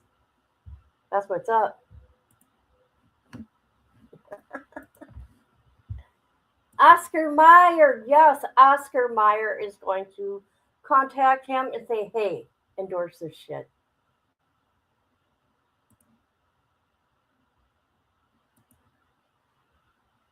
Oh, ballpark. Yeah, could be.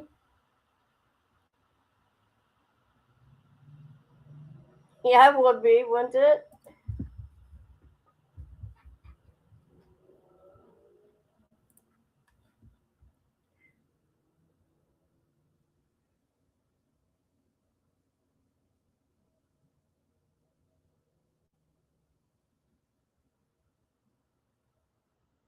Oh my God.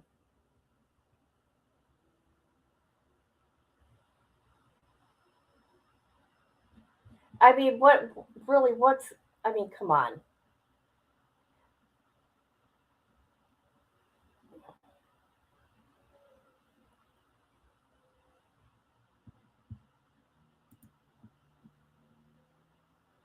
Holy shit, I'm hot.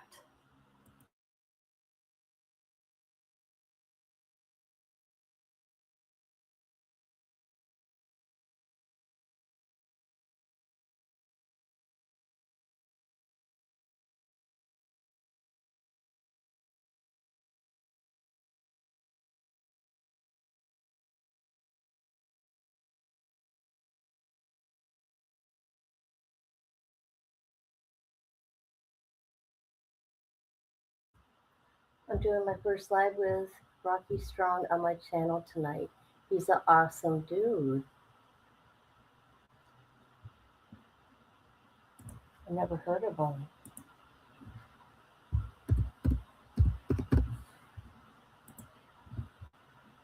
We shall find out, though. We shall find out. I don't see no notifications. What's going on here? Oh, there it is. Never mind. Never mind. I found it.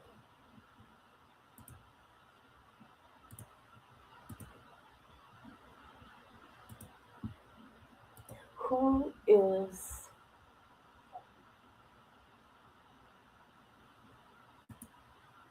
I've never seen this guy before. Oh. Yeah, I'm going to check him out. Heck yeah, before you go live, I will. Let's see, who is he? What's his name again? Let me... Sorry, I gotta come back into StreamYard and look. What's his name? Oh, Rocky Strong. Okay.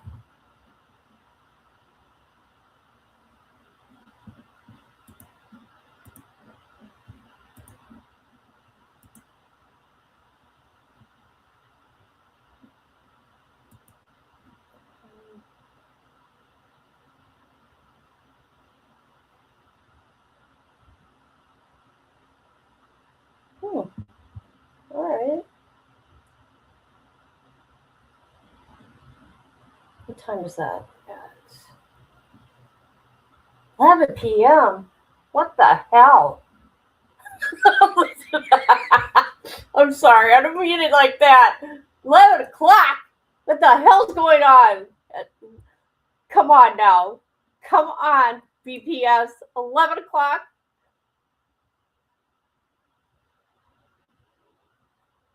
There you go. There you go.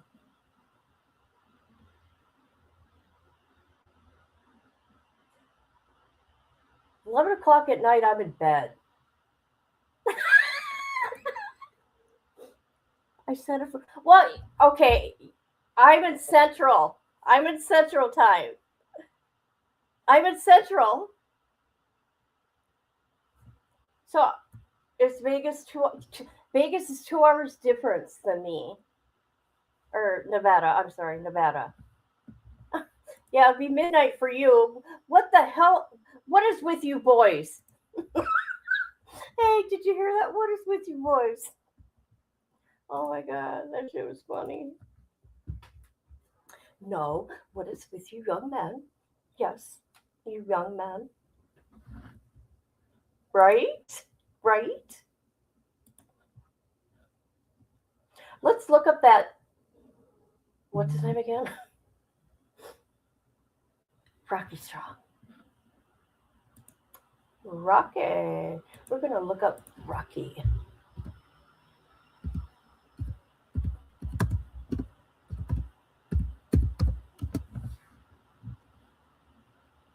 Oh, he's got a YouTube channel.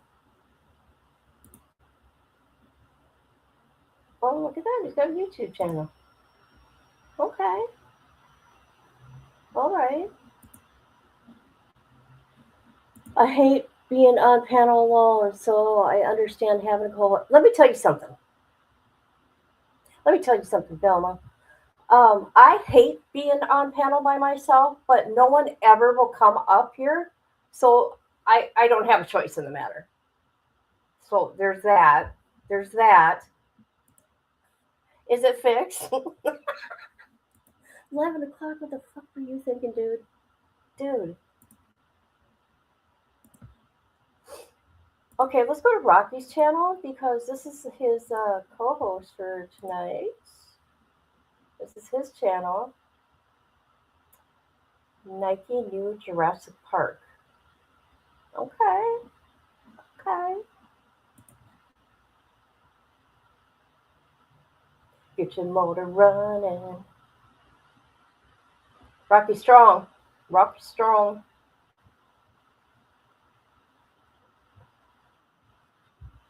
Holy shit, that scared me.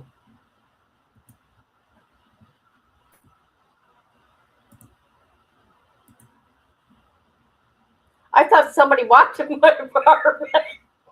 Oh my god, I'm like, this fuck. They are asking, what are the three criteria for assault and battery? Where's the sound? For strangulation. So, Mr. Clerk, if you'd mark this for identification, my intention would be just to re-instruct them on the two offenses. Right on. All right. Okay, let's get this not guilty over with. All right, we're ready for the jurors? Yes, Your Honor. Mr. Clerk, can I have the tissues somehow? Can't leave me out here.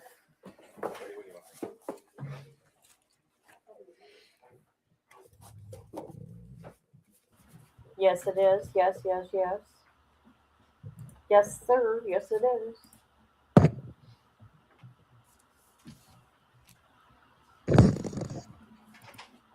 Oh, I could? Okay, I was being careful. An hour, we were right on the money. Hey, you didn't miss much of anything. Well, yeah, you did. Yeah, you did. Amber.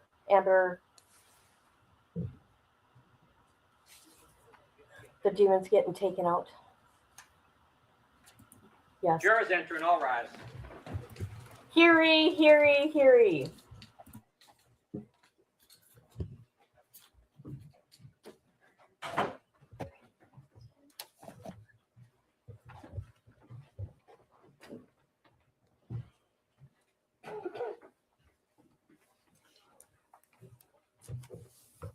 May be seated. All right, jurors, I did receive your question, which reads, what are the three criteria for assault and battery and the three for strangulation? So let me begin with the assault and battery. What? The defendant is charged with having committed an assault and battery upon Mila Adams. In order to prove the defendant guilty of committing an intentional assault and battery, the Commonwealth must prove three things beyond a reasonable doubt. First, that the defendant touched the person of Mila Adams. Second, that the defendant intended to touch Mila Adams. And third, that the touching was either likely to cause bodily harm to Mila Adams or was offensive. To prove the first element, the Commonwealth must prove the defendant touched Mila Adams. A touching is any physical contact, however slight. A touching may be direct, as when a person strikes another, or it may be indirect, as when a person sets in motion some force or instrumentality that strikes another. To prove the second element, the Commonwealth must prove that the defendant intended to touch Mila Adams in the sense that the defendant consciously and deliberately intended the touching to occur, and that the touching was not merely accidental or negligent. The Commonwealth is not required to prove that the defendant specifically intended to cause injury to Mila Adams. To prove the third element, the Commonwealth must prove that the touching was either likely to cause bodily harm to Mila Adams or was offensive. A touching is offensive when it is without consent. The defendant is charged with strangulation, and to prove the defendant guilty of this offense, the Commonwealth must prove three things beyond a reasonable doubt. First, that the defendant intentionally applied pressure on the throat or neck of Mila Adams. Second, that the pressure was substantial. And third, that the pressure interfered with the normal breathing or circulation of blood of Mila Adams. To prove the first element, the Commonwealth must prove beyond a reasonable doubt that the defendant intentionally applied pressure on the throat or neck of Mila Adams. The Commonwealth must prove that the defendant consciously and deliberately intended the touching to occur, and that it was not merely accidental or negligent.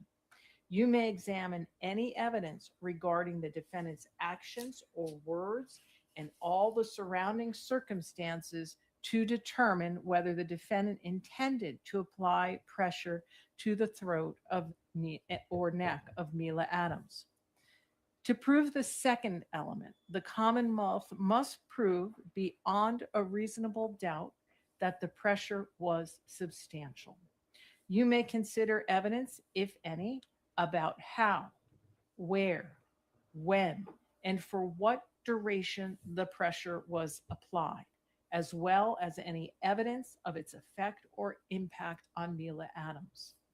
To prove the third element, the Commonwealth must prove beyond a reasonable doubt that the pressure that was applied interfered with the normal breathing or circulation of blood of Mila Adams. If the Commonwealth has proven all three elements beyond a reasonable doubt, you should return a verdict of guilty. If the Commonwealth has failed to prove one or more of the elements beyond a reasonable doubt, you must find the defendant not guilty. With that, I will send you back to your deliberations. All rise, jurors can step down.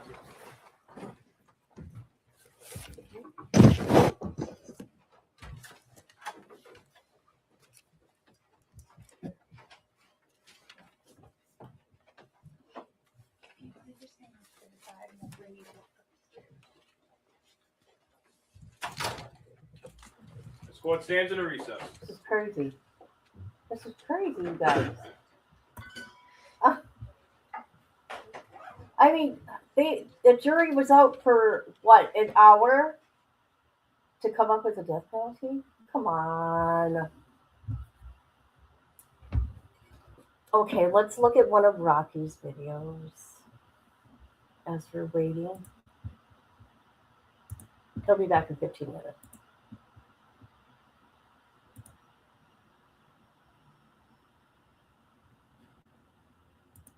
Yeah, I think so too. Rocky Strong. Oh, food. Look at that. Oh, yeah. Is that what he does? Burger King?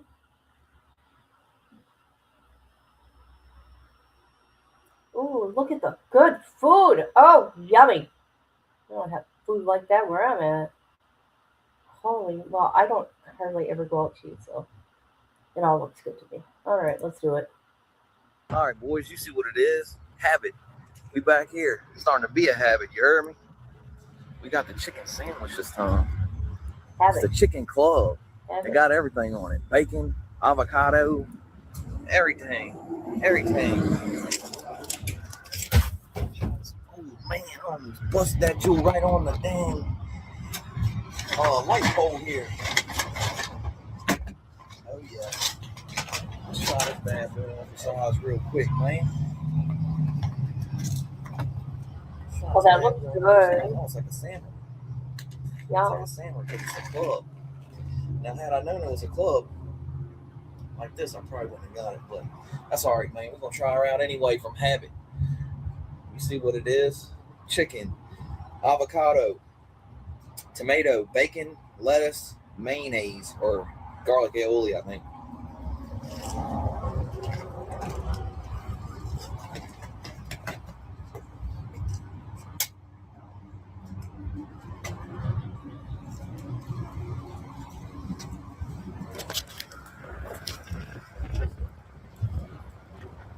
We might as well just start coming here, man.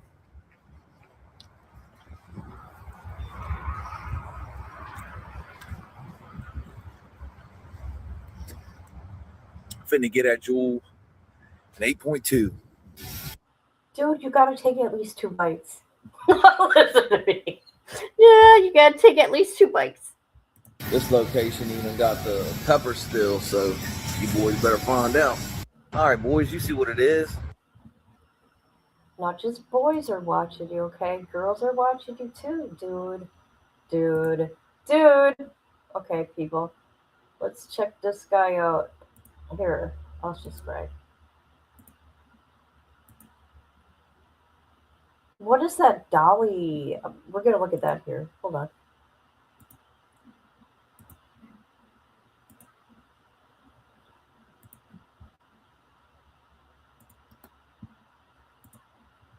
Oh, Amber, you decide to join the conversation finally, huh? They probably have a not guilty. They just want to ask questions to make it seem like they're discussing. Right. All right. What's this Dolly thing that he? What is this? I love chicken and dumplings. Can you guys tell I'm hungry? All right. Me and the old lady went shopping a little bit today, and we seen these Dolly Parton chicken. It's Dolly Parton. Did you guys know Dolly's got her own or what are they called? Frozen dinners? TV dinners? Holy shit. And dumplings at Target. So the old lady was like, man, let's try it. Oh, I don't shop at Target, so there's that. So we grabbed one. Look at these big chunks of chicken right here. Giant chunks of chicken. Huh? Nice. A little bit of dumplings. Looks like carrots. Says with vegetables and creamy sauce. You got some dumplings. You got some carrots. You got some celery. And some seasoning, it looks like. So let's get a little bit of... Right, there's a dumpling. There's a carrot. There's a chunk of chicken. Oh, yeah. Oh.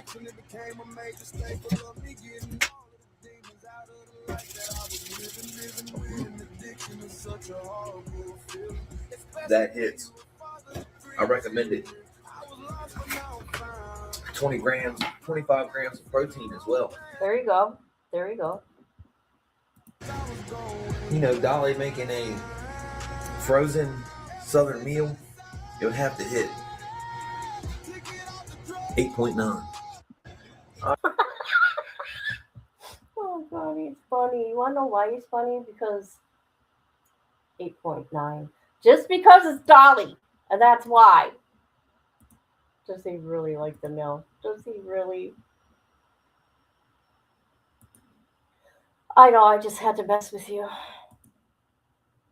Ashley, I've never even heard of Dolly having her name on a TV dinner.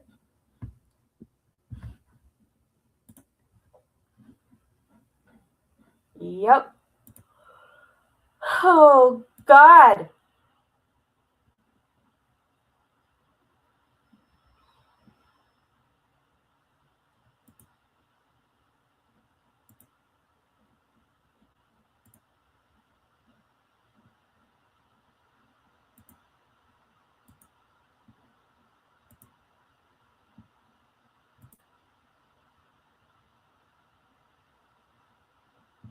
All right.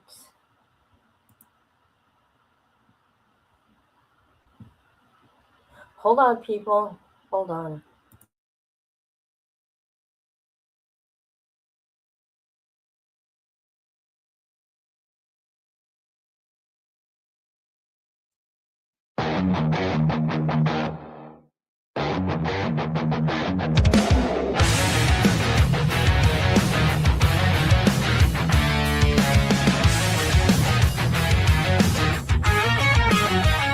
They call me hot shit. You proclaim. Let that sink in. I'm the unseen. Not the chart topper, not the mainstream dream. But when the dust settles, I'm still the supreme. Don't mistake my kindness for a sign of fear. I'm the storm in silence, the voice you hear. When the world turns cold and the lights grow dim, I'll be the fire that burns within. I'll be by your side when the night falls deep. Through the highs and lows, I'm the promise I keep. Not the loudest voice, but I always win. They call me hot shit. Let the truth sink in.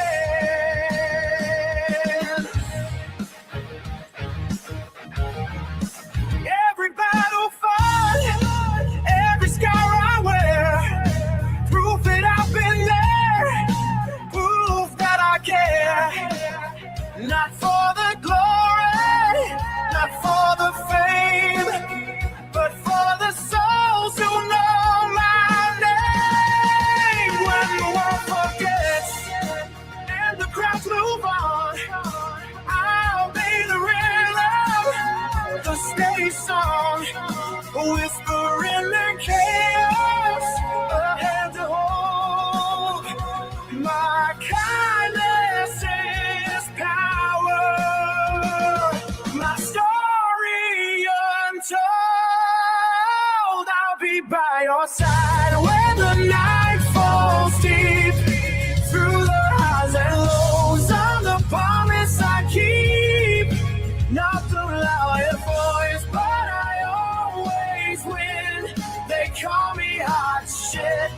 the truth sink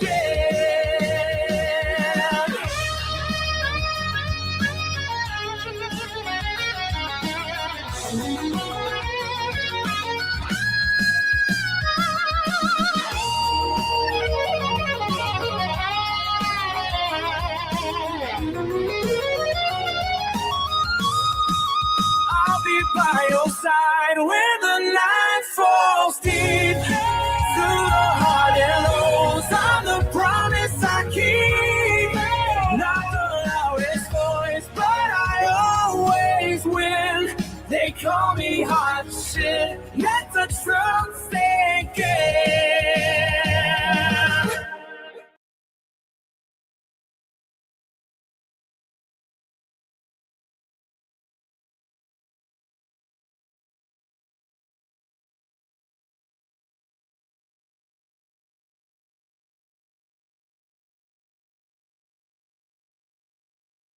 Here I am talking, but I'm muted. Goodbye, Rhonda. Have a good night.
Will the jurors and the defendant remain standing? All others may be seated.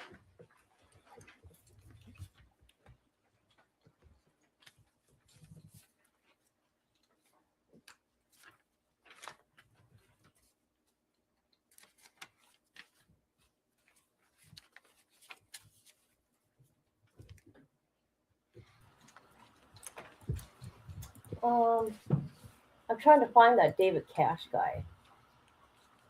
Madam Forelady, has your jury agreed upon a verdict? People are saying he's in Michigan, but then On I just count seen one, another one. So strangulation he's in or Blossoming, suffocation, what is your California. verdict? Guilty Lives or in a not $1 million guilty? home.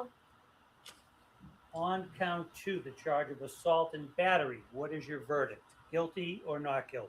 Not guilty.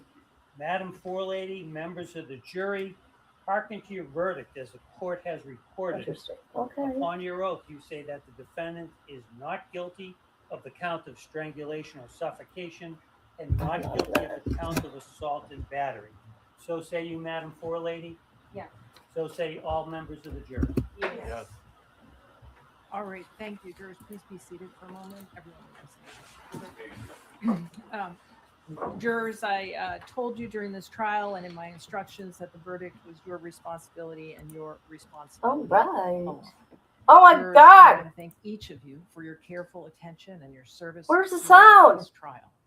This case has involved a Oh. heightened level of public attention.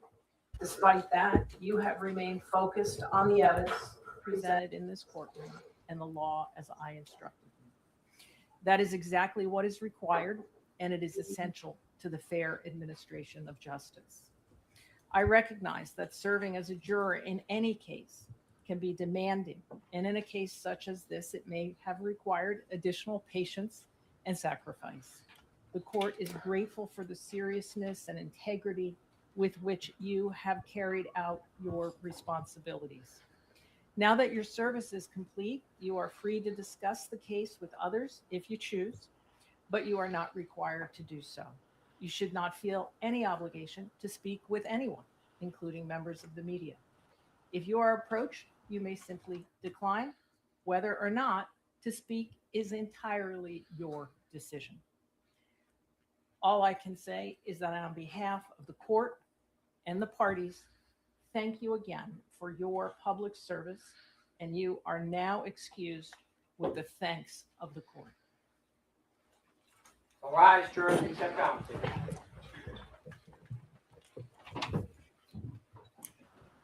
My headphones were plugged in, and I didn't have my headphones on. I'm so sorry, guys. Stefon Diggs, sir, you've been found not guilty on the following charges: strangulation or suffocation and assault and battery. Such charges will automatically be sealed by the Office of the Commissioner of Probation and the Clerk's Office, unless you notify the Commissioner of Probation in writing within 10 days that you do not want the charges sealed, using the request not to seal court records under General Laws, Chapter 276, Section 100C form, which is available on mass.gov. The request not to seal form must be sent to the Office of the Commissioner of Probation by mail or email to the addresses provided on the form. If you want copies of any documents associated with these charges, you must request them immediately before the charges are sealed. Once the charges are sealed, you will not have access to related documents unless you file a motion with the court asking to unseal. Sir, you've been found not guilty. You're free to go, sir. Court, all rise. Just all media, you can step outside now, media, please.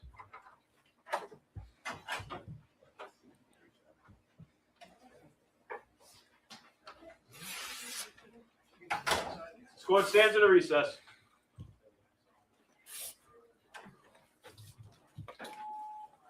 You folks can set up outside now, okay? You can Thank set you, up appreciate outside for me. Thank you.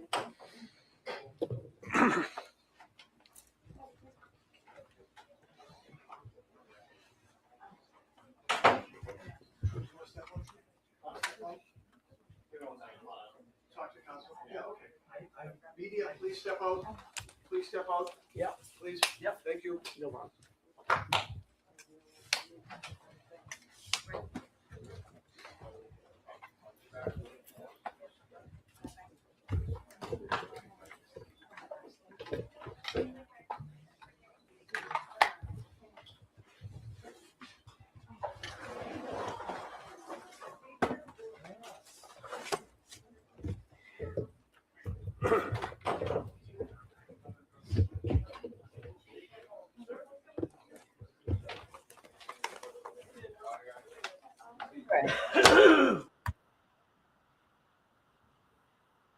I am so sorry, guys. Yeah, I missed it too. Wanna know why? Because my headphones were plugged in. And they weren't on me though. Oh my God. But anyways, so there's that. I was gonna say something else. Can't remember. Go to VPS's tonight, okay? For the live with, what's his name again? Rocky Strong. Check that out tonight. Oh, that's what I want to say about, what's her name again? Mila? Mila? Mila. Mrs. Adams. Mrs. Adams, okay? She's gonna go on a world tour right now.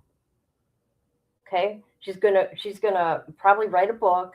She's probably going to go on a bunch of talk shows, or not, like internet talk shows, right? And she's gonna spill the tea. Okay? Okay, going on. She is. Watch. She couldn't explain herself in court. Yeah, there's that. All right, everybody, I'm gonna go. I gotta do some things here. But thank you, everybody, for being here. And yeah, talk to you later. Love you.